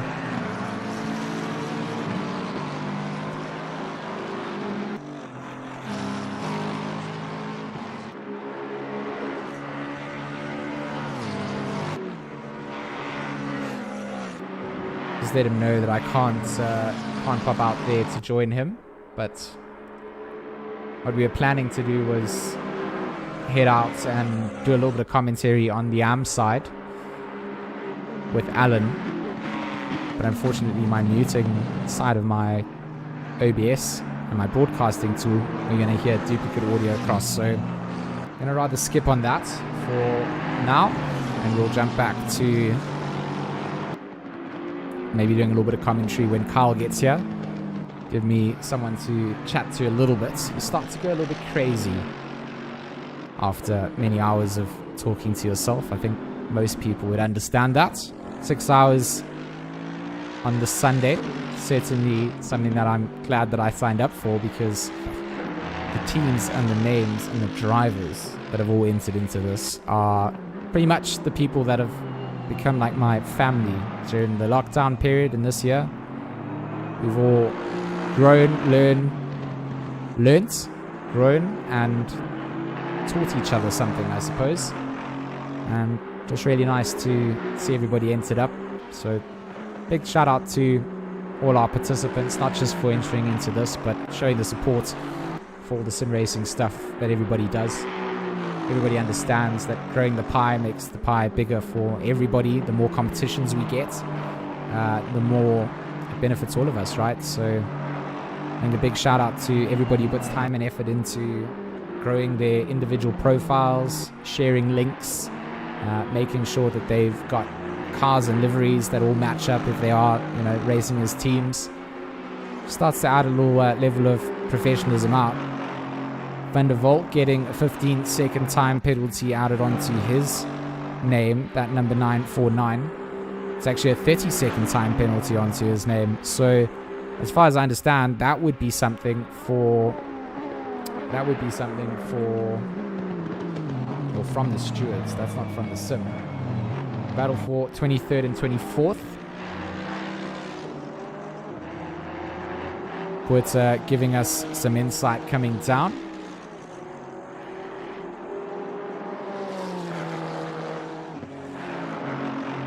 At this point, Ansel and Isherwood are quite far off from one another here. They'll definitely gain on that time penalty added out to Van der Volt, but it won't be enough to give them the position. Isherwood closing down on the hunt from Retro Electro.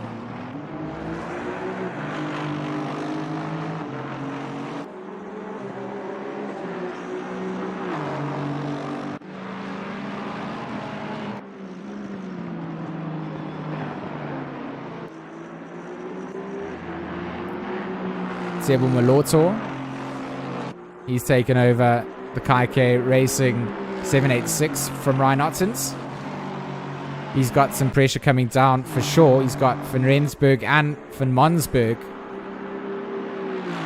Van Mansberg and Van Rensburg. Very confusing names to have next to each other on a timing sheet, I'm not going to lie. But they are behind the Lexus and the Bentley. Are closing down. You've got Krayling on the back end of Masters as well. And Masters at the moment, it's that little battle between Retro and G4 Sim again. Masters and Krayling this time going to be dueling it out. Half a second behind as of the last timing sheet update. Dylan here supporting Ayrton in the Zinger Wings car. I don't even blame you. I love the team name, the Zinger Wings. They certainly doing a good job at the moment. Down in 20th place as far as I can see. There they are. The Zinger Wings 569, just for you, Dylan. They are chasing down to Blanche for 19th. Decent way ahead of Van der Merwe behind them. Sitting comfortably in the top 20 of the pro split. 40 cars took to the grid today.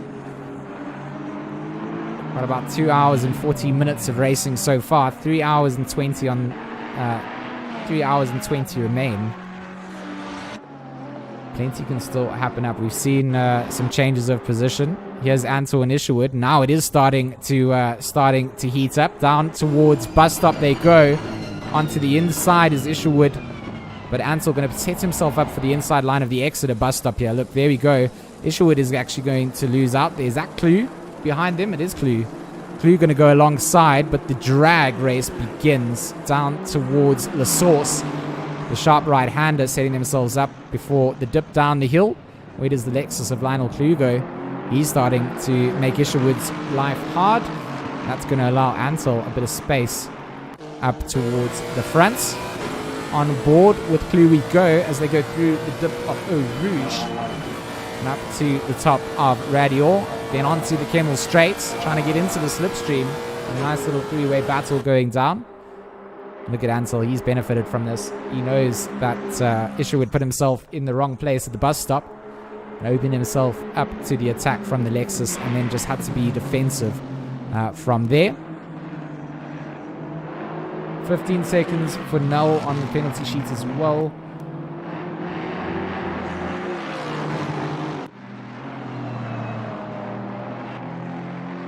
Probably just getting his way through some traffic here, so I thought that was maybe something to keep an eye out on. Let's just follow along with Isherwood for a little bit longer.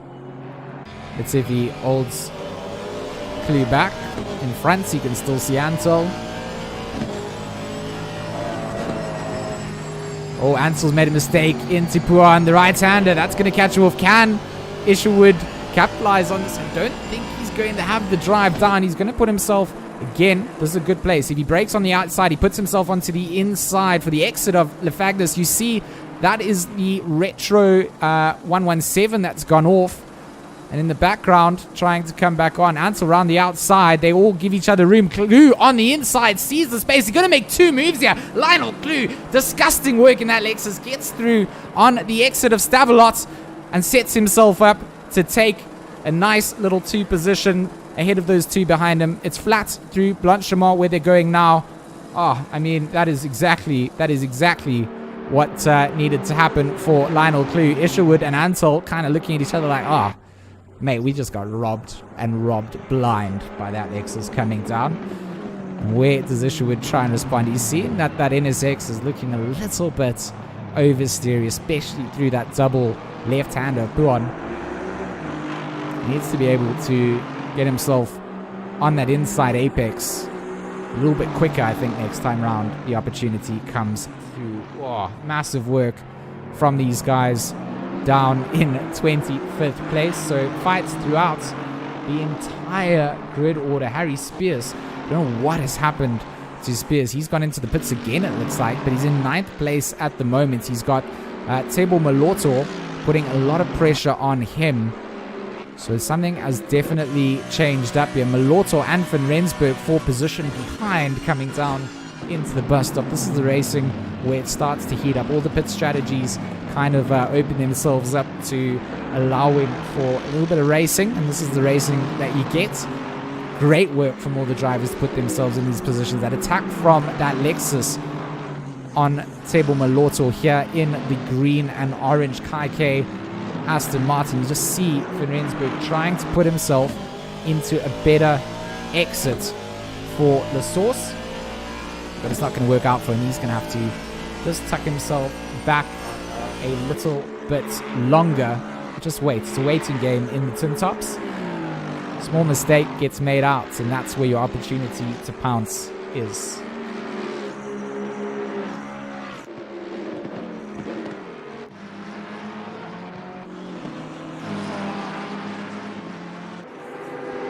Jason Absmeyer showing on the timing sheet as having some cars close to him, but that will be one of the back markers that he's making his way through. It's always tough to make those passes clean and tidy. Brandon Krug in second place for Kinetic Simulix. He's very much in comfortable space. He doesn't have JC putting pressure on. We know how aggressive JC can drive. We know how difficult it can be to defend against him. So Kruger doing a good job to keep himself up ahead of the number 94. 3.5 seconds as they come down towards the Kemmel Straits. Masters, he's again always been within the top 5, the G4 Sim car. Masters and Daniel Rowe doing a brilliant job between the two of them to keep themselves always up here in the top 5. And Leslie Oliphant and of course Kieran Patterson doing a great job in the number 101. They've still got some positions to make up, I feel. 3 hours left to go. We haven't quite hit the halfway mark just yet. But when we do, that's when we can kind of start to visualize just how much has changed from the start of the race to the end. Malort's doing such a great job at holding Van Rensburg back at the moment, and Jordan Sherritt's getting involved in all of this as well. Jordan Sherritt on the inside. He's going to make the move on Van Rensburg. Does this now hold up? Oh, Van Rensburg going to have the inside, actually. Table Malort's going to lose 2 positions here. He's going to stay wide. He's maybe going to lose these 2. Sherritt on the inside there. All 3. They can't go 3 wide down into Eau Rouge and Radior. It will be Jordan Sherritt to slip through on the inside. Brilliant bit of overtaking from him to come through. Malorto will still hold that Lexus back, and Malorto comes out on top there. Stays a little bit cautious coming down into the source, sets himself up wide and lets the Lexus and Sherritt fight it out. Van Rensburg didn't quite have the run, but he will have the run down Kemmel here. They are going to go side by side. I'm going to come down into the braking zone of Lecombs.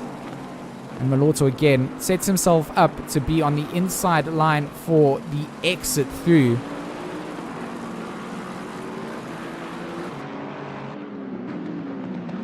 Malorto, a fight on his hands indeed. Out through Brussels, not quite under pressure from Van Rensburg at this point, so kind of dispatched of him at the end of Kemmel.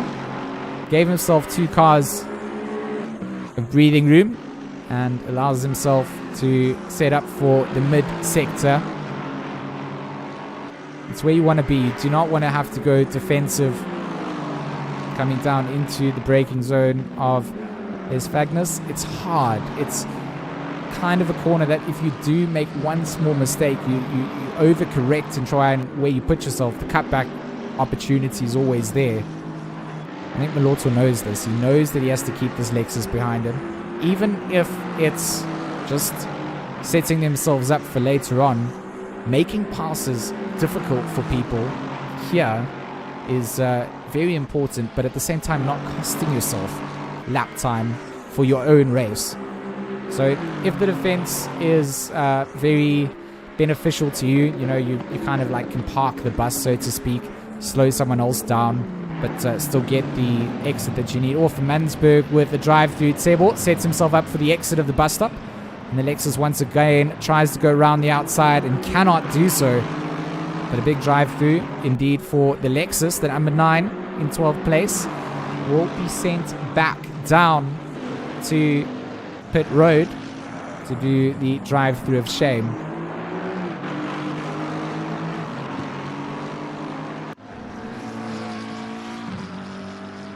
Spears and Sherritt. I mean, this is an interesting position for these two cars to find themselves, right? I mean, Spears was going to be doing the leading or the chasing of Jordan, what it seemed at the start of this race. First and second in qualifying. Most of the first part of the race spent out between Sherritt and Spears up at the front. Then Sherritt served a weird pit stop. That put him down the order, gave Spears the lead. And then after an incredibly good stint from Alrik Ensslin, somehow Spears didn't quite have the right pit stop strategy for himself. Found himself coming out behind the 666. And then further to that, down the order into 8th place. So Fordzilla Mercedes started out great, and unfortunately not having the same sort of luck towards the end. 3 hours and 10 minutes left on that clock.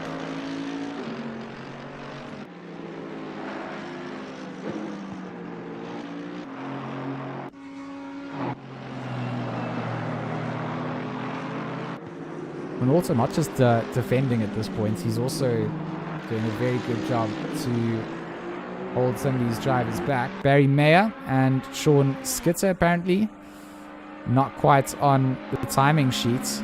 Null and Wilson.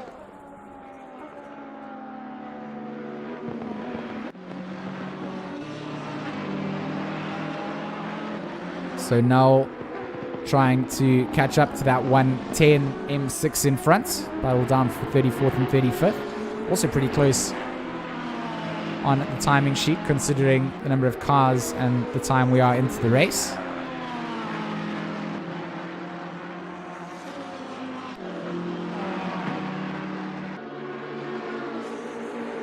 But even with this half a second between Wilson and Null, Null still has that big 15-second time penalty that's going to be added on when they serve out their next pit stop. So you can add that on, serve it in the box. Drive through for Strauss, no. That is a massive drive through coming down. The EKZ BIS Yeet Mercedes with that drive-through penalty now, that is going to cost them big time in this race.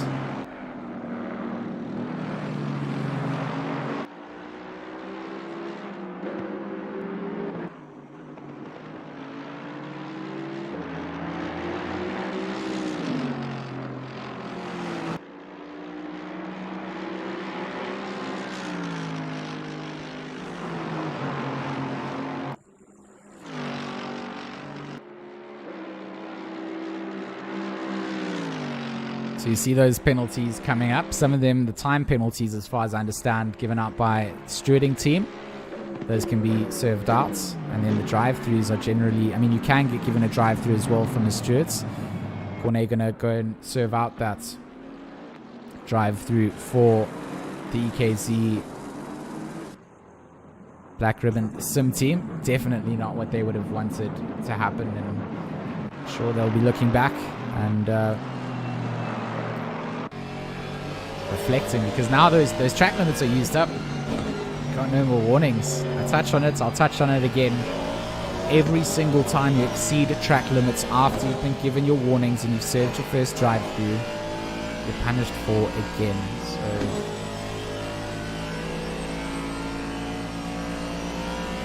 drivers just need to bear in mind that is the case that they have here.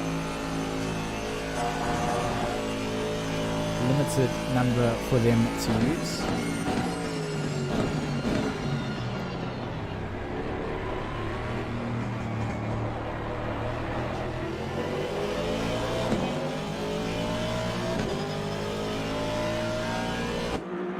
Ron Brisley in the chat just demanding that I go kart 9. We normally say please, or we have a reason to go to car 9 generally, but Van Mansberg is 3.3 seconds off of Monteiro. And as Kirstein 6 seconds behind, so Malotto and Van Rensburg will certainly take some preference over that for now. As the Kai Racing Aston Martin continues to hold off the attack from the Lexus behind. And I tell you, if it was raining, this would probably be a little bit of a different story. That Lexus in the rain, an absolute beast. I guess the Aston is also pretty good. It would be a good shootout. I think the Lexus certainly shines in the certainly shines out in rainier conditions. Brussels, both of them finding that inside apex. It's only when you run wide there that the opportunity to overtake comes through. And it's all about carrying momentum out through No Name, Bruan, and then down into the braking zone of this Fagnus.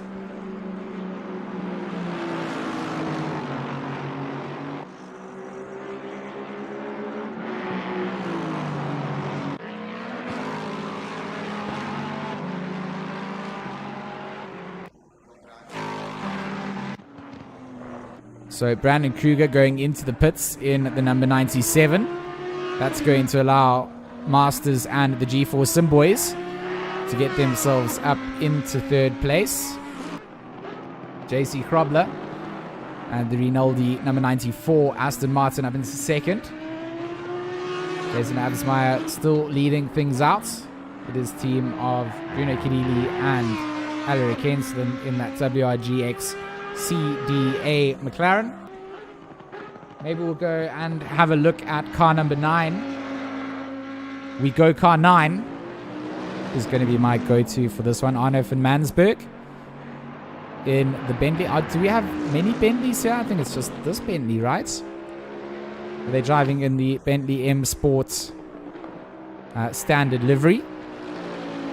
Is one of the better looking liveries in the sim. I do like it. I always like the little, what do you even call it when, I guess the abstract patterns where they kind of black out some, leave some hollow. I like the effect that it makes. I'm not a designer. I have no idea what they call it, but this thing looks pretty good. And of course, got the green daytime running neons in that front grille. Very good looking car indeed. And of course, a standard livery being used for this one. Normally we have custom liveries. That's why you see a lot of these cars just kind of a little bit plainer than what we have in our leagues, but that's purely for the driver swaps. There are all sorts of stutters that ACC suffers from when you are changing drivers or reconnecting to servers with custom liveries. So for this one, stock standard, you have to bring out your best paint coloring skills, use the in-game livery designer. We still got to keep an eye out on this man, Jordan Sherritt, because he's making up positions. He's lapping at almost a second quicker, 1 second quicker lap than a lot of the other drivers on the field. So at the moment, he certainly, if he was up at the front, he would have stayed at the front and continued to pull massive gaps. It's not the way that endurance racing works. The cookie crumbles in different ways. And this time around, for Harry Spears and Jordan Sherritt, it has just not worked out for them. They're attempting this thing solo, so we can expect some mistakes to be made. Not saying that was the reason for their changes in position, but they don't have another driver to rely on, to hand over to have a break, to have a little sip of a drink, to go to the toilets, to do any of these kind of things. So just bear in mind how difficult that is for 6 hours to commit yourself to sitting in a sim racing rig. It would be the same as doing it in real life, in a real life race car, I suppose, where, although there, when you need the bathroom, maybe we should just not talk about what people would probably do to their rigs for a little bit of prize money, you know? Most of these drivers' seats are not going to be covered by the prize money that they would win today, so I'm sure that would not be a sacrifice that people are willing to make. As we reach closer to our 3-hour remaining mark, I will be going over to another Asus Republic of Gamers advert and another little immersion break. So we will ride on board with someone for the next 5 minutes. So it allows you time to go and pour a drink, make yourself a hot dog. It's not a hint for people to make me a hot dog and send it out to me, but I would love a hot dog if you guys are out there and willing to send hot dogs. But yeah, minute left on the clock. We'll go to one of those adverts and we'll go to an immersion break. We'll ride on board. I guess we'll ride on board with Jason Absmeyer now, because he's our new race leader. We've had Jordan Sherritt, we've had Harry Spears. This time around, we'll jump onto that 666 McLaren.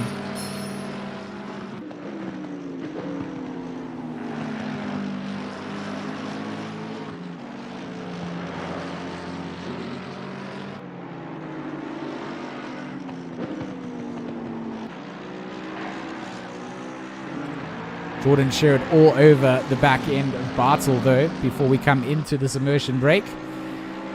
Will be a battle for position, of course.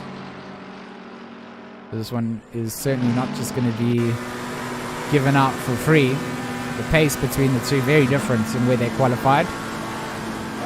On board with Jordan Sherritt. The open line going to be opened up. Late onto the brakes for Jordan. Does he manage to get the car slowed down enough? He does get it turned, and he will get the move done. And Bartle also just saw the move coming there. Didn't turn in either. Will allow both of them to get out safely. Crew got a problem in the pit stop time to catch up. So, not working out there at all, is it? And unfortunately, that is the way that it sometimes goes. But pit stops are going to start to be served up. We are going to go over to one of those Asus adverts. And then we will be back for that immersive onboard lap with Jason Absmeyer. So I'll see you guys in a little bit. Grab yourselves a drink. Get yourselves prepared for the next hour here at Spa.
Back once again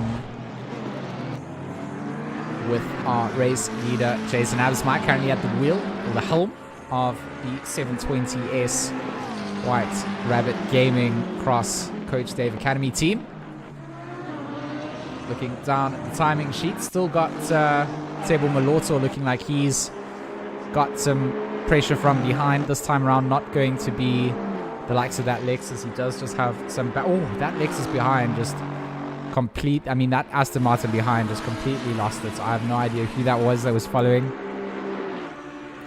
but he just lost it at the top of radio. That will be, it looked race ending. That snap that I just saw in the background of that shot, I'm pretty sure, was it Mark van Rensburg? No, he's in the pits. I'm trying to see who may have gone through radio like that. Can't quite see who it was. But a lot of drivers going to be jumping back to the pits, like we said, every hour, probably where people change up. So those Asus adverts, brought to you, of course, by the Republic of Gamers, getting behind the sponsorship side, Mettlestate and RaceFace putting on all the racing action. And, of course, the prize pool being provided out, all thanks to the collaborative efforts of everybody involved and making this all happen. So big shout out to Mettlestate, big shout out to RaceFace, and a big shout out to Asus. If you guys haven't followed them on the social medias, maybe you can leave them a cheeky follow, even if it's for the next 2 weeks, and then you get bored of seeing cool content, you don't want to see it anymore and you unfollow. As long as you show some initiative and you check out what the sponsors do and what the different tournament organizers do, I suppose that adds to the growth out in the sim racing world. My name is George Smith, also known as G-Max. I'm a broadcaster and commentator, also the team principal of White Rabbit Gaming. Of course, my honor and privilege to be able to bring you the commentated race action here for the Pro Split.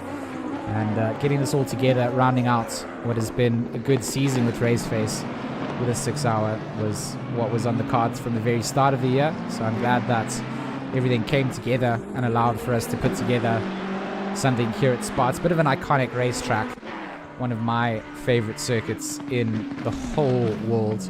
I'm not too familiar with all the history behind it. I know that for many years it has just been the highlight of some of the best races. And for me, as a sim lover, I enjoy driving the circuit. I feel like there's a lot of overtaking opportunity. I feel like there's plenty of tests as a driver to really see if you can get the best out of it. And sure, anyone can probably do a lap around at Spa in these GT3 cars, but to be able to do it at the pace and the levels that this Pro Split does it, that's something quite special. So having 40 cars up here, they've all gone and done seeding laps to get themselves into this Pro Split.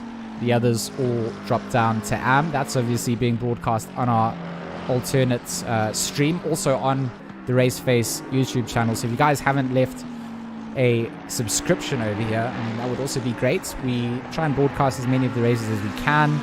When we do have the RaceFace seasons, we try and do broadcasts for those. We've just finished out the GT4 and GT3 seasons. We've still got one GT3 race, we've still got one GT4 GT3 Mini Enduro race to go next week, Wednesday. So I'll be back in the booth on Wednesday for the final time, I believe, this year for RaceFace. But you can catch me doing stuff for Racing Club International. You see their logo just at the bottom as well. They, of course, partner up with RaceFace. RaceFace provides their Speed Labs service over to Racing Club International. They're an international community that I was fortunate enough to be involved in from when it started out. Over 3,000 Discord members in the space of, I don't even know, is it 3 or 4 months? But 3,000 members joining up there. We've got South Africans racing in the international leagues. That was always the biggest goal for me, was to get more of our talent showcased overseas. And a man that has done a lot of that, Kieran Patterson. I mean, he races in the actual vision stuff. I know he does some sim grid racing as well. I think a lot of the drivers do a mixture of these international leagues. But for me, that's what it's all about, integration and being able to showcase some of our driver talents. And then, of course, opening things up when we host tournaments to allow some of the big international names to join in. We previously have had the likes of Jardia and Dulking try and enter in. They unfortunately had some of their own issues in not being able to finish up. But we've got Ari Spears here from Fordzilla, nonetheless. And he's managed to get himself up into 3rd place. Pit stops and things are all obviously still things that we have to factor in. So coming into the last hour is really where we'll probably get our eyes more dialed into where things are going to end up. I was meant to have Kyle jumping in for the comms from 3 until 4, but I think that he's joined up with our AM broadcast on the 2nd channel. So Alan Patterson, I believe Kyle and Stephen all bring you the broadcast action over for the AM split. But I'm still looking to do some interviews with some drivers and some league owners and some whoever wants to come out and have a little bit of a chat. So if you guys are watching the race and you do feel like coming and having a little bit of an interview, feel free to jump into the interview room-pro in the Discord. I'll pull you up and we can have a little bit of a chat about how the race is going for you, what you do in sim racing, what your team is like, who's in your team, what makes you so special. I mean, you don't have to sell yourself as something special. I just pretend all the time. So it's up to you. Kieran Patterson here. Still just making some moves. I think that's Rotenbach that he's getting through. So they have changed up positions again. Martin putting some pressure on. Position snatch back then from Kieran as they come into the Combs and out through Mulbady and then through No Name as the exit there. Looks like the work of the Lexus is done. And number 101 going to stay up ahead of the 988 V8 Aston Martin. I love these GT3 cars, I really do. I think it's the ability to relate them to the real life manufacturers. Great tin-top racing across the board. And I think we'll be able to give ourselves another run-through of a full grid position. So let's start up at the front. Leading things in first place, Jason Absmeyer in that WRG Coach Dave Academy 666 720S. Harry Spears on the chase. He's now finding the 218s that he needed to do. 219.6, Jason's last lap. So some traffic coming down. Spears and Sherritt, 2nd and 3rd. So just remember that these two have come all the way from down the order to get themselves up into this position again. So Harry Spears in 2nd place for Fordzilla. 3rd place for Jordan Sherritt for GTWR. 4th for the Grumpy Monkey, number 21, Mercedes. In 5th place, you've got the Rinaldi Racing, number 94, piloted by JC Krobler. 6th then belongs to G4 Sim, Daniel Rowe and Keegan Masters in at number 43, Audi. Table Malorto at the wheel of Ikaike Racing, number 786, Aston Martin, currently in 7th place. 8th to Brandon Kruger in that Kinetic Sim race, Kinetic Sim Works Pulse team, number 97. Patterson for the Patterson Works Racing squad. Leslie Oliphants and him have got that car into 9th place under pressure from Martin Rotenbach in one of the other Kinetic Sim teams. And that 988 is definitely trying to get 9th place away from Patterson. Ryan Lewis then sits in 11th. Retro Slipstream falling down the order quite a bit, if you remember where they were sitting earlier on. I mean, 2nd and 3rd, led a couple of positions out, but Lewis now down in 11th for Retro Slipstream. The Sarco Lexus, front-running Sarco team, Mark van Rensburg, currently sitting in 12th place. The number 515 Resource Complete Team Try Hard Racing Lamborghini in 13th, 14th for Ruan van der Volt in that number 949. Alan Goslet for Boaston Guinean Racing in his M6. He's chasing down onto Ruan van der Volt, but he's in 15th place for the moment, rounding out the top 15. Dean Pratt in the 444 for Logistical Nightmare in 16th place. Arno van Mansberg in the number 9 in 17th. 18th then for the team Try Hard Racing Ferrari. And that will be piloted by Francis Vogel. Lionel Clue in his Lexus in 19th. And Jason Isherwood then rounds out the top 20 for Retro Electro. That's not all the cars that we have on the grid, of course. Down in 21st place, Mohammed Tariq Adam for the Zinger Wings team. Ayrton doing a good job with him. They certainly can find themselves a top 20 finish here. Plenty of mistakes still to be made. You see that drivers in front have been issued some warnings. Some drive-throughs could go that way, so they could get themselves into the top 20. So good showing from the Zinger Wings guys. Not sure if Adam was a GT Sport player, but I know that Ayrton, that's where I got familiar with him, was on the GT Sport side and the console side of gaming. So good to see him joining us up here in the PC world. Joandre Brits, the 345 CNM Racing Lamborghini in 23rd. Gerrit Janssen van Vieren in the Vroom Aston Martin in 24th.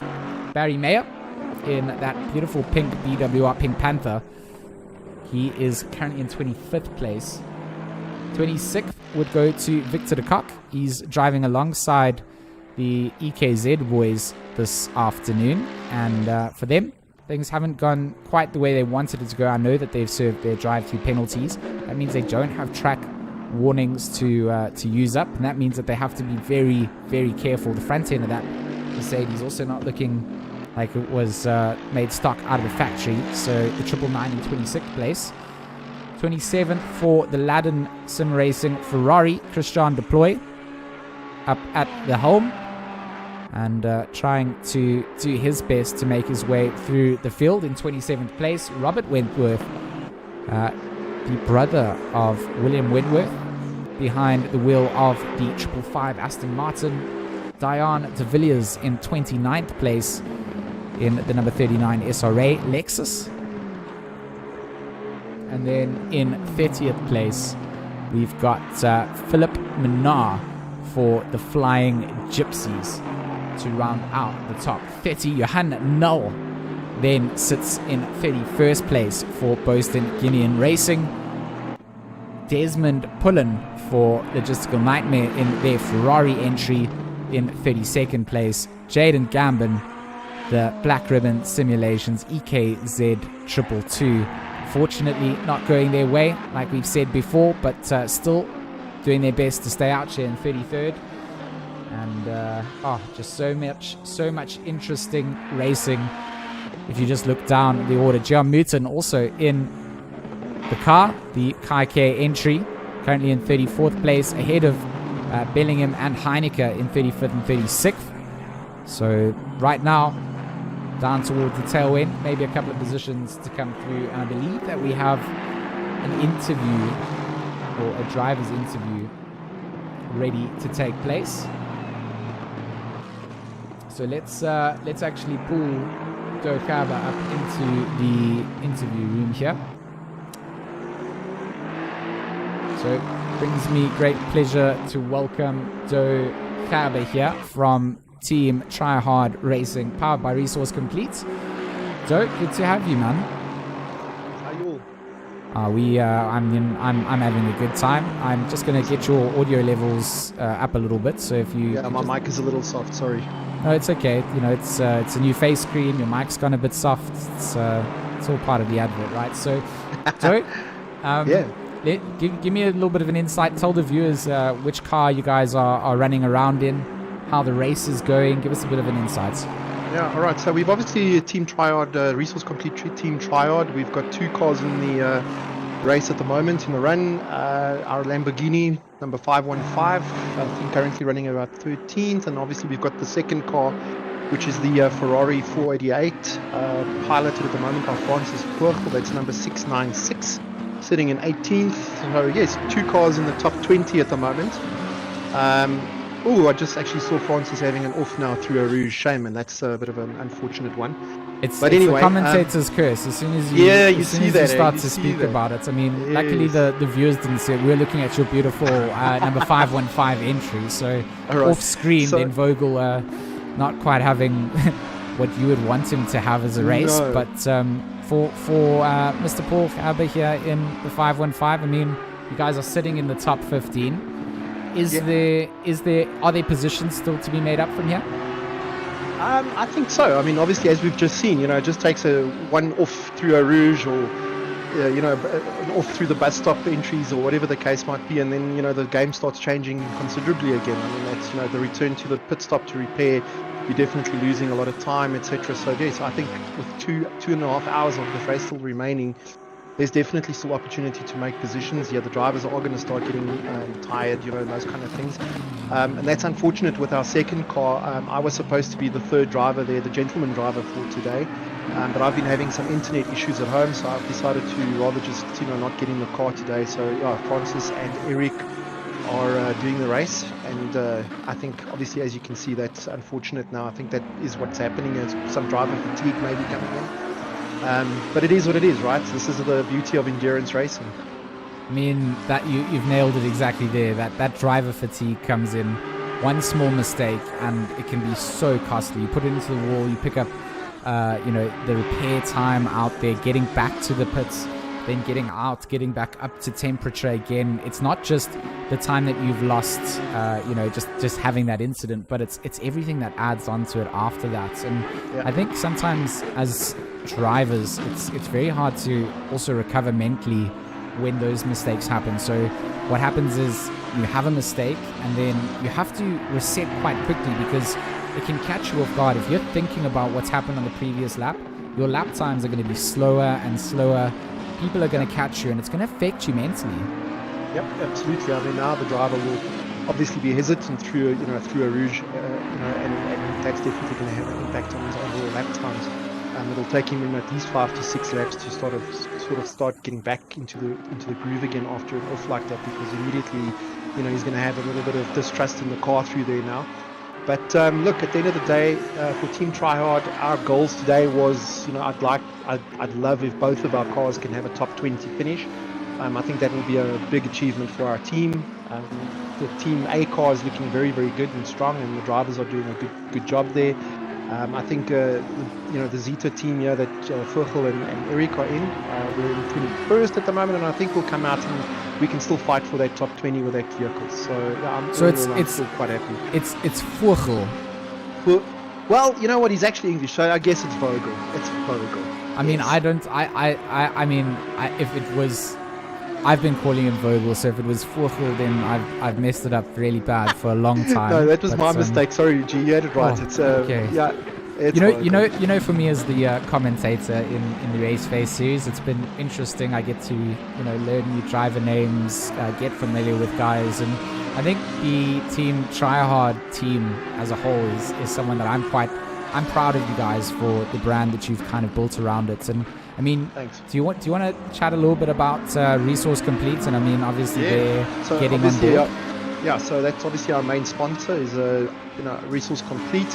You guys can obviously go visit their website there on www.resourcecomplete.com. Just a bit of background on them. What they're into is they're actually doing something really cool, where they basically almost creating a marketplace for job creation and things like that. So focusing very much on individuals that might have been retrenched and those kind of things, getting them back into the job market, etc. So really, we as Team Tryhard are super proud to be associated with Resource Complete and the guys there. So definitely, and we would like to obviously give them a big shout out for their support during the season. It does give us that extra little bit to drive for every week. So definitely thank you so much to the team from Resource. We do appreciate it.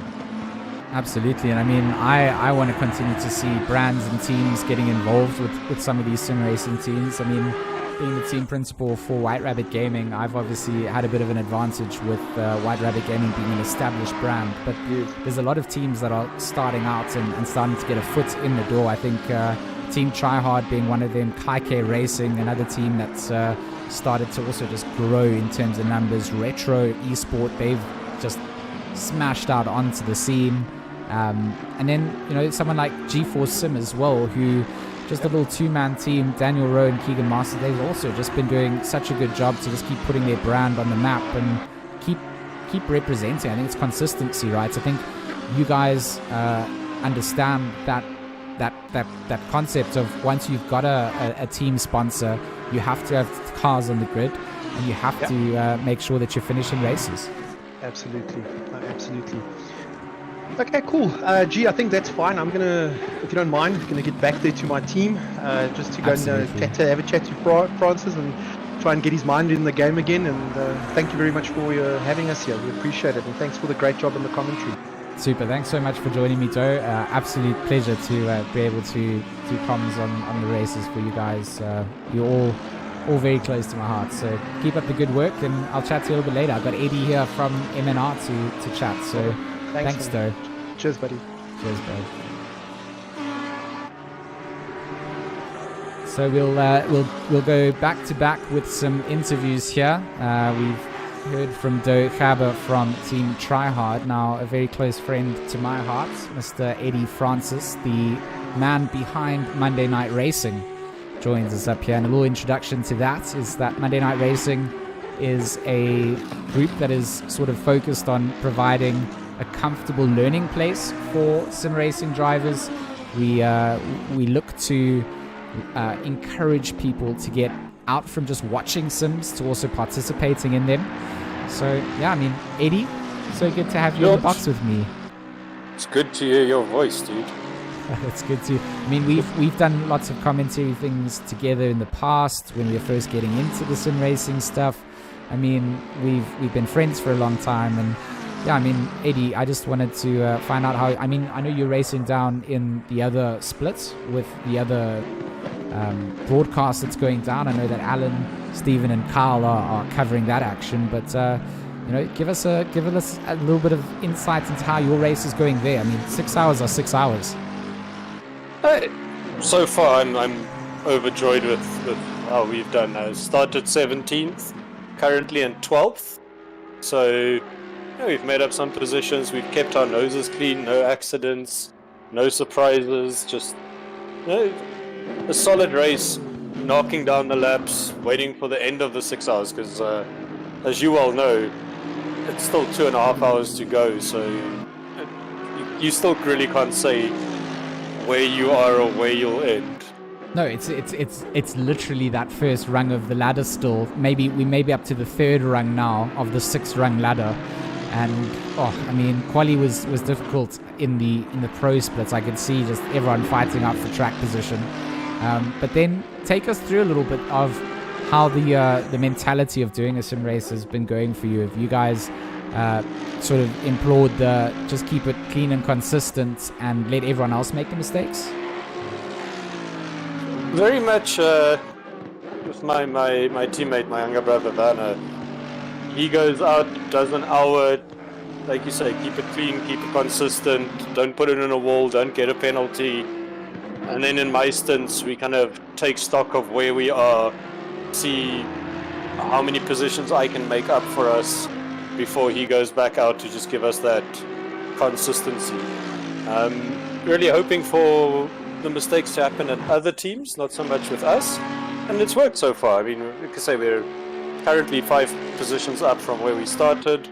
We haven't had to pit for damage, we haven't had to kind of get out of the way of anybody, we haven't had any close calls. It's just been a solid, consistent race. I mean, that's what I want to hear as your friend. I mean, for me, I want the best for everybody that's racing out there. I guess me hoping for your better fortune probably comes at misfortune of others, and that just happens to be the way that racing works. Well, if we had to look at it this way, there's 140 guys driving today. So at least 2/3 of all the drivers between the 2 servers are Monday Night Racing regulars. So for me, it's important everybody has a good time. Seeing events like this is why I started Monday Night Racing, is why we encourage people to keep racing, and why we encourage new people to get into racing. My teammate is a reasonably inexperienced racer, which, like I said, Monday Night Racing, that's who we try and support. The guy right behind us, Steven Koenig, you will also know he's very new to sim racing. He started his sim racing career with Monday Night Racing, and now I'm ecstatic to see him battling me and my teammate for positions in a proper event like the RaceFace one we've got today. Absolutely. I mean, it's all about nurturing talents and getting people track ready. I think, for us to talk about Monday Night Racing just a little bit, I'm glad you brought it up again, because for the viewers that are out there, if you guys haven't really found the community for you, I can guarantee you sim racing is the place that you want to be. Awesome support from everybody, a loving community, and the greatest place to start would be with MNR or Monday Night Racing. There's a Discord channel there. They're on all the social media platforms as well.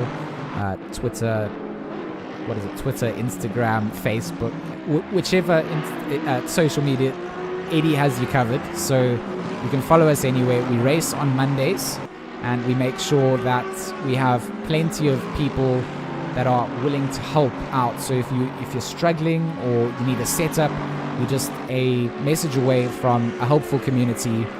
And the entire purpose is to get people track ready so they can enjoy events like this. And where RaceFace allows both a pro and an AM split, what a great catering point to have both incredibly quick drivers as well as some guys that, maybe not able to practice as much as the others, but still have a place to compete for potential prize pools.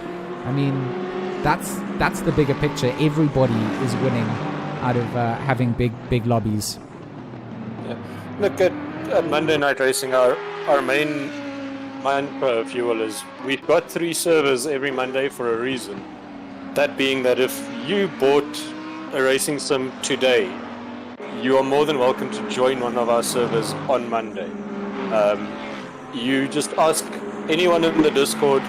We will show you how to set up the game. We will show you how to do a pit strategy or a car setup. We will get you onto a racetrack, and we'll let you race with no pressure, really. Like the only points you can earn are penalty points.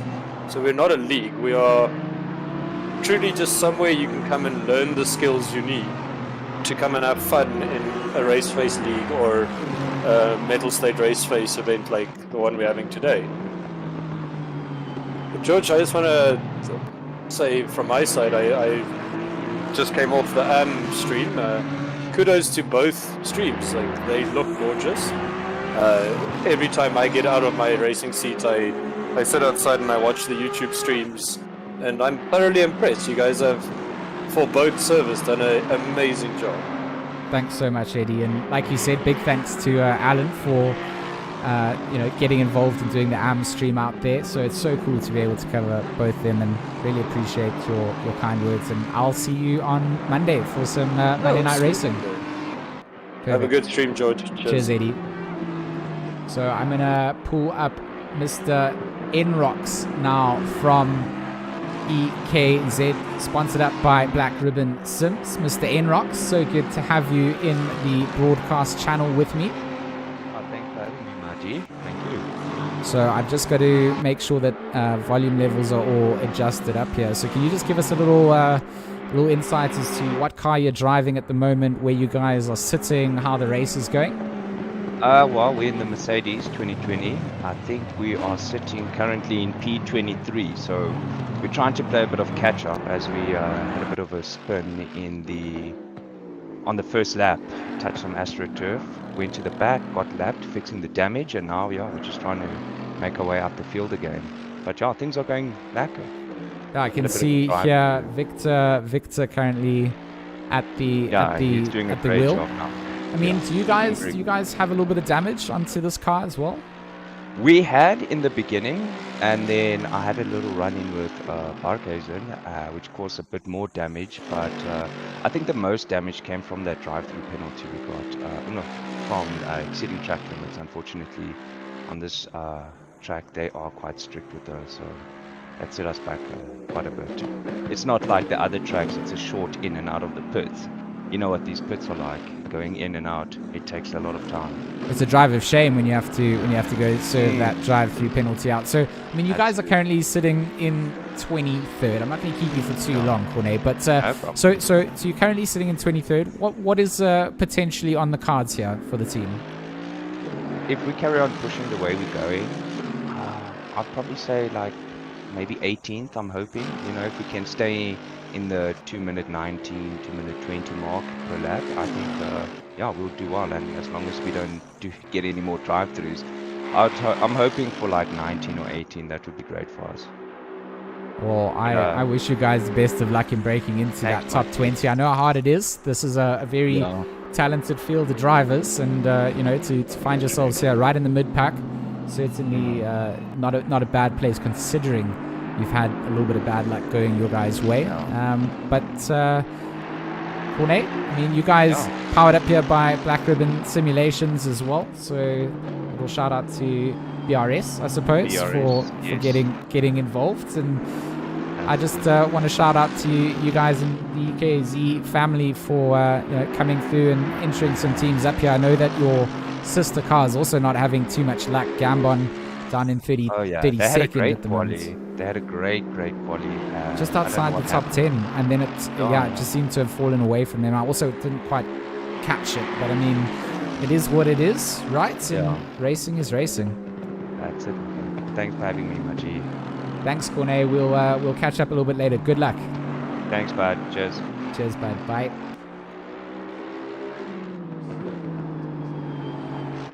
To continue with some driver interviews then, let's bring in the man behind the retro esports community, and it brings me some good pleasure to welcome Jason Isherwood into the stream. How are you doing, Jason? Good yourself, George. Nice to chat to you, man. Nice to chat to you too. Nice to be able to rip off your liveries live and have you, try and defend yourself. At this point, I'm done defending myself, and I like him, so that's the most important thing. Yeah, I try to impress you at first. I thought, got to get in good with old George there, get the liveries looking like that, and now I'm just giving up.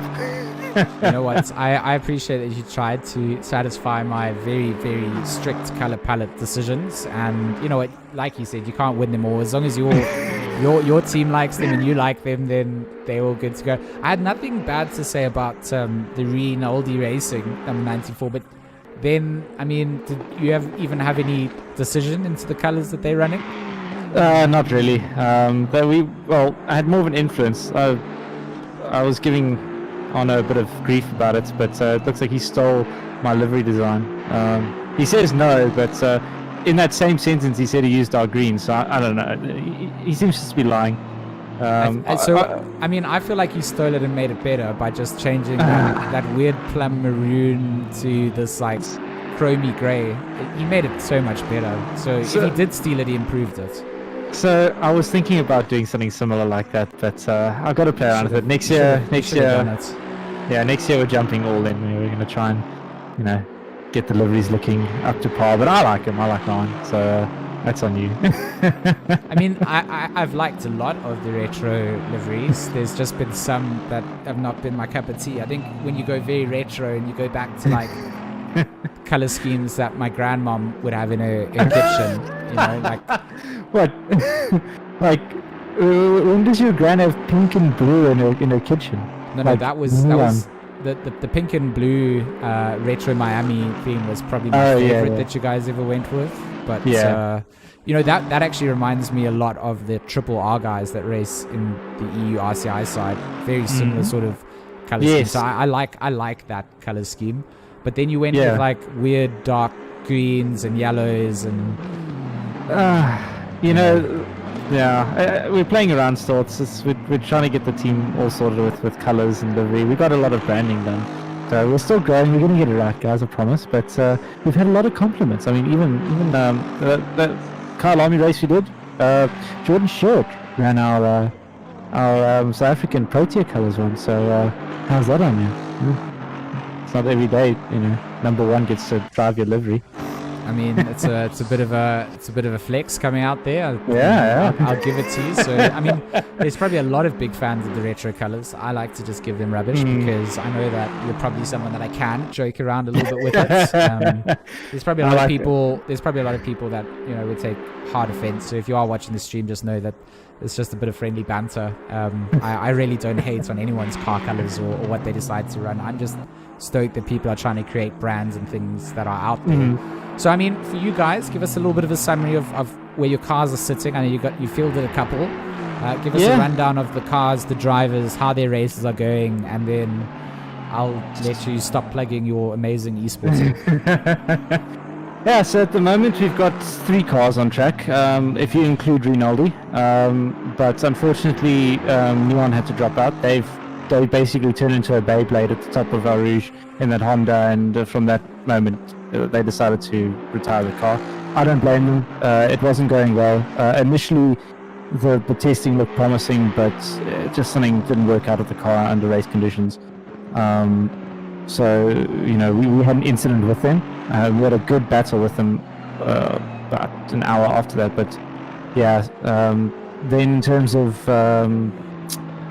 Slipstream, they're doing well. They had a bit of an incident at our Rouge as well, a minute 40 in the pits, so that sort of killed them off in terms of a top 5 position at the moment. But they're racing back hard and doing well. And then Rinaldi, nothing much to say about them. I haven't chatted to them. They're on the other Discord at the moment, and I'll catch up with them a bit later. And in terms of us, we had 2 major incidents. One was with Minar at the beginning. He lagged out and took us out. Not his fault. Obviously, his incident's the cause of that. And then one with Maya and Mark Antle. Unfortunately, that was a racing incident, and we came off second best of that, so we got put way back into 36. At the moment, we are looking at the second monitor. We're in 20th, I believe, 21st. I could be wrong with that. 20th, I think. Yeah. The Retro Electro with Stark Buerta. So now has Stark Buerta, I always remember driving for Ramp to Play. I think a little bit of SRC maybe even involved in that. Is he now a retro driver? Yes, yeah. So he joined us midway through season 4 now, and he's become my teammate. He was my teammate in Pro-Am, and which was great. And he's been a real valuable member of the team. Sort of fit in really well. We play squad together. We do all sorts of. So it's not just the racing together. So yeah. Okay, I'm pretty familiar with Stark Buerta. A lot from the days that I did Dominus Gaming, cars and Project Cars 2. Yeah. So, good to see him in a. Had a big burst of guys come in.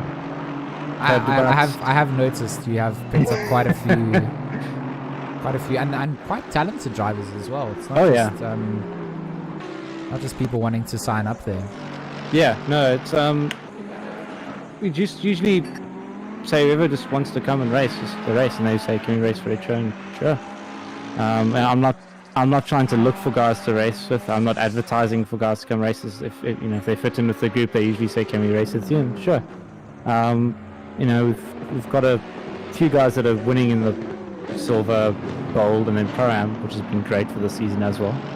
And yeah, so we've built up we've got 15, 16 drivers now, I think. And so next year is going to be big. You're going to see a lot of them on track a lot more, the names with Retro and so on and so forth. But I'm very proud of the guys, very proud of what we built. And you know, the other night I looked at the Discord and there's 15 people in different channels just chatting. And, it brought a tear to this humble man's eye.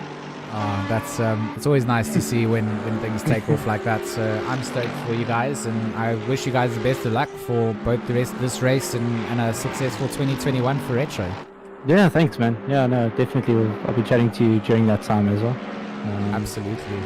Yeah. Don't be a stranger, Jason. Thanks so much for popping in for a little interview there. I appreciate it. And, Yeah, what a pleasure. Thank you very much. We'll keep in contact. Cool, buddy. Cheers, man. Cheers, Keep up. Jason. Have a good evening. Cheers. So Jason going to depart out, and we are going to have a change up at the front again for positions. Harry Spears once again taking over the lead of the race here. 94 laps completed, and the Ford Zilla 199 back in the pound seat as Bruno Cadili then will take over the WRG CDA car. They will slot into second place. They're 10 seconds now down the road from Harry Spears. And 19 seconds behind them then sits JC Grobler in that number 94. So 2 hours and 15 minutes on the clock of racing remaining. We just had our driver interviews concluded. What a great race it has been so far. Changes of position throughout the field.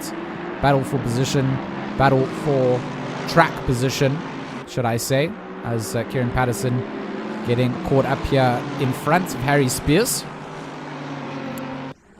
And Spears wanting to get through the lap traffic as quick as he can. He's coming, I mean, this is the leader coming to take a position or an extra lap off of the car sitting in 8th place. So big drive coming out. The 101 Lexus not going to be wanting to lose out to anyone behind him. He's going to wait for Spears to get right onto the tail end. This is a great little race coming out for a lot of these drivers in their own individual stints, all trying to make up positions and make up track position.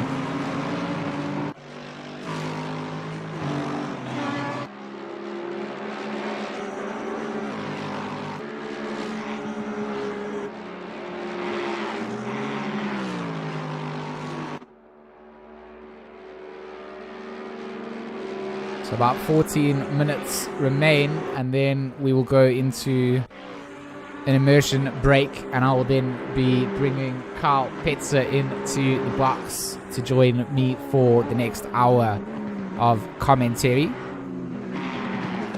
So looking forward to getting joined up by Carl. In about 13 minutes or so, we'll go to that immersive break. 5 minutes, and then we'll be back with the action. Carl going to be joining me.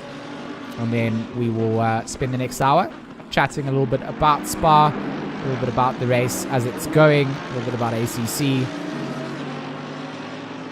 Looking forward to having a chat with him again. Looking down the order, Alan Goslitz.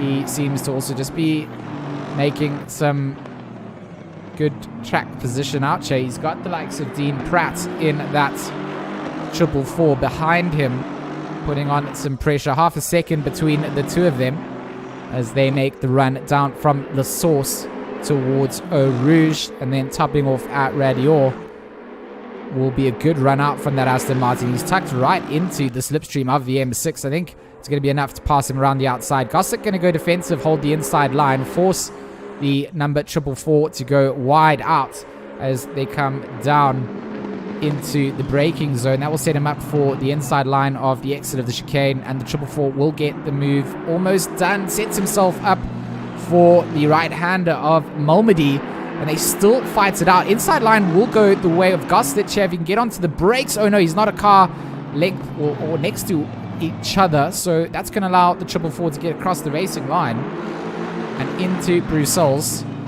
Pratt going to lick that stamp and send it off. Good work coming out from the logistical nightmares 444 as Goslett just let some of the front running traffic by as well before getting into Puan.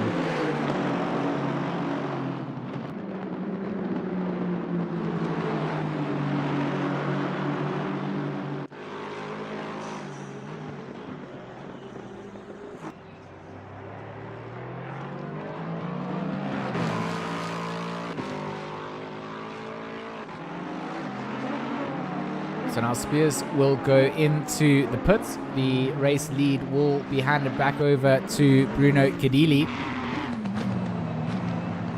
And that Coach Dave Academy Cross WRG 666 looking very, very dirty indeed.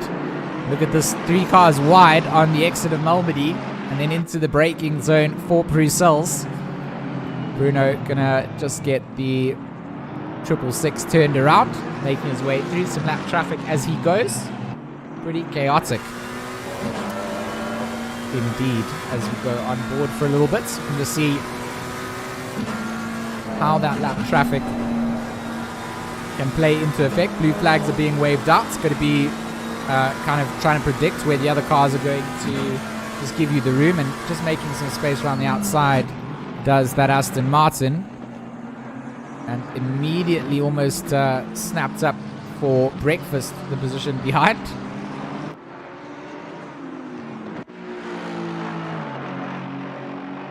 So 20.9 seconds down the road is JC Krobler from Bruno Cadili. Pit stop still going to be served out as well. Jordan Sherritt, how's he progressing up here? Looking at his lap times, best lap still at 2:17.997. Is going to get himself up into 5th place. So we'll take a position over Spears after those pit stops are served out. So that's interesting indeed. Bernard King looking to have a little chat. I think we can most certainly bring Bernard King into the box before we go on with the rest of the stream. So welcoming Bernard King into the live stream. Bernard, how are you doing? What's up, G-Max? So good to have you with us here. Just give the stream a little bit of insight as to what your car number is, where you guys find yourselves, and a little introduction. Yeah, thanks, man. So we're fielding a brand new team this weekend, debuting at the 6 hour, called Kinetic Simworks, or KSR. So Brandon Kruger and Chris DeVette is our number 1 car on track at the moment. Doing pretty well. They had a bit of an issue in the pit stops. But trying hard to get the time back. And then myself and Barkhuizen are paired in the Ferrari, the 991. But unfortunately, during the handover in the pit stop, my game crashed. And that left us pretty down and out. So we're trying to see if we can break into the top 20 maybe. But had a good race up until that point. Then one of our other drivers or cars at the moment was driven by Steven de Blanche and Heinrich de Wet. They also had a game crash, and also left them out and about with some bad luck. And then the last but not least, Martin Rautenbach and Jaco Nodia, they sitting in 7th place, the 988 Aston Martin. Also doing very well, because they are actually a Pro-Am team, mixing it up with the pros. Very, very cool. And for me, seeing the Kinetic Simworks cars, it's a kind of a new experience, because they're very dashing, they're very bright, they're colorful, they're great.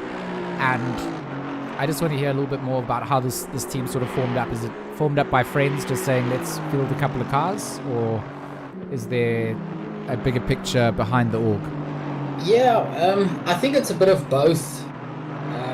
We are quite a good group of guys racing together in the RaceFace.Pro series on Thursday nights, and we just gel together. We like the teamwork.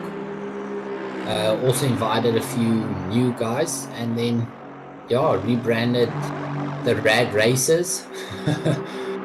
And looking forward to next year, new season, new guys, new cars, and also going to try our luck at some international races. Well, that's what I want to hear. I want to see as many South African teams entering up into the international events. And right now, Brandon Kruger just trying to make his way through some of the traffic on the stream. And I think this is that sort of 2-hour mark where we start to see a little bit of the light at the end of the tunnel, right? You've been racing out there. It's a 6-hour race, but you start to get into those more manageable time stints where it's like, okay, cool. It's only another hour stint per 2-man team. That's pretty much what everybody's used to racing on Thursdays. Let's go. This is where you have to put your foot down and find some time. Yeah, no, definitely. But because of the issues that we've had between the 97 and the 991, both me and Chris the Vet are gonna double stint these next 2 hours. So also looking forward to that. Okay. So a little bit of strategy having to play out here, and going to change up the way that things work out. So for you guys, do you think potentially a slot on the podium is there for your number 97? Well, let's cross our fingers and hope. Still a bit to go.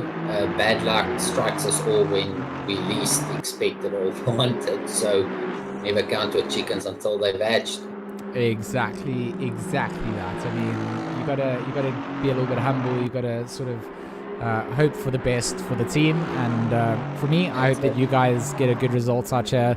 I think where the cars sit at the moment, having one of your cars up in the top 5 for a pro split like this, pat yourselves on the back and just make sure you see it to the checkered flag, because those are things that get noticed.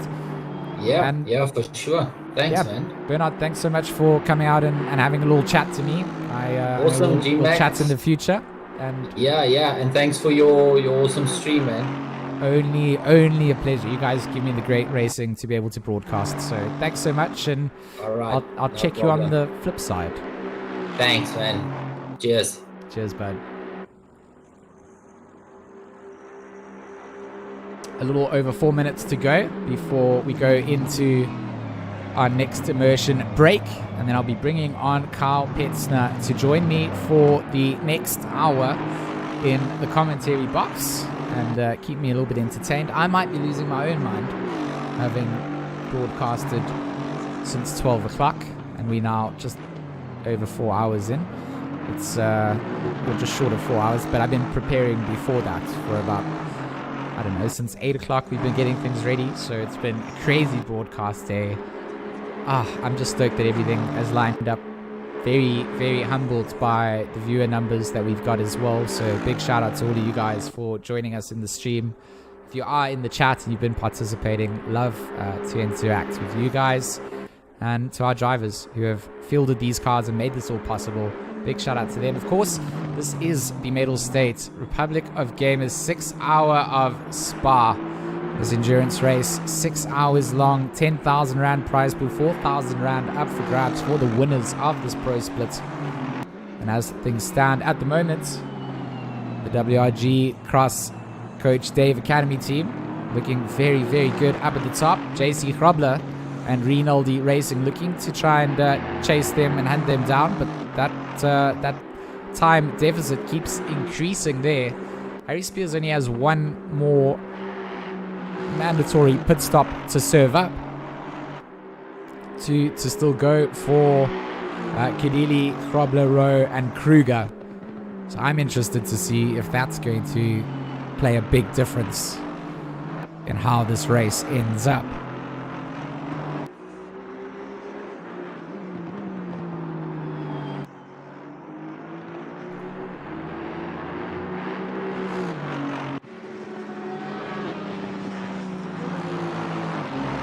A lot of drivers just kind of finding themselves in and amongst either lap traffic or trying to lap traffic themselves, as our leaders get us onto the triple digit numbers for the number of laps. 100 laps on the board here and 100 laps at Spa, one of the longer race circuits that we've got in the ACC calendar. Maybe one day we'll do a 24-hour of Spa. a big 24-hour race. I'm not sure that will be able to be solo broadcast. I'd probably lose my mind, my voice, and a whole bunch of other things during the broadcast. It was 24 hours long, but hopefully we can get a broadcast team together and have a little look at that. So Otton's just making his way through some of the lap traffic. Probably one of the stronger drivers in terms of pace inside this number 786 Aston Martin. So when it gets handed over to him, you'll know that they're banking on them making up positions. But as we get nearer to that hour mark, Patterson and Van Rensburg, are they close enough together? I don't think they're close enough together here to be showing deficits. They're not. 15 seconds. It's all lap traffic that we're seeing. We are going to go over to a Asus advert, and then we will be going over to a 5-minute immersive break. What an awesome race it has been. Big shout out to our chat. I will see you guys in 5 minutes, and I'll be joined up with Carl Petzer, who will be joining me for an hour of commentary.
5 minutes immersion break done.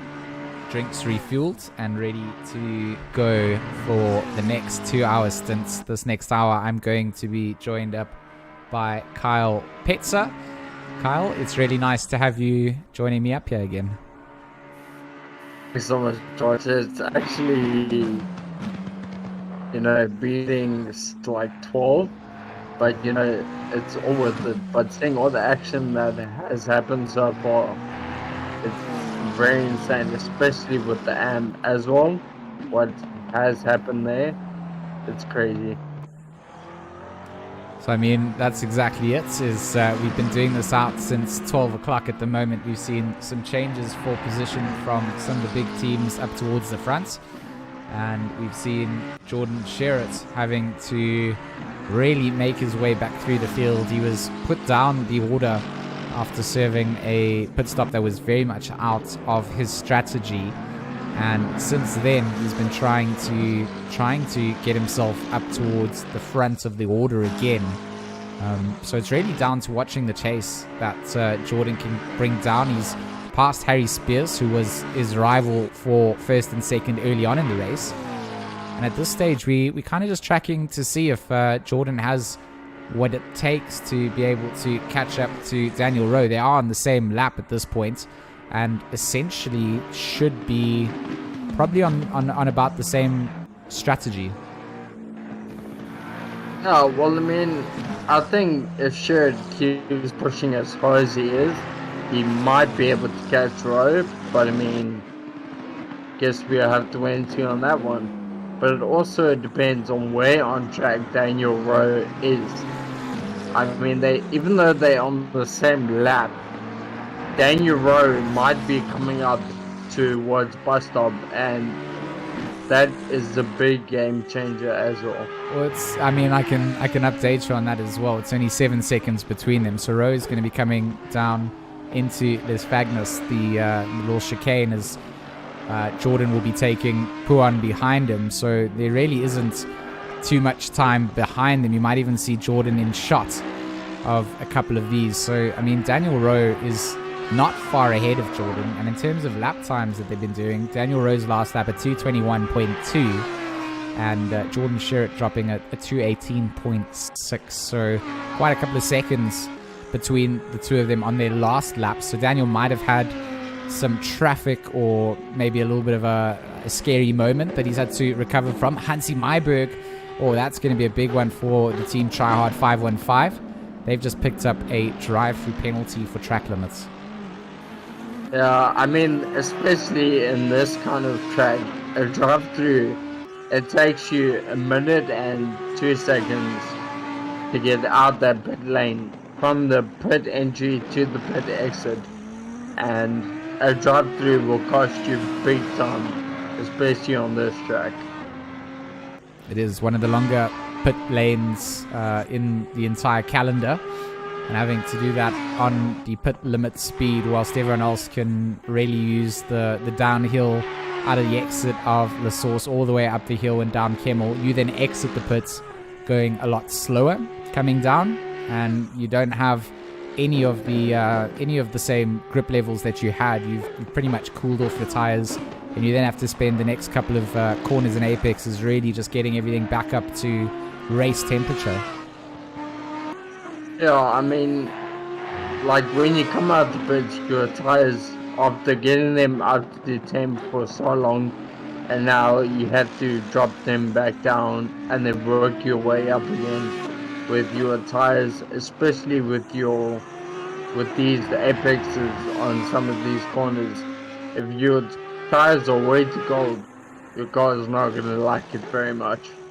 Daniel Rowe now only 5 seconds up the road from Sherritt, so this is certainly starting to indicate that the number 43 is being caught up by the 634, so that could be a change up for the podiums. We do know that there's still some driver swaps and pit stops to go down, which will still change up the way that the order runs through.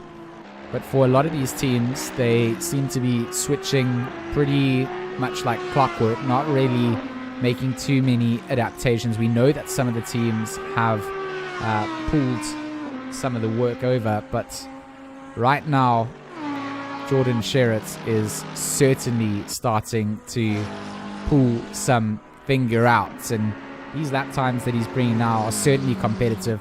Being sub 219 at this part of the race with an hour and 50 to go, you just got to know how much pace he has to have, and for him, getting up to the back end of row is going to be the first part, and then catching up to the White Rabbit Gaming McLaren will be his next objective. But if Jordan Sherritt can do this, he absolutely deserves to be crowned a champion coming out, because it was his race to lose from the very start. He was 18 seconds up the road and suddenly had to serve an extra pit stop out. So I really want to see where Jordan comes out from all of this. No problem, Bartman, I've got you. I also do want to follow along with just where Jordan gets through with this. At this phase of the race, I mean, we just want to get that update. He's already gone past Rowe, he's gone into the pits, so it's an early pit stop for Rowe. Jordan then going to have to go into the pits afterwards, so we'll just see where Jordan comes out when he does his next mandatory stop. This all works for the likes of Sherritt. He's someone that loves to focus on an empty track. He doesn't like being held up with traffic. He doesn't like following other drivers. And I think it's fair to say that he's pretty much faster than everybody else out on the circuit. So you can understand why he wants to be ahead. So for him, maybe you're going to stay out a little bit longer and try and just use these lap times. He's in a really good rhythm and probably doesn't want to interrupt that just yet. Yeah, definitely. I mean, from the spotter's point of view, from my side, you want your driver who's being very consistent, especially when someone that was in front of him that's in the pits. You want to put as much time ahead as you can before you enter that pit, so you can gain as much time coming out ahead of them. So it's very difficult, but I guess we're gonna have to wait and see what Jordan Sherritt does. Bartman is entirely right, saying that he's on another level, needs his own splits. And for a lot of these drivers, you'll see that they've now completed that mandatory stop. Whether or not that means, that the mandatory 5 stops they had to complete before the end of the race, whether or not that means that they've miscalculated their fuel, or they might have to go in again, we don't know. But if you have had to have an additional stop to repair damage or something that will count as one of your mandatories, you still probably have to go in and serve an additional one, because 2 hours from here, I don't think you're going to be able to make race fuel. These cars that have served it will be going back in. I say maybe they will be. I know there's not enough time for them to be able to stay out for all of that. Zylan Harding in behind the wheel of that 999. We heard from Corne Strauss in the chat earlier from the EKZ Black Ribbon Simulations Yeet team. They, of course, racing out here alongside their sister car, the 222, currently piloted out by Sean Skitter. But haven't seen Harding behind the wheel just yet, so good to see him taking a little stint out there. And as you can see, down the timing sheet, down to 35 cars. We started with 40. And we have had a couple of fatalities out there. So Aldo Bellingham will round out the last of the cars still competing here at the hour and 46-minute mark. Yeah, I mean, from the grid that first started was absolutely insane with the number of cars. But the amount of cars that are still running, it's still insane, because anything can happen in endurance racing. So, guess we just gonna have to see. I mean, with an hour and 45 minutes to go, anything can still happen, especially around Spa. Ryan Barrington Smith highlighting the fact that 6-hour race and Sherritt still towards the front. Harry Spears also one of the drivers doing this solo. I think it's only these two that I've seen in the pro split that are A, doing this solo, and B, keeping it so competitive. I mean, 6-hour races solo insane, and doing so and being competitive, just a completely different ball game altogether. So Sheraton Spears really have had a good bit of pace, and the two of them on track at the moment, lapping relatively similarly in terms of their pace. 218.6 comes out from Sherritt, and it's answered with Spears with a 218.4. So 200's quicker than Sherritt, but these two certainly on the move, looking to get some work done as the solo representatives. And this is the part of the race that you do want to have a bit of a wake up. So if you have had a bit of a lapse, then you do have to be very careful. Spears and Sherritt maybe even going to be involved in their own on-track battle at this point. Spears is obviously on the same lap, and he is just down the road of Sherritt. You can see him in shot. They're going to make their way past the number 8, or the 8th position car of Crocamp, the number 21 Mercedes. It's all about navigating this traffic cleanly, and Sherritt and Spears, got to keep an eye out on them, because I think that they're going to throw a spanner into the works coming into the closing phase of this race. Yeah, I think it most definitely will throw a spanner, especially with these two. I mean, they both driving solo, and in the 6 hour, they've already done 5 hours. So I mean, their bodies must be hella tired by now. But I mean, they still pushing hard as they were from the start. So I mean, they have consistency, which is what you need in endurance. And it's not just consistency, it's that sheer pace that they're able to pull out as well. Able to just be a little bit more special than the other cars in the circuit, and for them, that's what it's all about. So we're going to just see where Spears manages to track for the next couple of laps compared to Sherritt.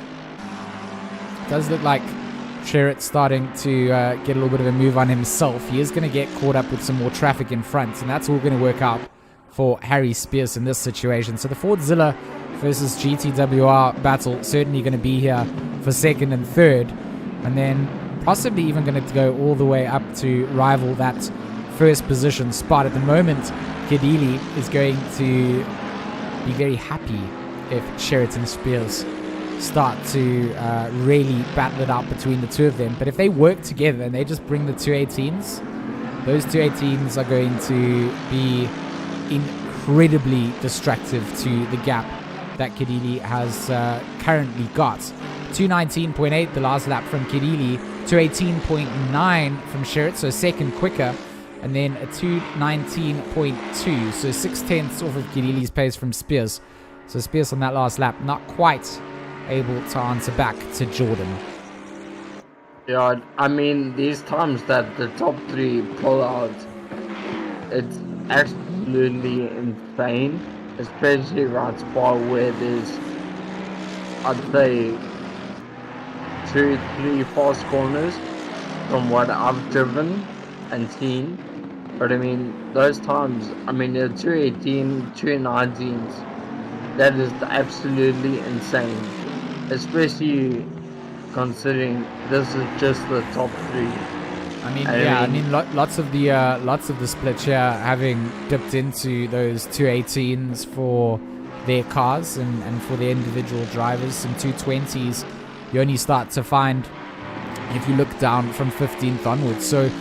So much pace comes out from the guys, and there's even some of those cars down in the mid-pack that are pulling out 219s on race pace. So for a lot of the split here, it's an incredibly talented driver pool, and that means that every result that you get out of this is even more worthy, because the field that you're fighting in is really a bunch of talented people. And having completed their seeding, getting themselves out here for the Mettlestate Republic of Gamers 6 hours of Spa, they've put in the time and effort. They've been seeded up into pro, and now it's about seeing it to the checkered flag and taking home that prize pool split that you can get your hands on.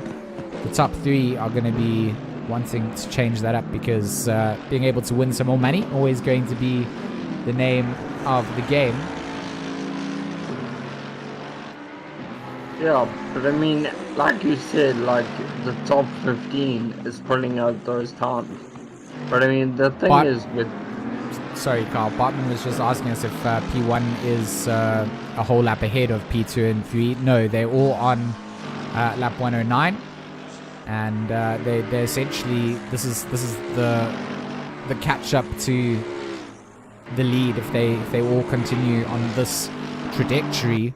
First, second, and third will be a knife fight. definitely will be enough fight because I mean these top 3 guys at the moment are immensely fast, and 2 of the drivers are doing it solo, so it's actually insane. But like I was saying before, under the top 15, I mean, even though these drivers aren't above 15 or top 10, the drivers that are in the split endurance are insane. So I mean, really, where they are, it's so legit and achievement for me. I mean, if I was in this, I would be happy, even though I came last or whatever. I'd still be happy because these guys are top class. So. Spears 1.2 seconds off the back end of Sherritt's. And you can certainly see that gap is starting to form up there. So Jordan not wanting to get held up at all with Spears. He wants to make as much track position as he can. He's got quite a long way to catch up to Bruno, but that time deficit that they're bringing down can certainly play into effect here. So P1 at the moment would have just gone out through, let's just show you. They are almost a full lap ahead at this point. So they're coming out through the exit of, is this Stavelot? Oh no, it's out through no name at the end of the Kemmel Straits. So they're going to go into Pruhan when the second and third are going out through La Source at the start of the lap. So it's certainly a half a lap's lead that the WRG XCDA McLaren has.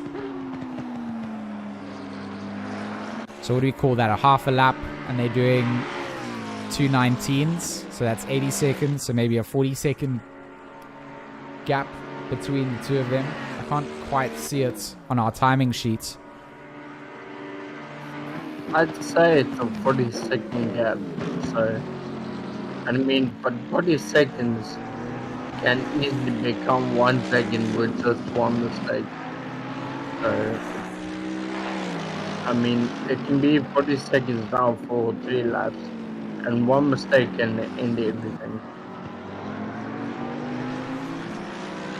I mean, with these guys, with their times that they're putting out, they might actually track limits at some point, or they might just try to curb wrong. Oh, someone is facing the wrong direction at the end of La Source there. I'm not quite sure at the hairpin.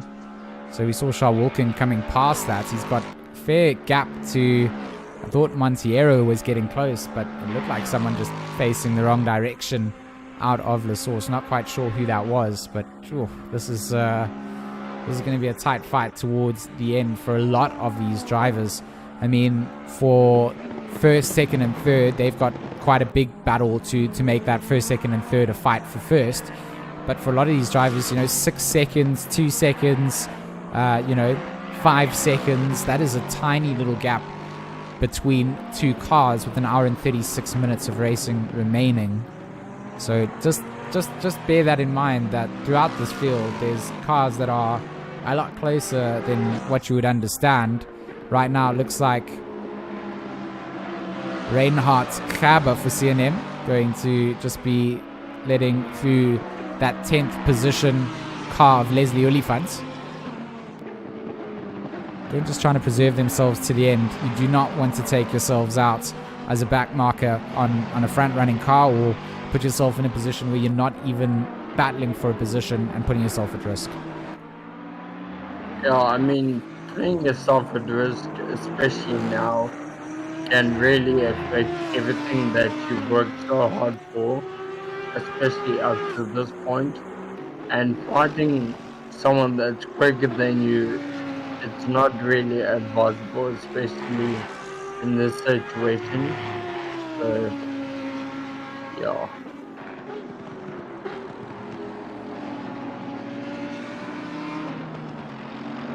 Keegan Masters is also just trying to keep himself at the front end of the stick.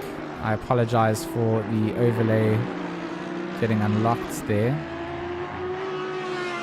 Just kind of dragged it in the wrong place. Now I've locked everything up so I can't destroy the seats. Happy days for George. So GeForce Sim, they had a great Season 3, or Season 4 should I say, for the GT3 of RaceFace, wrapping up the team championship, and now they find themselves in that top 5 here, into the closing phase of the race. Still some pit stops to be served up. That gap between Spears and Sherritt, 1.5 seconds now. So it really is going to be interesting to see if Sherritt can catch up to the likes of the 666 Enslin and Absmeyer still to go into that car after Kedili. I'm not sure who's going to be finishing out the stint for them. It will be very, very interesting to see. Still 2 mandatory stops to be served. Spears is interestingly here only got 1 more mandatory stop to do. So I want to see, I mean, if he gets this close to maybe the hour mark before he has to put in, that will probably be his last pit if it's for fuel, etc. But deep down into the bus stop chicane, it will be very interesting to see if they manage to get it to the end like this.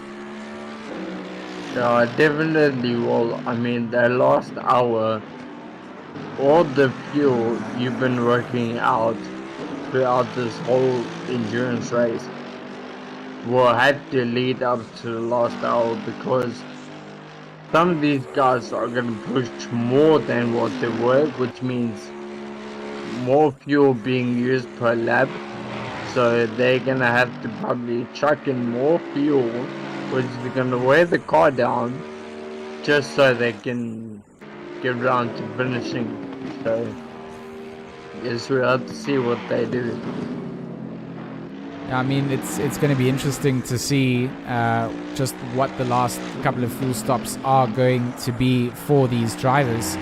At this point in the race, we have no indication of where they're going to go in just yet. But we do know that Sherritt is certainly flying at this point in time. You see that best lap at 2:17.9, his last lap at 2:18.3. The last lap coming out from Kedili at 2:19.4. So that gap is going to fall every single lap that they are out and on the circuit. And those pit stops are going to be so important. If it goes wrong for the 666, that is going to cost them this lead with Jordan Sherritt almost immediately. And at the same time, even if they have a perfect pit stop coming out, it's going to be a battle down to the line with GTWR2C. I mean, Jordan's done this all solo, so to me it's mind-blowing that he can still bring this kind of pace and potential out at this stage of the race and still look like the intimidating force that could potentially take a race win after seeing him go all the way down the timing sheet. Yeah, I mean, the thing is, like, everyone in the chat may think that 6 hours solo is not that difficult. I don't think anyone is thinking that, Carl. Well, I mean, you never know. There's always that one person, George. That one person that thinks that 6 hours is not difficult is crazy. I mean, like, Kedili must be thinking, oh, you still got 2 stops left. So does Sherritt, and Spears has 1 left. So Spears plays his cards right. He can probably take a position away from Sherritt, depending. But if Sherritt is putting away like he is, he might just be able to catch first again. I mean, Sherritt is putting a big gap onto Spears. So now I don't know if Spears is having to start to try and stretch that fuel in his car so that he can plan this out, that his last stop is going to get him down to the line. Because if he has to, for example, go into the pits now, you know, to refuel up, then maybe he's going to set him up 90 minutes on that fuel tank. It's going to be a tough ask, and he's going to be having to, you know, be very cautious of what he does there. So he might also still have 2 stops in this to get to the line, even though the mandatory stops required are, you know, just showing as 1. He may have used an extra 1 up unintentionally, which is generally what happens when drivers who are far up the front then find themselves down the order. They've either had a stop extra or, you know, needed to make that change. And the likes of Sherritt, we know that he had that extra stop. So I'm quite keen to see, because as it stands, it looks like Sherritt would make 2 stops. Kadili would still make 2 stops as per their mandatory stops. And then Spears just showing that he only has 1 mandatory to make. I don't quite buy that he only has 1 stop here. I think he's going to have to still make 2 stops. Yeah, I think Spears will have to make 2 depending. I mean, if he's pushing like he is now, he would definitely have to make 2 stops. Especially if the last time being for a bit more fuel, just to get him around. But with Sherritt and Kadili, even though they have 2 left, they might just make a 3rd one just to add a bit more, so they can push it as hard as they are, just to keep the gaps like they are.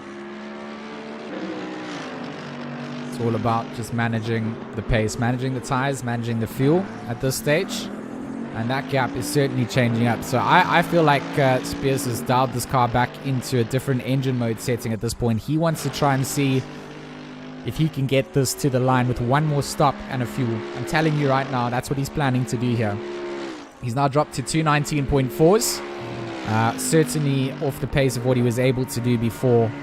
And Sherritt then, still knowing that he's got 2 stops to push, he can continue on that aggressive nature. He can still hunt down these lap times, and he's going to serve the next 2 up. So that's how I feel this is going to play out. I think Spears is now trying to take a very big strategic gamble, and it might play out for him. I mean, if he can extend it, then that's going to be massive for him to do.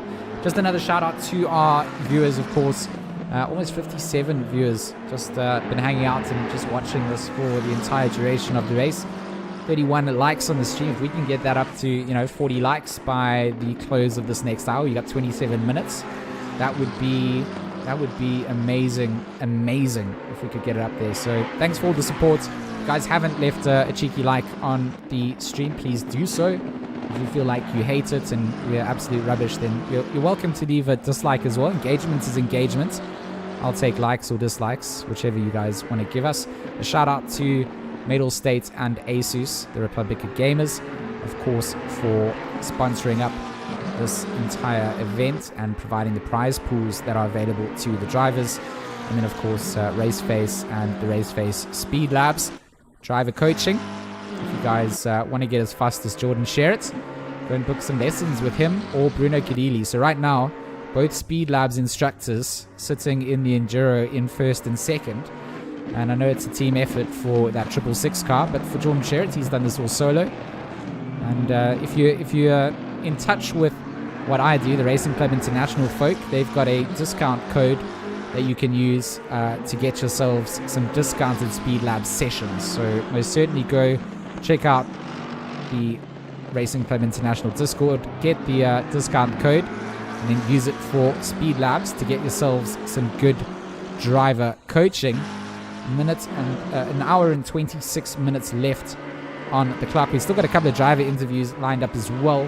Hopefully we're going to have Ross coming out from the Solidarity E-Race. I'm sure that you guys have heard of them before. Hopefully he's going to come and chat to us at about 5 o'clock, maybe a little bit after that.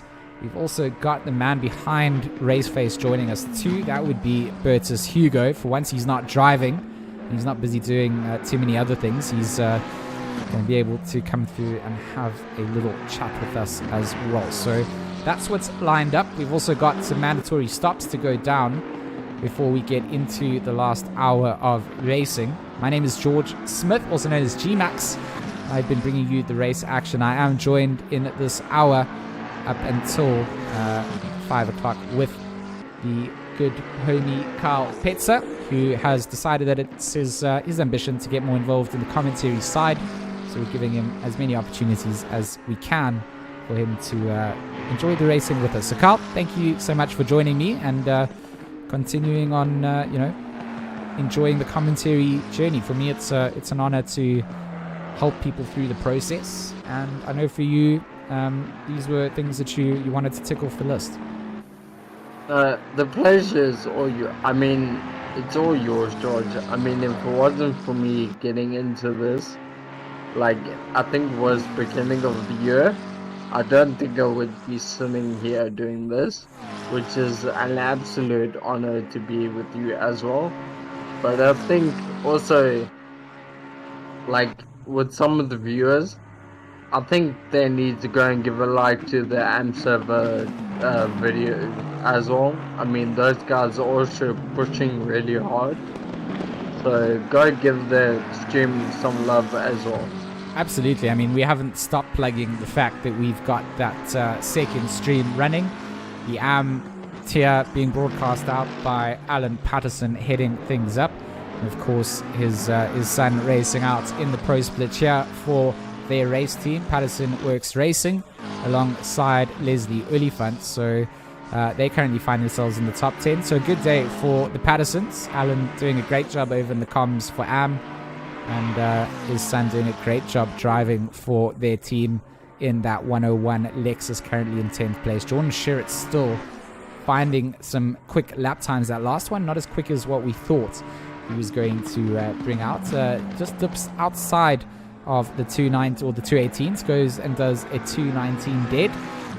They're certainly still trying to fly and still trying to catch up to Kadili, but we have to track these next couple of laps and see what they're doing. Harry Spears drops down a 2.18.9, so that fuel saving, maybe he's kind of worked out that he can still push on a couple of laps, save for a couple of laps, and he's going to be able to get down to timing his pit stop to fuel himself all the way to the checkered flag.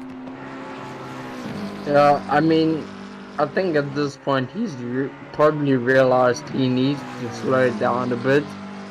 I mean, even though in his mind he knows Sherritt is going to pull away, but also he's also realizing, hey, I need to slow down. I'm using too much fuel.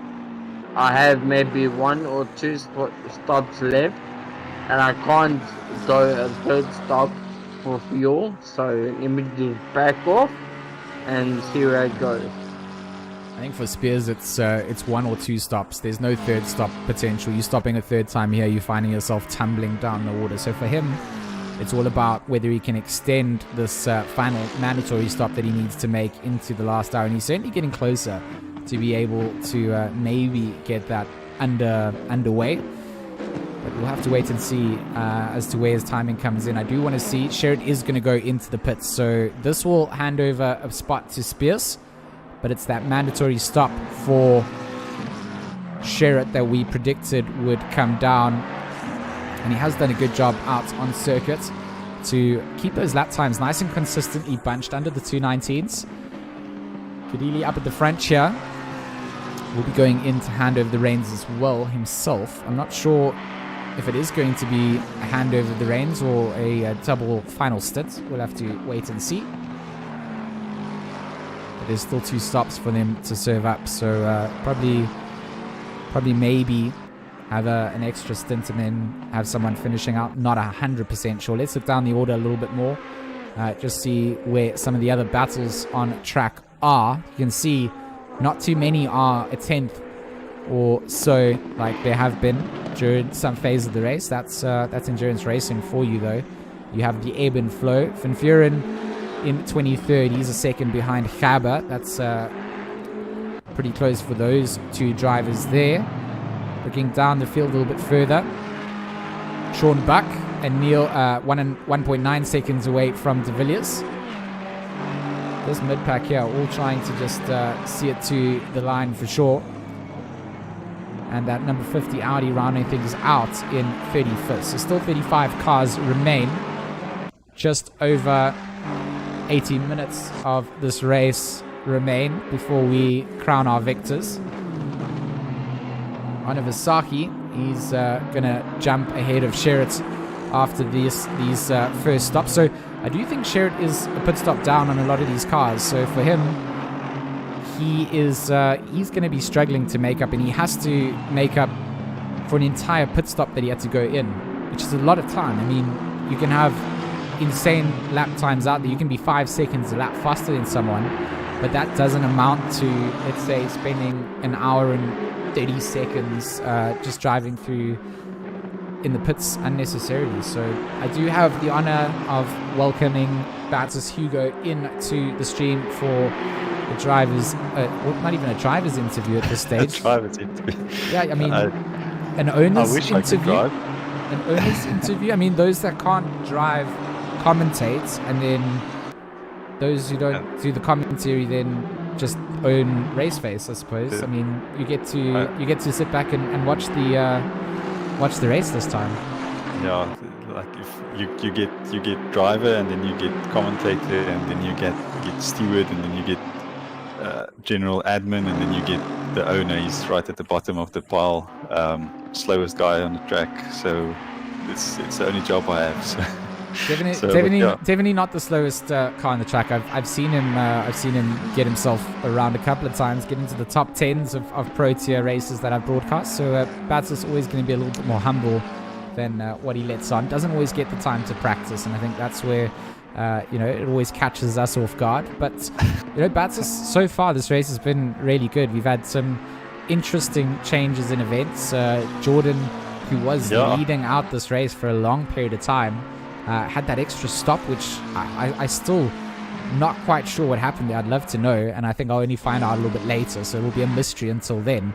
I mean, he's gone in, probably just done a little splash and dash for some fuel here, but he's on the chase. Well, yes, he's on the chase. We actually, in the steward's room, we had a look at it, and it seemed like he just went to park the car on the straight and returned to pits. So I don't know what happened there. I don't know if he's... I know in the... To me, that must be something hardware related that he's had to either hardware sort out. Or something like, I don't know, maybe his bunny jumped on his screen or something. I don't know. He's got a pet bunny. Real life emergencies happen, and either way, I mean, it's pretty much put him quite far down, and it's been difficult. So just to also address Victor de Kock in the stream, I mean, I know that he's driving for EKZ. He's in here saying we must show some of the lower fields. I know that you've only just joined the stream because I've been broadcasting for 5 hours and I've showed so much of the whole field, Victor. So don't come and shout at me for not showing the entire field. We've got a crazy battle up at the front that is going to brew down in the next couple of minutes, but we'll certainly show the entire field as we go. So then at the wheel of that EKZ Yeet car in 23rd. So while I talk to Bertus, we'll keep Victor de Kock happy here as well. Hey Bertus, and we'll show their 999. It's slightly damaged. It's not the greatest sight at this point in time. Yeah, there were a couple of cars who had some run-ins, but I must say overall it's been a very clean race, especially the first couple of laps on both sides, pro and am. I mean, we had, I think, after 10 laps, we only had like 2 or 3 incidents reported, and it wasn't. I think there was one incident on lap 1. So yeah, it was very clean. So I'm happy with the way it all went. Obviously, as a as an admin or as a steward or as just any of us who are trying to put up this race, we want to have a clean race. We want to see good racing, and it definitely helps if the guys try and keep it clean at least. I mean, this race has been really clean for me. I've honestly loved the way that it started. I think everyone got themselves into the right mindset for a 6-hour this time around, compared to a lot of starts to Enduros that I've watched before, where a lot of the field kind of forgets that they've got a long time to make up. This time around, lots of respect seemed to be shown. People put themselves in the right position, and it really did make for an entertaining start to the race, because you didn't just have massive pools of drivers separated out. They kind of were able to all have some good racing. So for what we've seen, there's been pretty much no on-track crashes between cars and anything like that. It's been really respectful and a great showcase of South African sim racing. Yeah, I think another fact is, I mean, this is the fourth endurance we're doing, the third one this year, and I think obviously a lot of people took up sim racing in the first part, you know, during lockdown, and you know, so if you just take on sim racing to get experience, just to do a normal 30-minute or a 60-minute sprint race, that's really, you know, sometimes a bit of a stretch for someone, especially if they're new. But doing a 6-hour race, that really takes some experience and some skill and a different mindset. So I think with the guys getting used to the endurance races that we're doing, and also competing in the international endurance races with RCI and those guys, everyone sort of gets to, you know, that they're starting to realize that you don't win it on the first lap. This I mean, 6 hours is such a long time. Look at Jordan. I mean, anything can happen.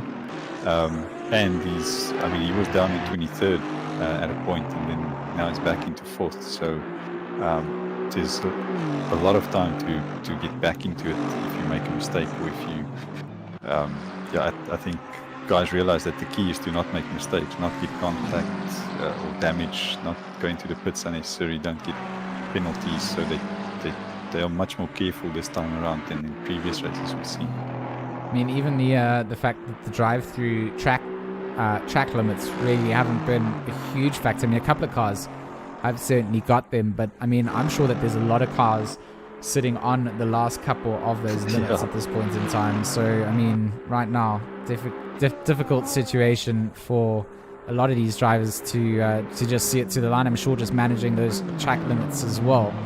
But such a good, clean race from a lot of these drivers. I think really my takeaway from this, and the sportsmanship of the overtake maneuvers that have been attempted. I think people have given each other fair space. There's been not too many incidents where I've been able to see drivers aggressively defending that's then impacted the way that they've been able to go through. I think even knowing that some drivers are going to attack a little bit more aggressively than others kind of lets people stay a little bit more defensive, a little bit more aware, and they're checking their mirrors, they're giving space, and it really has created some good racing moments overall for a lot of the stream duration that we've been able to follow along with here. So I mean, that's absolutely massive for me, and for RaceFace, and joining up with Racing Club International and the discount code that gets offered out for Speed Labs. I think that's all the integration in the sim racing world that you and I have talked about for a long time. And I even told the stream that if they want to get a little discount coupon, they need to go and extract the code from there. So there's, if you want to be up in, if you want to be instructed out by Bruno or Jordan Sherritt, I mean, they both up towards the front end of this 6 hour and doing a good job at showing us what sim racing is all about. Yeah, if you want to know how to lead a race like Bruno, or if you want to know how to catch up from 24th on the grid to 4th like Jordan, then sign up for Speed Labs. Go do it. Shameless plug. Before I did all of that, I mean, I had to obviously give props out to both Alaric Ensslin and Jason Absmire. Both have done a great job in that 666 to assist in putting it up towards the front end. I mean, as a WRG team principal, I cannot hide the fact that I'm very stoked that there's a potential out that my team car might end up towards the front end of the order here. I know that Spears and Sherritt are going to be tough competition down to the line. So I think for a lot of the viewers here, with an hour and 11 minutes of racing remaining, it is going to all change up as the final pit stops and things start to get planned up. Yeah, I think it's, I see Bruno still has 2, or your team still has 2 pit stops left, but I guess it's they're going to do a splash and dash. I don't think they'll need 2 more sets, so they are going to save time in the pits on their last stop, I would assume. So yeah, it's going to get close. I'm not sure what the exact gap is between WRG and Spears at the moment, but yeah, it's gonna be very close. I mean, it's 40. We calculated it at sort of 51. 51 see it now, seconds now. Yeah, 51. there we go. So it's a decent gap, but like you said, having to go and still serve that pit stop. So Bruno is going to go into pit road now, so that will start to answer some of the unanswered questions that we still have out. Harry Spears will then take over the lead, and I mean, he stayed out longer than Jordan did. Jordan went in almost 3 laps ago, I think it was. Bruno going to go in now, so Harry will still have another stop to serve, and maybe for him also just a quick splash and dash to go. Yeah, I haven't followed his race so far, or not as closely as I could have. But yeah, I mean the option is there to do what the way I figured, you know, calculating stint times and so on. You can do one comfortable stop just doing a splash and dash and just getting your car on the jacks and going out again without taking the 30-second tire change or driver swap. So it opens it up for some strategy in the race. Obviously, it could be a bit easier for solo drivers because they don't have a driver swap. But I mean, even for the teams with 2 or 3 drivers, they can give one guy a double stint, and it will work out the same way. So the option is there for everyone, and I think it will. Yeah. So I mean, for solo drivers, for their mandatory stops, do they still serve the same swap time at all in this? No, they don't. But they have to take at least 4 sets of tires. So they can, out of the 5 mandatory stops, I can't think that you'll double stint 2 sets of tires, because then you're gonna run out of tires, and you're probably gonna lose that time in old tires anyway on the track. So if you work on your strategy and you play it well, you can do one splash and dash without the tire change. But as I said, that option is open to teams with driver swaps as well. So if they play it well, they can have one driver do a little bit of a double stint, and then just come in for a splash and dash instead of doing the tire change, which is the same time as the driver swap. So we made it like that. So there's an option for strategy. Else everyone would just stop every hour, and that's the only strategy open to them if we had a mandatory tire swap. So there's a bit of an option there for different strategies. A little bit of variability, never gonna get missed in the sim racing sphere, and glad to hear that Bertus has planned these things out to make sure that we have the best simulated experience. Where guys do have to do these kind of things on the fly, and have something in mind for how they want to use these things, and then even being able to have that variability mid-race to make a call as to, okay, maybe switch something up because someone's clicked with something that may give them an advantage later on. You have to keep all of those spheres open. You can't just be incredibly quick on the circuit. You've got to make sure that all those little changes work out. So Alaric Enston will get back into the 666 Coach Dave Academy WRG cross team, and they'll still have a mandatory stop to be served. So from 1st down to 8th, a mandatory stop still to come down. Harry Spears, we know, is double stinting or trying to overcut in this scenario. And I've, of course, just had Bertus joining us for an interview. Bertus, thank you so much for popping through and having a chat. I hope we can have some more chats in the future. And again, from my side, thanks for all the effort that you put into RaceFace, from all the racers, the drivers, the viewers. I'm sure everybody appreciates what you've put together here. So just a massive thank you. It's only a pleasure, and also thanks to you and Alan and Carl and Stephen doing a race and commentating at the same time. What a man. But yeah, thanks to everyone, all the drivers, all the sponsors, all the viewers supporting us, and my stewards and my admin team. I just need to give a shout out to everyone involved in RaceFace and supporting RaceFace. And yeah, it's just been an amazing year, and yeah, I just want to quickly say thanks to everyone. And yeah, I think this race so far has been great. I think it's a fitting way to almost the end of the year. I know we have 1 or 2 league races left, but yeah, this is the highlight of the year so far. About 150 entries, so it's been amazing. And yeah, thanks again, and I'll chat with you guys in a bit. Perfect. Thanks, Batsus. We'll see you a little bit later, and we'll get back to the commentary action here. We've got about 5 minutes of comms left with Carl here. So, Carl, before we go into our final hour and our final ad break and our final immersion break before we go into the last hour, have you got any closing thoughts into what's happened in Pro? Any predictions for what we might see after the final pit stops? Well, I mean, I think with Spears having 1 more left, I think with him in first and Sherrod trying to close the gap so he can get back into the top 3, I think Spears is going to try and pull himself away from second place and third and Jordan Sherrod. So I think Spears might just pull something out of the bag at this point.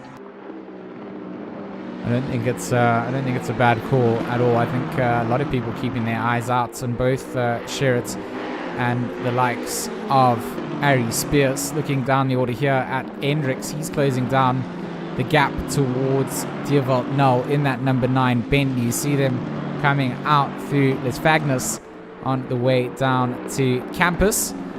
And is that the 988 behind of? It is indeed. It's Nordia putting some pressure onto this BMW as well. So the 901 in a bit of a sandwich. He's got Nordia behind, who isn't actually on the same strategy. You can see all mandatory stops being served out for the 988. And for the 901, they are racing against Null in terms of strategy positions.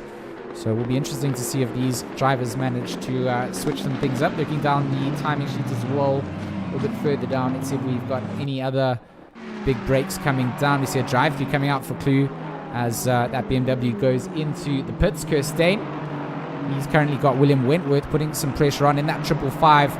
Kai K, Race and Aston Martin as they make their way down to campus and out through Stavelot.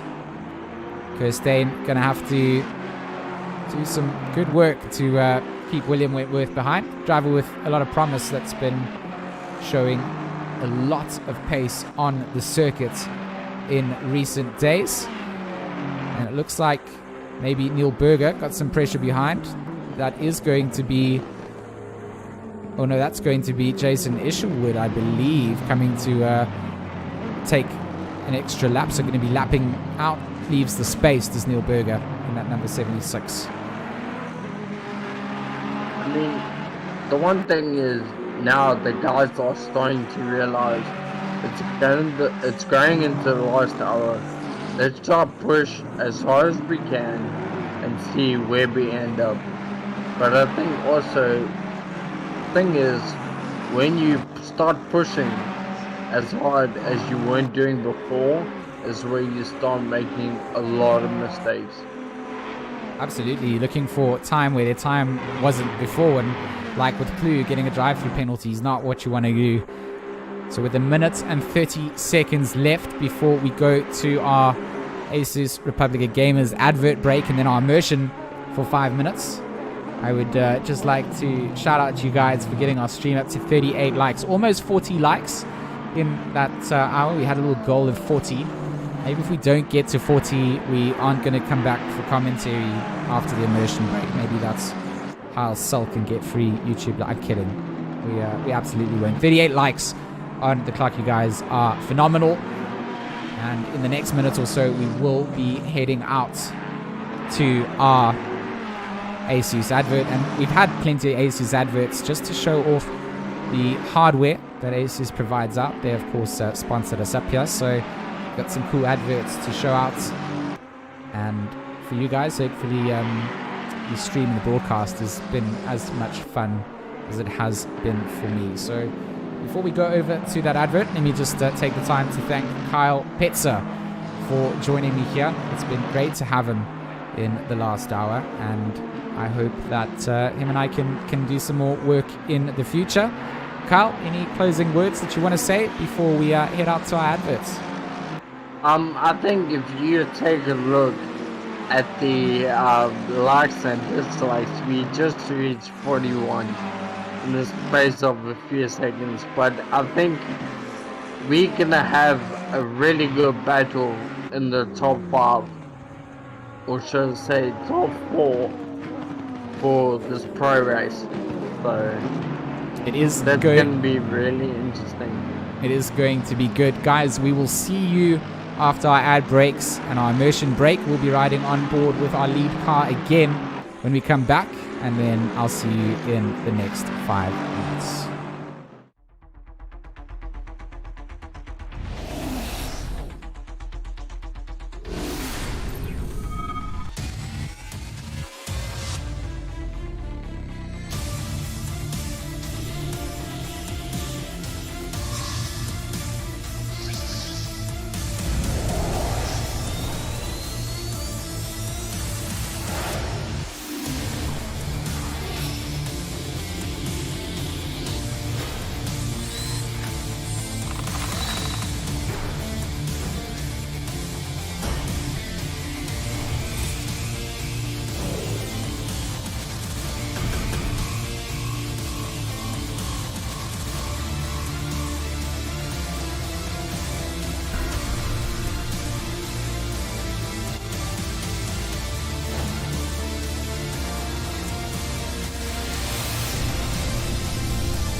Back again. Here we go. Final hour is on the cards. We have 55 minutes left of our final race here today. And just want to just want to give a big shout out again to Mettlestate and the Republic of Gamers.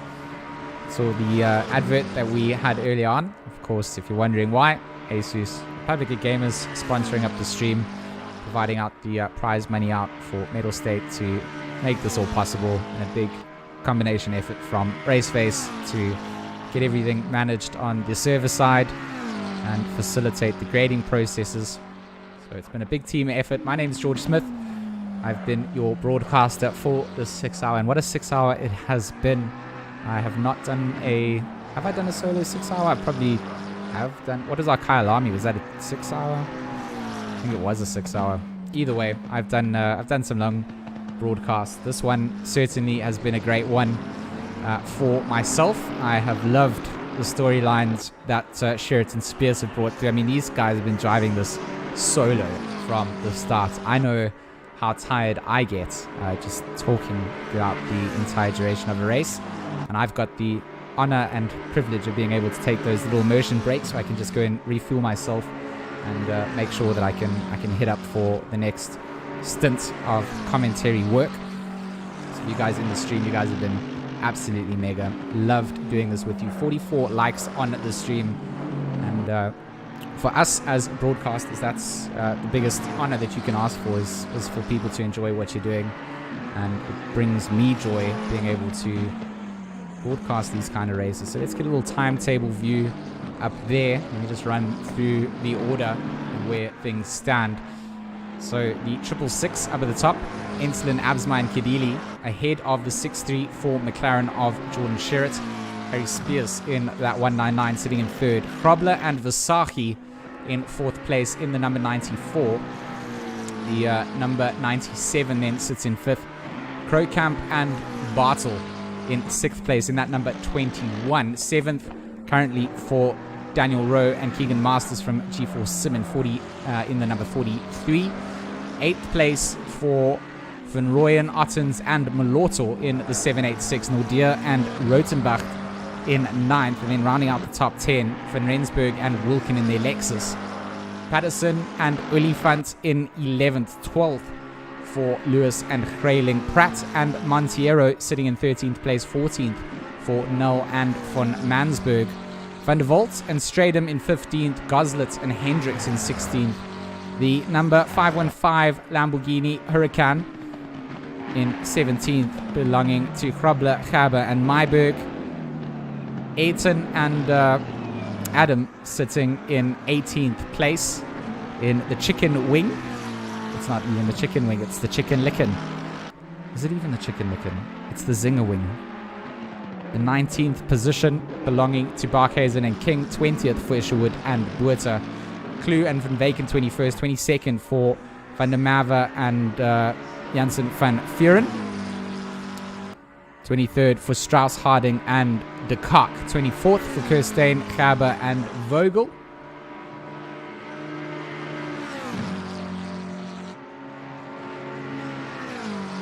So let's just bring that up a little bit more. Then we've got Berger and Mayer sitting in 25th. Wentworth and Wentworth.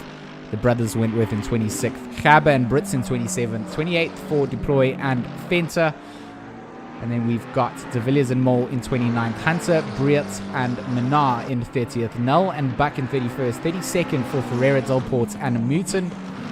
33rd for Gambon and Skitter. Pullen and Wilson in 34th. And then rounding things out, I can't even say Cameron's name. The Bastos and Bellingham in 35th place to round things up. And that is the entire running order as things stand. Mandatory stops to still be served for the 666 and 634. Spears, Krobler, De Vet from 3rd to 5th, all having completed every mandatory stop that they need, so they can go to the end of the line. Oh, and look at who has joined us in the chat. It is the man, the myth, the legend, Zahir Essa. Floyd the Barber, good to see you here. A good friend indeed of mine. I've enjoyed him as a sim racer, and we certainly have a good camaraderie out on the social medias. So good to have you here. Good to have a lot of you guys joining us up here. And if you have enjoyed the stream, like I said at the very start, smash a like on it and share it with whoever you feel like sharing it. I mean, for us as broadcasters, we just want to get the name out there. We want to get as many people watching our sim racing events as possible. I'm sure for drivers as well. It's incredibly cool to get more known in the bigger wide world. And for us as a little community in South Africa, I think we've done great as sim racers to kind of stamp our name on the boards. I think a lot of the international leagues know about the South African sim racing passion. And I don't think that's just something that lives in me. I think it lives in every single one of us that put ourselves into the rig or volunteer as stewards or decide to take to the commentary box. It's all about passion and growth. So really, really loving the way that the sim racing world has gone. For me in the lockdown period, it's incredibly tough to just kind of stay sane. And this community of people certainly helped bring me a little bit of normality into my normal world. So if you haven't got involved, certainly sim racing has a little bit of a barrier to entry in terms of cost, I suppose, getting the gear. But once you all set up, really some good times to be had, and start to call one another family, that's for sure. During the race, it's a completely different scenario. Nobody is calling each other family. You're fighting out to the very line. I want to see where Spears comes out of all of this. He's only at second behind Sherritt at this point. Sherritt's still going to have to go into the pits, as is that 666 before the end. Maybe just a splash and dash going to be pulled out right at the very end. We're going to have to see what plays out for the 666. The 634 of Sherritt going to be under pressure very, very soon here from Harry Spears. The Fordzilla Mercedes GT3 Evo having a monstrous drive, doing this all solo. 6 hours solo. Mad. I don't even know what kind of madman signs up to do a race completely solo. Z asking me still sounding energetic after 5. You know, this is how it is. Sim racing gets me excited. I love just broadcasting it, and I love being able to tell the story as it goes. Yeah, I think I think Spears has definitely got this done for Jordan. No sort of questions asked there. He's got a pit stop ahead, but it all comes down to what that gap is down to that 666. And if Spears also needs to still stop it all, we have no idea. He might still have a stop, even though he served all of his mandatories. He might not have timed it 100% right. So I'm quite keen to see if there's an extra one coming down. And if there is there, then potentially here for JC Croblin at number 94, the Rinaldi Racing Aston Martin might be able to snatch themselves up a podium if there is that kind of thing to still play out. Quite far away from the top 3 at the moment, so that could play out in some galaxy far away. But we can't discount anything in sim racing. It can be absolutely nuts all the way down to the line. Pratt and Null in 12th and 13th there, 1.6 seconds away from one another. Goslet is also closing down on Van der Walt, who hasn't served up his final mandatory stop. King and Isherwood both in the pits serving up their stops, so they're going to probably drop down below the likes of Klue, Van der Maver and Strauss. 47 minutes to go on the clock, and it is the final countdown, as they like to say it. I get excited, let's say 20 minutes from the end of the race. That's the time where I have a sip of sugary drinks and decide to let loose on all my excitement levels. I feel like in 6-hour races, you can't get too excited until then. I do have an interview set up and ready to go before we get down into that exciting zone and I start losing my voice. So whilst I still can talk to people, I've got Arno van Mansberg here. Arno van Mansberg from Resource Complete. Arno, good to have you here. Thanks a lot, G-Max. The question is, how do you guys feel after 5 hours, 15 minutes of commentary? I still feel like we could do another 5 hours and 53 minutes, maybe. You know, we could keep going at this point. I mean, at this stage, I have streamed I've shared my Discord stream. So if you want to see what I'm following along with at the moment, so I might jump in and get excited when Spears passes Sherritt. But until that point, until I cut you off again, Arno, tell us a little bit about your company, and it's good to have you in the box. Thanks a lot, G-Max. Well, Resource Complete is, guys, it's all about helping people. And why we are in the sim racing community and why we sponsor some teams is that, you know, people don't really realize how much effort and discipline goes into sim racing. You know, it's hours and hours, and it's dedication, and that's the kind of people that we actually look for, and what we want to help in life and business in general. You know, that's all what we're about. I mean, that's always cool to hear that people just want to get involved with things, having identified that what these people are doing is not just wasting their time, but actually putting in commitments and efforts into a bigger picture. And I think it does go to show that these guys can sit down and focus for something for a long period of time. And you know, sim racing for me has been such a great outlet for so many things. So having guys like you get involved, not just in sponsoring the RaceFace seasons in the past, but also then partnering up, getting your logos slapped on the side of cars. I mean, it's the best exposure that you can really get, right? Is slapping a logo onto a car and having the car do relatively well in a championship. Yeah, absolutely. And you know, it's sometimes it's quite tricky because you need to get a team that race hard and race clean, and that is really, you know, good for the sport. It's not going to help if you sponsor a team that afterwards backmouth people. You know, it's like bad publicity. So that's why we decided to get behind PTH Racing and Doe and the guys. And well, up until now, it's a great relationship, great partnership, and the advertising that we got out of it was fantastic. And I just want to take the opportunity to thank them as well, Vega and the guys, and Doe. Thanks a lot. It was a great season. It's another season coming up, and we're there, willing to do it again.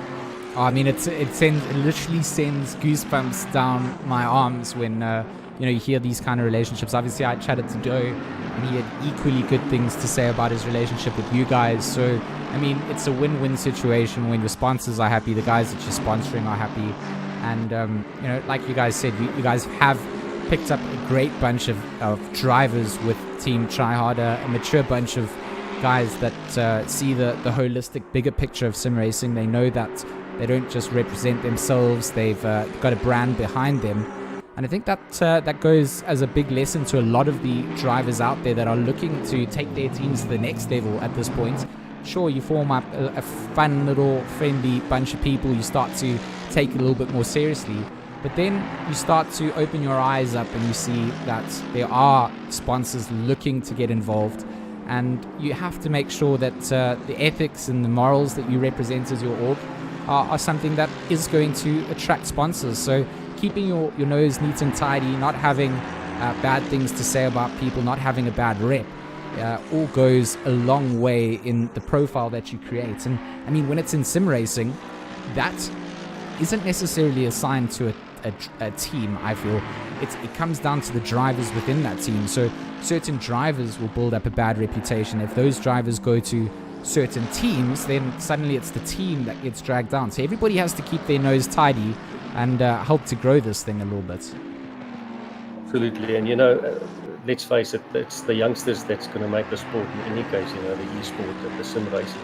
And it's that example that you put out there for them. You know, they need to understand it's all about discipline. And that is what we still need in this country, you know, get the discipline back.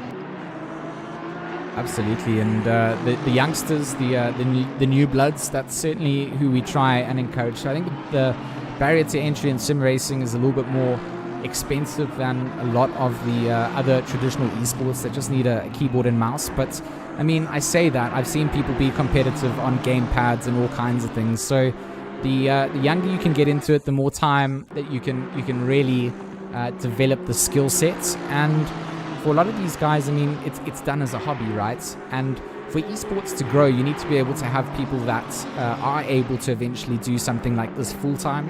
And it all sounds like pie in the sky stuff. Always, you know, people laugh at me for things, but you you know, I've followed this dream for 3 years. It's taken me a long time to get to a point where I can monetize what I do, and you know, it's not a small thing in the bigger picture to have a goal where teams can start to afford to maybe one day represent, and maybe when manufacturers start to decide, well, you know, we want to have a paid work sim racing team, or our leagues get to a point where we have mass representation, everybody racing in maybe a national cup. I think when we get to that level, Arno, I think that's when the esports boom happens. At the moment, we are foundation phase, and the likes of Resource Complete getting involved when we are still growing. I mean, that just shows me that there's faith in where things are going to go. No, absolutely. We had some talks with Bertus from RaceFace, and that's exactly our strategy together. You know, Resource Complete wanted to jump in early, and we're there for the long run. We wanna grow this thing and absolutely, you know, show people that it's not a game. It's not just games. You know, it's more than that. Absolutely, so much more than that. Well, Arno, it's been so good to chat to you here, and I mean, I'm looking forward to another season. We've just finished season 4 of the GT3 side for RaceFace, and a 5th season now, going to start off in 2021. And to know that you guys are on board and behind us, a massive thank you, and thanks for taking the time to come and chat to me on the stream a little bit. Excellent, thanks G-Max, and obviously thanks for you as well, always being there, professional commentary. We all really appreciate it. Thanks a lot, bro. Thanks for the kind words, Arno. I'll chat to you soon, and definitely good to have you alongside, and looking forward to the ride for 2021. Cheers, guys. Cheers, bud.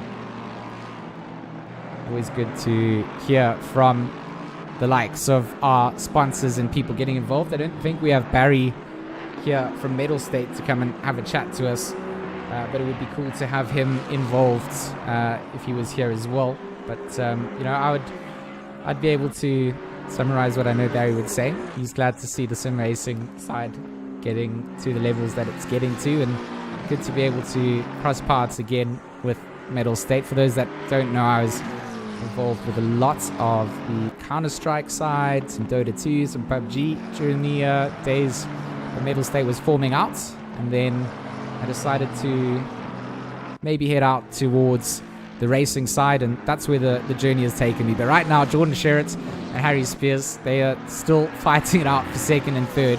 All of this is going to create timeout for that 666 to still serve that mandatory stop. Jordan is still going to have to go in and serve his stop up. So I feel that even though Spears looks like he has a little bit more pace, he hasn't been able to get past Sherritt. And that sky is getting darker as the time ticks on, almost 9:30 in the evening. So we will finish just after 10 o'clock. And the driving conditions, is it really dark just yet, or not quite just yet? I'm board with Sherritt to check it out. So the light's certainly starting to fade. You can see Harry Spears not struggling to see Sherritt, because Sherritt right up in front of him as they make their way out of campus. And then Stavelot before the closing phase of Sector 3.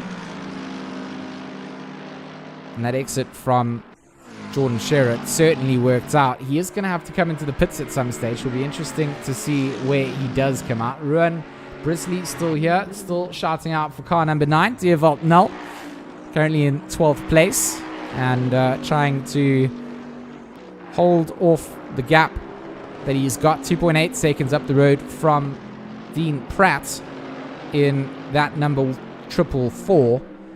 He's got Brian Lewis 3.2 seconds up the road from him. So at this point in time, Deervolt Null having a decent time. If there are any other cars here that you guys want to have a little look-see at, feel free to shout them into the channel. I have no problem going through them whilst we have some time yet. 36 minutes on the clock.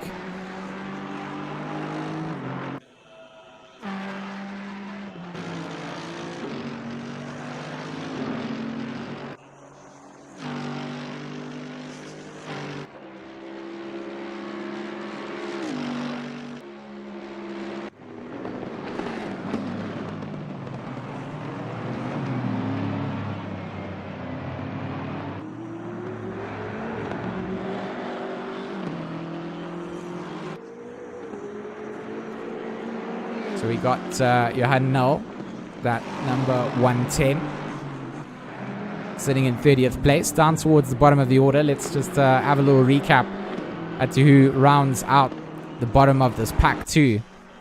So important to note, 35 cars make up this grid still with 35 minutes remaining. 40 started, so only 5 cars have retired over the duration of 6 hours. And it all builds up to this. Currently, we have 45 likes on our stream. And with 30 minutes to go, we could definitely ask for a 50 round number, 50, half of 100. You know, 50 always works. 69 would be ideal if we could get to 69 and leave it at 69. I would like no one to then like or dislike any further than 69. But I mean, that's pie in the sky, like predictions. 69 would be ideal. You know, it's just the best number after number 1 because the internet made it that way. Big shout out to you guys in the live stream for joining up. Bruno Kidili is definitely 100% right in what he's saying here. The finish is going to be a nail biter. I want to see what happens when these final stops come down. When this 666 WRG cross CDA, McLaren comes in, Sherritt comes in. Does Spears have what it takes to still stay out? I mean, he seemed to be doing a little bit of fuel saving at one stage. His time's dropped off, but right now he's caught all the way back up to the back of Jordan.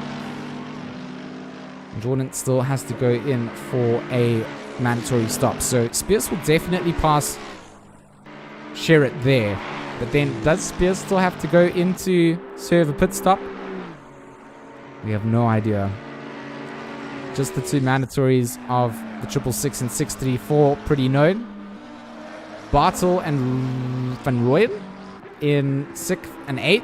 The number 21 Mercedes and 786 Aston Martin. They're still going to make their stops. But a final splash and dash probably going to come down for the 666. Look at the pressure being put on by Spears here. Look how dark it's starting to get here at Spa as well. 30 minutes to go. Mettlestate Republic again, is 6 hour of Spa. Who will be crowned champion? Who will take home the... Oh! Harry Spears, big mistake in the background. They're into the barrier. And that is going to be a massive change-up. Harry Spears into the barrier there. That is going to be costly. The 199 snaps back. We have to try and see if we can get a little replay of what went down there. Here we go into the double right-handed. Does he take a little bit of curb? Some exit curb. That was no name first. Here comes the double left-hander, should I say, of Puan. This is where we saw he runs a little bit. Oh, it just snaps. It just snaps, and into the wall goes the Fordzilla of Harry Spears. And that is going to be a massive change up here. That's going to give some breathing room out to Enslin and Sherritt. And will Sherritt be able to really utilize all of this? Does Spears have to go and pit now to repair some damage? It will be 32 minutes of battling out if he has damaged that rear end aero. And that's going to take away the advantage that he would have had. But that is a big, big change up in the front of the order here.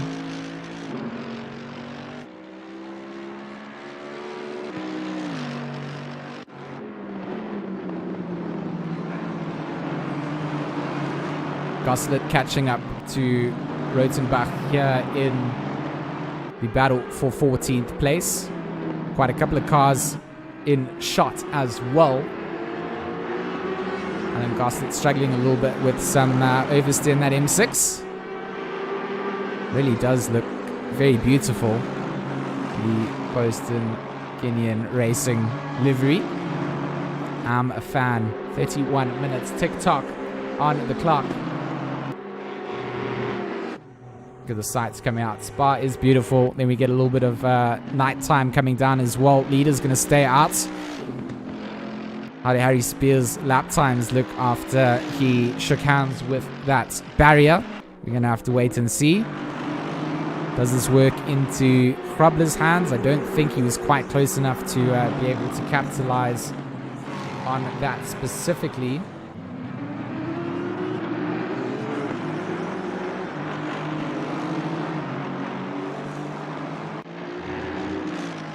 Stratum and Clue. They are...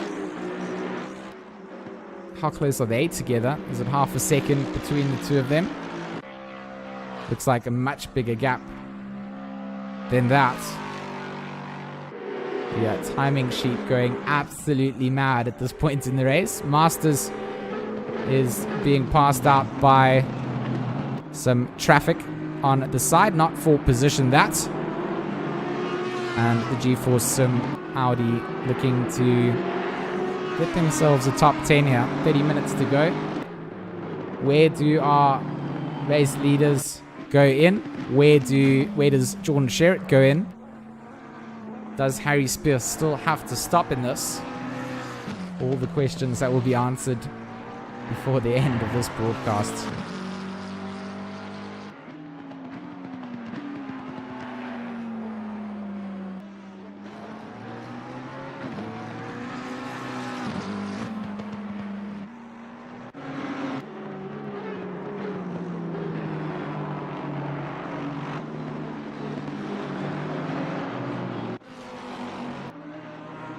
Just look at these sights of these beautiful GT3 cars. They've been driving around here for 5 hours, 30 minutes.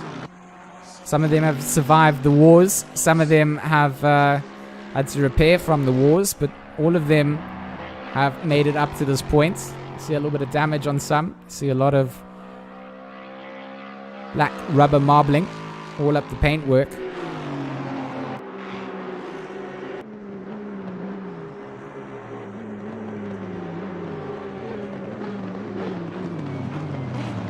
So again, like these kind of cars on track for sort of position here, Krobler and Rowe on track at the same sort of place for position, but they are a lap down from one another.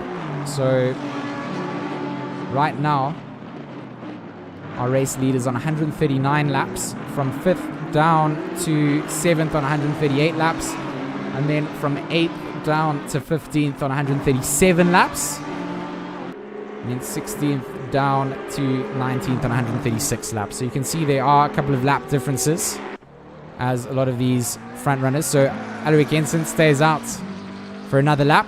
Jordan Sherritt, we'll have to wait and see if he does the same, coming out from Stavelot on the way down to Blanchimont.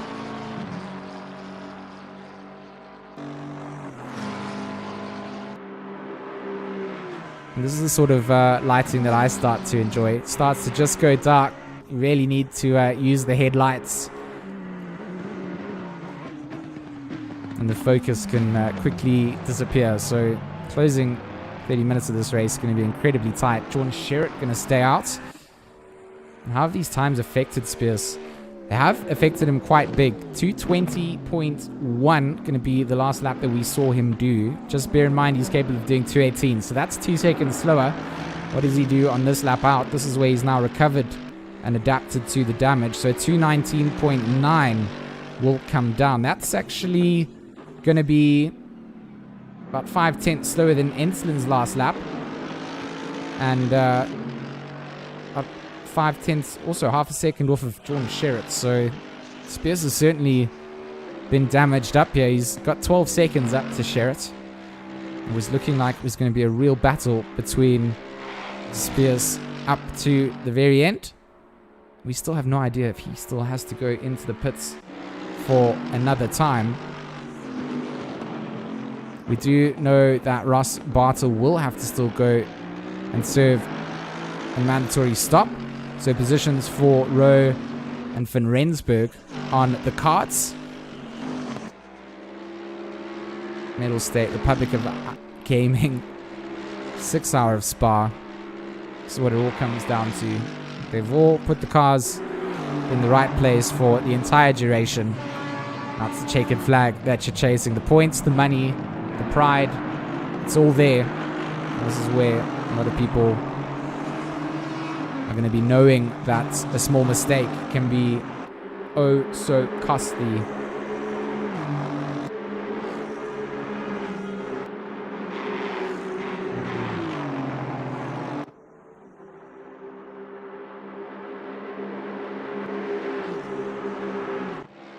Corne Strauss behind the 999. Going to be seeing this to the very end. All stops served up. And they don't quite... I'm not quite sure that they've got what it takes to catch up to Isherwood. Need to see what the last timing deficit between them was. 32 seconds to make up in 25 minutes. So maybe not going to get up into the top 20s. Still got King to get through as well. But for the EKZ Black Ribbon Sims sponsored Mercedes, they are in the very mid-pack as it stands. And after a difficult race, certainly going to not be too sad with getting yourself out there in a field like this.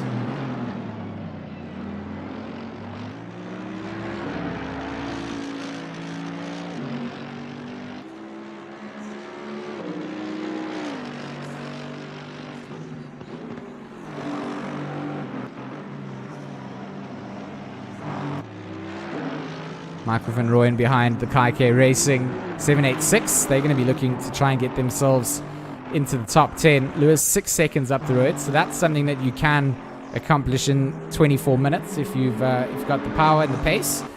At the moment, Van Rooyen maybe 7/10 up on what Lewis did on his last lap. Best lap times coming down.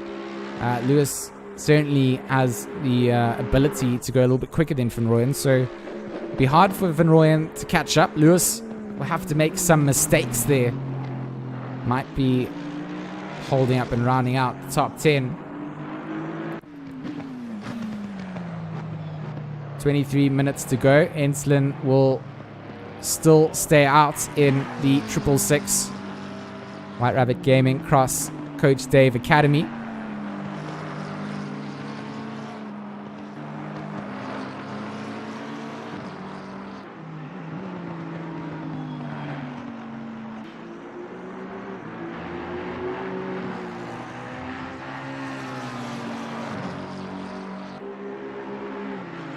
Also, Sherritt just really putting good work to Spears making that mistake. He's increased that gap out and just kept it there. I don't think that it's going to be enough to jump Spears at the end of this all. Sean Stratham here for Logistical Nightmare. They're within the top 20. So good position for the Logistical Nightmare team to find themselves. And he's all over the back of Ayrton at the moment. So let's just see where this one ends up. We're right on the back wing of the Zinger Wings 569 for a little bit. And just enjoy the chase coming down from the 949. In through the bus stop chicane they go. Make the drag down towards La Source. Make or break hairpin. Carries all the speed that you need down the hill. It's not going to be where Ayrton makes the mistake. Doesn't quite have the exit speed. Look at that Mercedes all over the back end. We'll have to jump on board the dash for you here because going down through Eau Rouge and Radio, this is madness. A little bit of a lift. And both they're making use of the curbs. And now we get to see the power coming down. The slip of the Mercedes will be there down the Kemmel Straight. And Sean Stratham going to be forced to go around the outside. He'll happily try and have a look, but defensive line going to come out from the 569 Ferrari. Mulberdy looked a little bit loose on the back end of that Ferrari. That's going to force Ayrton to go defensive down into Brussels. That off-camber right-hander. And Mercedes, look how much pace it's making up. Ayrton doing a good job just to park his Ferrari in the right place at the right time. Make sure that he's going to force that Mercedes wide. Now he'll go to the inside for the double right hand. He's going to force that Mercedes to go very wide. And on the inside, Sean Stratham. That is a ballsy move. Gets forced very wide, almost forced off the track, but makes it stick. Takes it on the inside. Puon belongs to the 949 and Logistical Nightmare make up another position as we see 20 minutes left of the race. Not even leaving the opportunity there for Ayrton to answer back.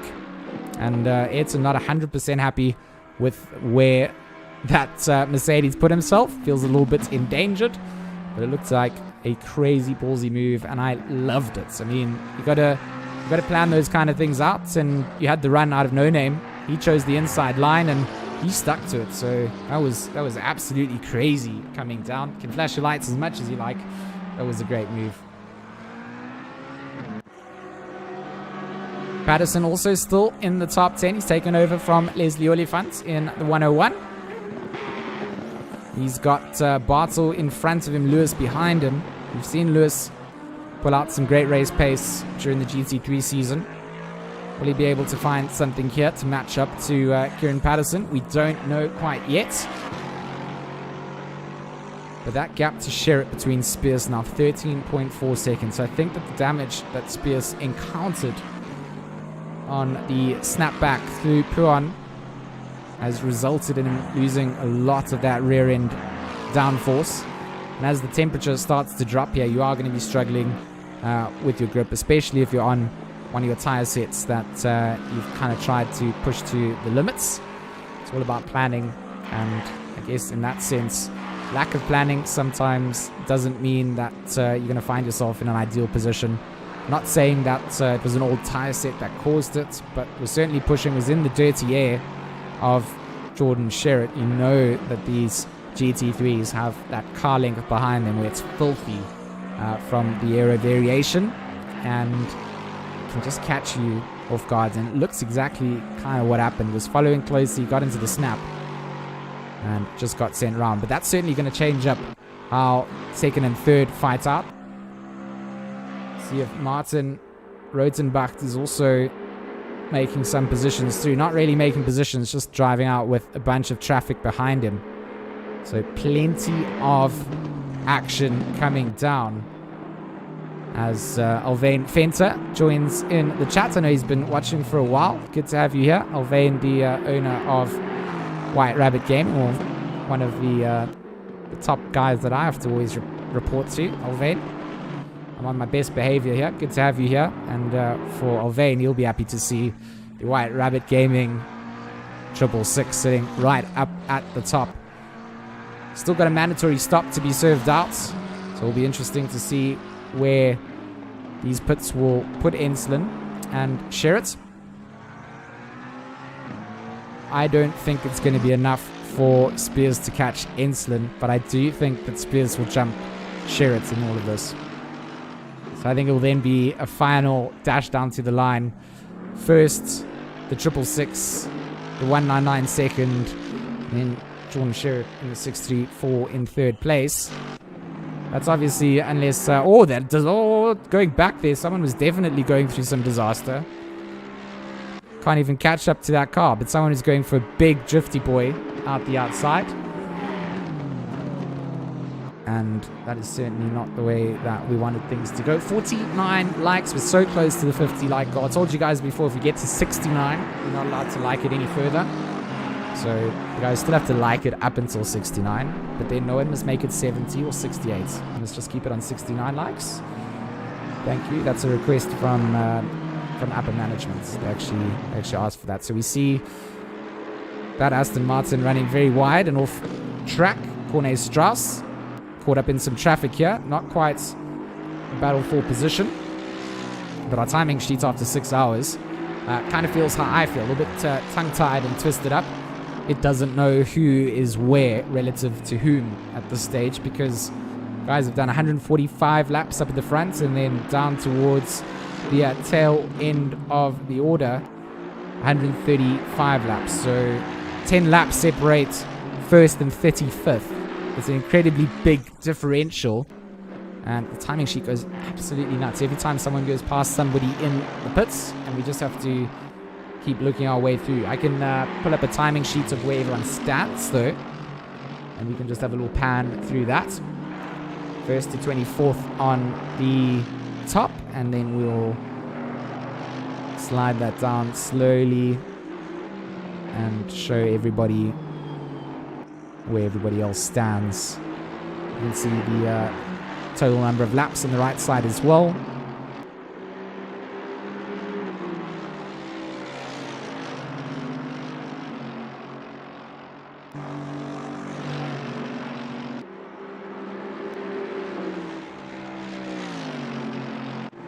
But honestly, trying to find the closest on-track position is impossible at this stage, and the closest one isn't really that close.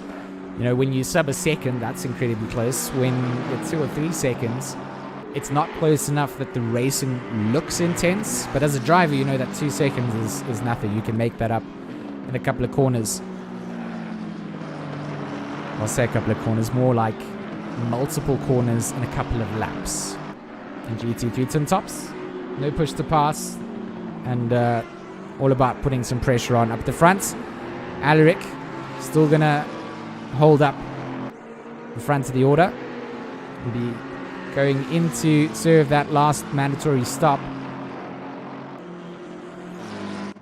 ahead of Jordan Sherritt. So 2 McLarens in first and second. I mean, who would have predicted that that's where we'd find ourselves with 14 minutes and 30 seconds to go? Because if you were someone that predicted the 2 McLarens in first and second, then I'd be very impressed. I never thought of it, and for me, that's very interesting. Spears, I feel like his chase towards the front is almost negated by the fact that he has had that big off track. I think that he's going to... Oh, Jordan Sherritt drive-through penalty. I take it all back. That's a big change up. Sherritt with the drive-through and a stop to go. This is going to change up where Jordan Sherritt finishes this up. You cannot write that anywhere. And there comes the drive-through penalty for the track limits. We talked about it before. I said that I don't think that a lot of these front-running cars have too many warnings left. And that's the push that Jordan did not want to be served with. So he's going to have to jump into the pits, not only to serve a mandatory stop, but also a drive-through. Spears and Krobler, are they going to be able to get themselves into this podium spot? I mean, JC Krobler and Arne Visaki, they've had a great race in this number 94. Get themselves in it to win it. Will this be enough time? So Sherritt will go into the pits. And this will be to serve his drive. Look how long this pit lane is. Spears is most certainly going to get through this. But where does JC Krobler to go? 10 minutes to go. 10 minutes to go. JC Krobler only making his way through the Fagnus and into campus at this point. So I think that Jordan's going to get out ahead after his drive-through penalty, but then he's still going to go in and serve that mandatory stop. So this is a lot of time being handed out, and this is, you know, that gap where you looked at and thought, oh no, that's not a lot for him to, that's too much. Not going to be able to catch up now. I think the number 94 is going to be able to. He's going to make his way down through bus stop when Jordan's probably going to be exiting, and that means that when he goes into serve his mandatory stop, that's a big change. Oh, you cannot look how long this pit lane is. Jordan is still driving in it. Where's JC got to? JC's actually going to be making it out of La Source by the time that Jordan is allowed to get out of this pit lane. He gets out of the pit lane. He can go full speed now, but you can't because you've got to wrap around the top of Radior before then rejoining the circuit. So where does JC actually come out of this? He's going to carry a lot of speed down the hill here. So he has got out of La Source, making his way down to a Rouge. This is going to go... JC's going to get this when Jordan Sherritt has to make that mandatory stop. Harry Spears will get promoted up to second place. 10-second time penalty coming out to Corne Strauss down in 22nd. You see that on the timing sheet. Oh my word. The story has changed up. And we've hit our 50 like goal on the stream. You guys are phenomenal. You're absolutely awesome. Thank you so much. 11 minutes on the clock. We're going to crown out our winner. Alaric Ensign still going to have to put this WRG Cross CDA team 666 McLaren.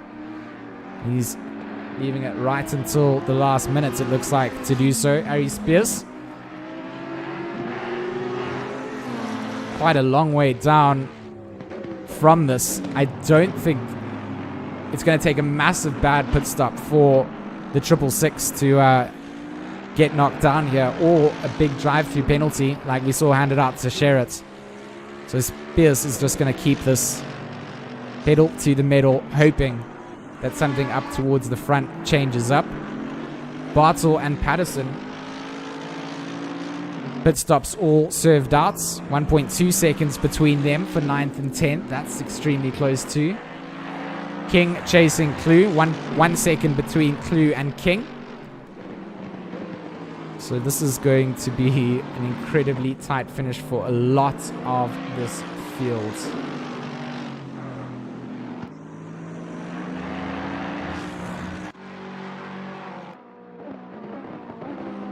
So look at this. King all over the back end here of Clue. So dark, the lights are out. This is the part of ACC that I love to broadcast, these semi-dark conditions. Not pitch black where you can't see because Spa is quite dark. We're going to be finishing at the perfect time here. Let's have a little bit of a chase coming down. Through Blanchamore, is that where he's going to have a look around the outside of the Lexus? This is going to be brave stuff. The Lexus is definitely going to have the racing line through, but that Ferrari carrying a lot of speed. This is going to be it into the braking zone. He needs to do this. He's going to set himself up for the inside line after braking. The Lexus trying to make himself as wide as possible, and it's not going to be there for King. He's a little bit hesitant on the brakes. That's going to cost him.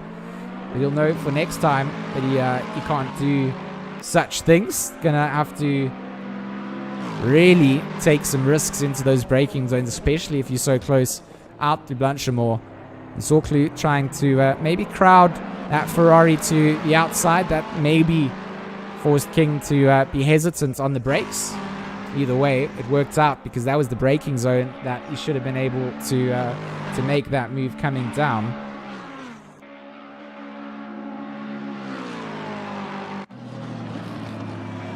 So Sherritt's out of the into the pits, so it will be JC Grobler into third place on the podium. Surprise money going to be going their way if they manage to see this out to the last 8 minutes. Where does Jordan Sherritt come out of all of this? He's in fourth place at the moment. Does he come out ahead of DeVette? He will do so. So he'll hold down fourth, but he's quite a way down the road of third place and getting himself onto the podium. So just look at how much that has changed things up. Yes, he had a mandatory stop to serve. Yes, he has gone in to do that. But that drive-through, that has changed up the way that Jordan's race has gone. And it's very sad to see because an incredibly talented driver with a lot of pace on the cards. He's done this entire race solo. So where does Alaric Enslin decide to come in? He's going to also be under strict instruction to be managing those drive-through penalties. Make sure that they don't throw this away at the very end. And they've got a big buffer between them to still make this pit stop and get out. So it's going to be close. It is going to be close.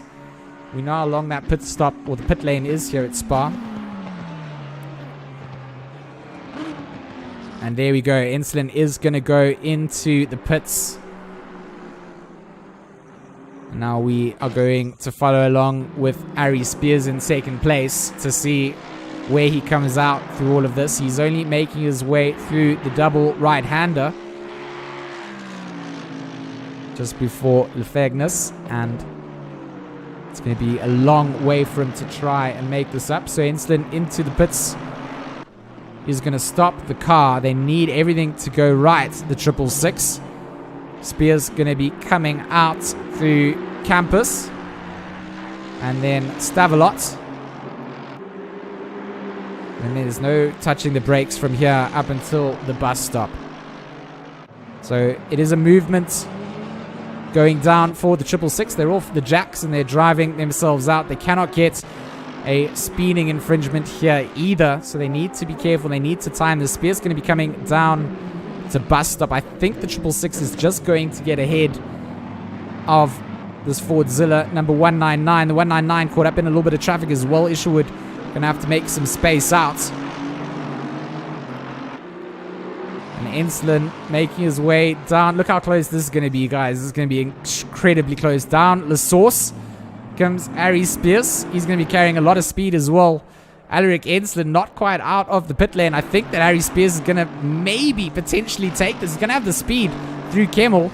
And Alaric Enslin is going. I don't think he's going to have the speed coming down through here. Harry Spears is going to take the race lead here on the last of the 6 minutes remaining on the clock. We do see the WRG McLaren coming out.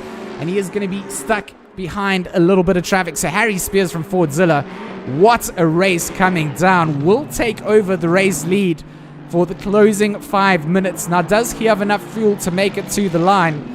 We're always questioning the pit stop strategies that Harry Spears has been following. It will be very interesting to see if he's got what it takes to make it through. And now the chase comes down. Spears versus Enslin for that spot in first on the podium. But a great drive coming out from Harry Spears. And the battle for 7th also going down. Patterson and Bartel all over one another. And Patterson all over the back of Van Rensburg in that Lexus in front of him. So 6th, 7th, and 8th, all less than half a second away from one another. 4 minutes left of the race. 2 or so minutes to go for them. And this is an incredibly close finish coming down. Patterson putting so much pressure on the Lexus in front. He's got Bartel putting pressure on from behind into the braking zone of the bus stop chicane. They go single format. They've elected to stay. No one trying a move. Bartel knows that if Patterson has a look, there's going to be an opportunity to overtake.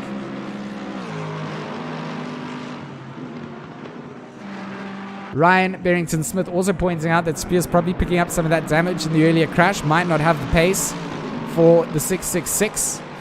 Definitely something to keep out. These guys all in battle for 6, 7, and 8 all seem to be doing exactly the same lap times coming around. Those 221s catching them in the same breath of air. You can see Spears in front of Enslin here. 2.4 seconds between them. And we're going to get down to probably 2 more laps here. This is going to be a crazy, crazy race down to the line. We have to keep on checking on Van Rensburg and Patterson as well, because this is insane. Lewis going to be able to have a look into this as well if the 3 of them continue to hold each other up. Lewis's lap times are almost a second quicker than these 2 cars in front. So with 3 minutes to go, Lewis might also start to feature in this, especially if a little mistake is made. Oh, what a crazy race finish this is going to be. Up towards the front of the order. 2.3 seconds between the leaders here. Less than half a second between 6th, 7th, and 8th. Down the field, Ayrton and King. They've got 3/10 between each other as it stands. Oh no, that's not for position. That's the timing sheet going mad. It's these 3 that are really the crazy battle. And Johannes Skreling also saying that Lewis is catching 8th. Yeah, I don't know if he's got the time though to be able to do this. 2.5 seconds. You see him in the background shots. Ensign is eating a little bit of time up to Harry Spears.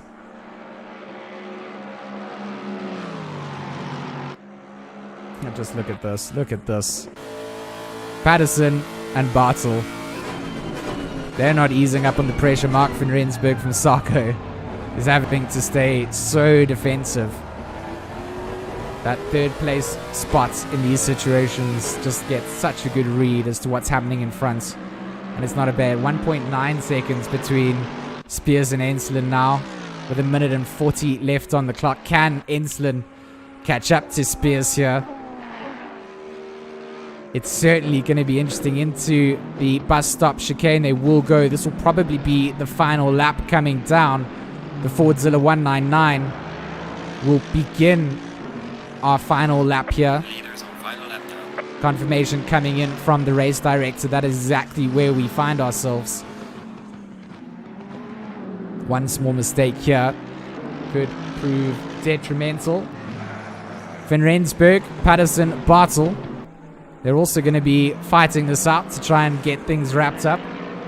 But this is the final minute then of the Mettlestate Republic of Gamers 6 hour of Spa, brought to you by Asus, Mettlestate, and RaceFace. If you guys have enjoyed what you've seen here today, make sure that you follow the social medias. Leave a cheeky like on the stream. Share it. It's been so great to spend the day here with you guys. We'll go back to Harry Spears, our current race leader.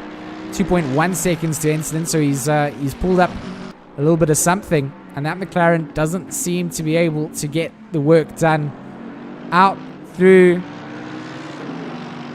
the last time, they will see No Name a little bit squiggly on the exit for Spears. This is the corner that he approaches now, the left hand of Puan. And we saw him into the barrier before. This time around, not going to make the same mistakes. And he will apex it perfectly. Carries his speed through the Fordzilla 199. Solo in this race. We'll see the live clock ticking down to 0.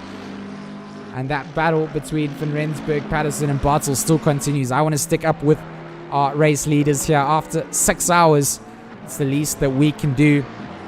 Spears, what a drive this man has had. Solo in this Mercedes.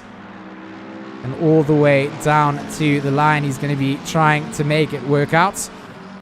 Jordan Sherritt not going to be able to enter into the battle for this. Makes way for the leaders. Spears then out through Blanchimore, down towards the bus stop chicane for the final time. The Fordzilla 199 is potentially going to come victorious. 5 seconds going JC Krobber's way. To the line it will be. The 199 from Fordzilla takes the victory in the Mettlestate Republic of Gamers. 6 hour of Spa. Alaric Enslin will take the WRG XCDA number 666 over the line for 2nd place. And in 3rd place, JC Krobber, the 5-second penalty will come down. We'll see things starting to wrap up. Let's see if we can see Mark van Rensburg, Kieran Patterson, and the rest of the crew making their final rush down to the line as well. The 125 doing a good job to stay ahead of Patterson. Sherritt will finish in 4th place. The Vet takes home 5th for the numbers 97, who will take home 6th. Currently, Van Rensburg just having to hold off Patterson. Last sector to go. And then we'll see who it is. I mean, 6 hours of racing. And this is the battle down for 6th, 7th, and 8th. Less than half a second separate them out. Lewis also in that 1.5 seconds. Had we had an extra 30 minutes out, then it would have gone more towards his weight. Lewis would have been able to catch up to this pack.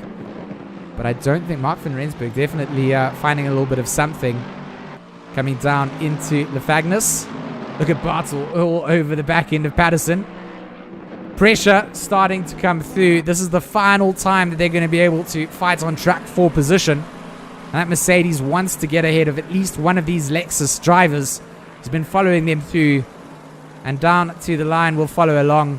A lot of drivers going to finish up in 10th, 11th, 12th, 13th, and 14th. You can see from Roy and Nell Pratt, Rotenbach, and Goslet crossing over the line. Down to the line. Patterson, is he going to have a look? He's going to try. He's going to try and go into the braking zone alongside. Down into the bus stop they go. Is this going to be a big dive from the Mercedes? A little contact coming out between the two Lexus, and it will go the way of Bartel. Bartel to the line is going to get ahead. The two Lexus drivers still going to come into contact with one another. And I have no idea how they're going to cross the line behind all of this. Brian Lewis, does he get through as well? He does. So Lewis does get through ahead of Van Rensburg and Patterson in the Lexus. They're going to be absolutely mad about the way that race finished for them. Let me pull up the timing sheet for you guys to just have a little look-see. So Spears takes the victory. And an incredibly crazy end to that race. I'm going to try and pull up our timetables there so we can see the closing sheets before everybody jumps out and changes it.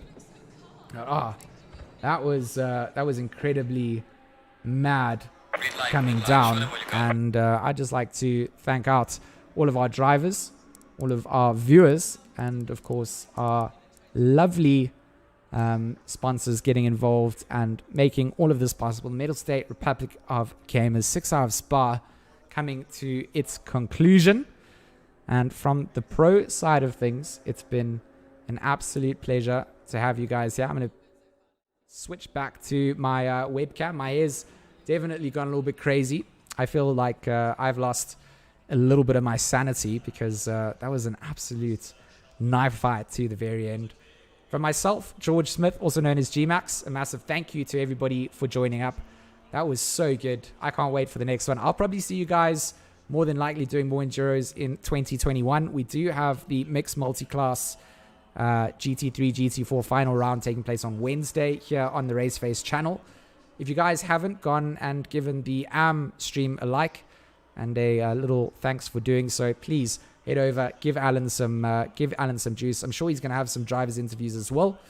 But from me, it's been amazing. I will see you guys on Wednesday.